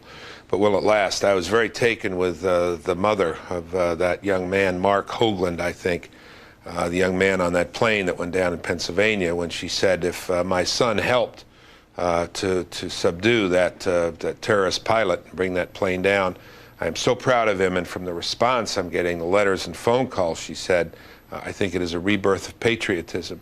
If my son's life can be the beacon, the flame that lights patriotism, the fire of patriotism, then it will not have been in vain. Maybe so, but you're right, Bill. This just can't be the reaction of the minute. This has to be something that's long and deep, and that we understand. It's not just a matter of us, rattling sabers, invading places. No, we have to become interested in our country again. That's right. We have to become less selfish. And it may mean something about oil prices, too. It may mean some sacrifice. It may mean other things. We do have to sacrifice, and we have to conserve, and we have to look at the big picture, and we can't have the caribou running around. I mean, we have to do what's good for everyone in America. We have to stop this fractionalization that has started in political ideology, in economics, in race. We have it, and we've got to stop all that, because if we don't, as the Colonel pointed out, this is not going to be the last time this happens. This is a warning shot across our bow. Frankie from Ohio, you're on The Factor this evening. Yes, first, Bill, we love your show, and another thing, we were very happy to hear that you were safe, and we were very sad about Barbara Olson. Right. She had a lot of heart and soul. Number one, I believe that America has just paid a huge, huge price. We've whined and cried about, it taking an extra 2 hours to get on an air flight. We go to other countries, we're confronted with guards with guns in just about every airport we go to. And my name is Frankie, not June Cleaver. We have to catch up to the year that it is and understand we're going to have to deal with some people with guns on our planes and guns in our airports. Well, that's okay with me. We're safe. That's fine with me. I think the Sky Marshals have got to come back. They should be paid for by the federal government. There's no reason on earth why we can't set aside one seat on every airliner for a bodyguard for the people on the plane. And we also have to make those doors impenetrable to the cockpit. That's easy to do. There are things that we can do that we don't have to get hysterical and break down the whole system. It's bad enough as it is. Nancy from Washington, what say you this evening? Nancy, are you there? Yes, I am. All right. What's on your mind? Well, I'm a retired radio news person, and one aspect of this, like most of America, I've been glued to media coverage for the past couple of days. I understand the focus on airline security, but as Bob McGinnis referred to earlier, what about the possibility of terrorist factions that are already in place and the very real threat of the use of biological weapons? All right, Colonel, you want to address that? Are you confident that the United States intelligence agencies and the military have the capability to protect us from that? No, I'm not, Bill, and I've been thinking about that and speaking out about that for a number of years. I was surprised that this was truly the first major national terrorist act, and it came in the way it did. I expected it to be some sort of biological or chemical agent vis-a-vis like what happened in Tokyo a decade ago. We have in the hands of people like Saddam Hussein and Omar Gaddafi, these types of materials. They have the means of delivering them, and even worse, there are unfortunately displacement and movement of some nuclear material. So we have some real problems we have to deal with. This is not pie in the sky. These are real issues that our federal government, we are forming a national capability to address this. It's underfunded, quite frankly. It has to be funded far more than it is. It has to be more pervasive. Quite frankly, if this incident had been of that nature, we would not have had the capability to handle it. All right, Mr. Bennett, got to get better. Mr. Bennett, do we have to redraw the lines of freedom in our society now? Do we have to stop immigration from the Middle East? Do we have to scrutinize people of Arab descent who want to come here more? Do we have to do things like that? I don't think, no, we don't have to stop immigration. We have to be more mindful of what we're doing. I think we do need to be more serious about identification. I do think we have to be more serious about background checks. And, we may have to challenge some of the canons of political correctness. I know there's been a ton of things written on racial profiling, and I know, this can be a very bad thing. But supposing your suspects are two suspects of Arabic descent, does our commitment to civil liberties require us to treat every person getting on the plane as if they were of Arabic descent? I mean, some common sense here, I think, needs to be applied. But very important in what Colonel McGinnis said, horrible, this event, catastrophic, the worst catastrophe on American soil since Antietam. And yet, given what's out there, it could be worse. That's why, again, from the perspective, from the mind of the Osama bin Laden or whoever we're talking about, they need to calculate, if I do this, what can I expect in return? Well, he can expect death. I mean, Osama bin Laden, I will predict on this broadcast, will be dead within the next 10 months, 8 months. He's going to die. But I don't think he cares, Mr. Bennett. I really don't think the guy cares. I think he knew, if indeed he did this, that once you set this up, And once you go this far, that he's going to be the most hunted man on earth, and that he is right now. Philip, in New York. We should have never let him get to the position. No, of eminence. I agree. He's been wanted for 8 years. He's been wanted for 8 years. We should have gotten him. Philip in New York. What say you? Yes, Bill. Hi. I'm a New Yorker. I work in a hospital in New York, and I'm so incredibly angry. I hope I can speak logically. What I feel like I've been through is the first battle in a war with an enemy that is using stealth against the United States. And I want to see that the United States and our allies are willing to use that same weapon, the weapon of stealth, against them. No, listen, I'm with you, Philip. I am so furious that it's hard for me to contain it on the air. And I have to, because I mean, I don't want an overreaction, and I don't want a jingoism, and I don't want to be a provocateur, but I am absolutely furious that this has happened. I'm not looking for scapegoats either, and I don't think Mr. Bennett or Colonel McGinnis are either. We're not looking for scapegoats. What we're looking for is accountability and improvement. Improvement is the big word. We need to improve, and we need to have a very well, as Philip just said, a very well thought out game plan that once we decide to act, we get these guys, and we get them good. And although that's not going to stop it, at least it's going to make everybody feel better, and that's a sense of justice that we need. Now, we're going to take that break to give our Fox-affiliated stations all across the country time to go back to their local news or to take a break, whatever they want to do, and then we'll come right back with Bill Bennett and Colonel Robert McGinnis, who are in Washington, D.C., and we'll take your phone calls for the next 7 minutes, all right? All right, we're back, and let's go right to David from New Jersey. You're on the O'Reilly Factor, David. Hi. My question is this. I know Mr. Bennett was talking earlier about how we knew where all the things were going on in Colombia because we had agents that responded and so forth.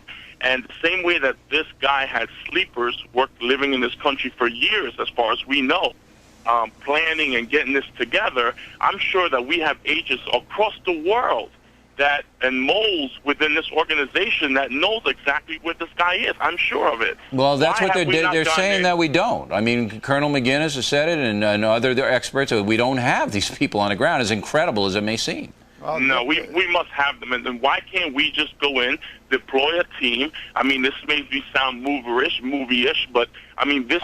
Listen, David, I'm with you. You would think we have them, but Colonel, do we have them or not? Well, the difficulty, Bill, is that we're dealing with Arabic dialects. And what I mean by that is that they identify these small tribes of activists, these Islamic fundamentalists, and, you know, to get in there, you don't speak exactly like they do, and you aren't married to one of their siblings or a cousin, you're probably not going to be in the inner circle. So the only way that we can penetrate this is actually to get around in that neighborhood and listen. And there we have some people, but we don't nearly have what we need, and that's why we don't have the timely intelligence coming from Afghanistan and Iran and Iraq today. Are you buying that, Mr. Bennett? Of course, what the Colonel's saying is right. I'd only add this. I don't think you have to be a member of the Garden Club or the Bowling League to know what they're doing. There's satellite photography. There is the capabilities of this country and the knowledge of this country are extraordinary. I mentioned what we knew in the drug war, what we still know. You remember the display we put on for the entire world in the Gulf War. There's a lot we know, Bill, and there's a lot we can do. And sure, we haven't penetrated every one of these groups because of the problems that let's Bob's take one more. About. I'll bet you we got enough to act. You listen, I hope we do. That's all I can say. I don't know. Francis in California, you're the last caller. What say you? Well, thank you, first of all, for being such a wonderful reporter or investigative reporter. Thank you, Please Francis. don't give up. No, I will not. Please don't. What I want to say is that anyone who starts making accusations later on about lack of intelligence, I'd like these people to remember how we have slapped in the face so many people, our agents working for us in the FBI and the CIA and the NSI, our local police. It's ridiculous. Remember the FBI agent from Ruby Ridge? He was going to be put up on murder charges. This is ridiculous. So you have a lack of general people loyalty to the people who are in between us and them. Right, you don't And have the support, right? I know what you're saying. Exactly. All right. Exactly. Well, we appreciate your thoughts. And I have to tell all Factor viewers, there wasn't one bad question or statement in a half an hour. Now, Colonel McGinnis, I'll give you 30 seconds to wrap it up. Any parting thoughts this evening? Well, Bill, we're going to have to take action, and it's going to be, I think, in the next few days. The president's going to make a very bold statement with that action, and I think it will garner patriotism and it will garner loyalty to our nation as it should. I hope we fly those flags high. As Dr. Bennett has said, we're a nation that I think will come together, and this crisis is not over. It will continue. It's going to be a tough battle. All right. Bill Bennett, 30 seconds, closing remarks. You know the phrase, sunshine soldiers, summertime patriots. The whole country is united today, as it was yesterday, and we have a moment of moral clarity. That moment has to translate into minutes, hours, weeks, months, and maybe years to win this. But we now know what the stakes are. The bubble is broken, you know, the bubble of the last 10 years. We're in the real world now. We are the leader of the free world. I hope others are with us. But America leads the world, and everybody's watching. All right, Bill Bennett, Colonel McGinnis, we appreciate it. You were both brilliant. Is that overstating it? Well, no. Because you stayed up, because you stayed up to midnight. You're brilliant, and we thank you very much for helping us out here on The Factor. You're welcome. Now, tomorrow we are going to get into the repercussions of the terrorist activity, politically speaking. There are certain things that just 3 days ago were viable stances, viable programs, viable political positions, and they have vanished. We're going to talk about that tomorrow. That is it for us on this special edition of the O'Reilly Factor. Please stay tuned for Fox News' continuing coverage of the terrorist attack on America. Good evening.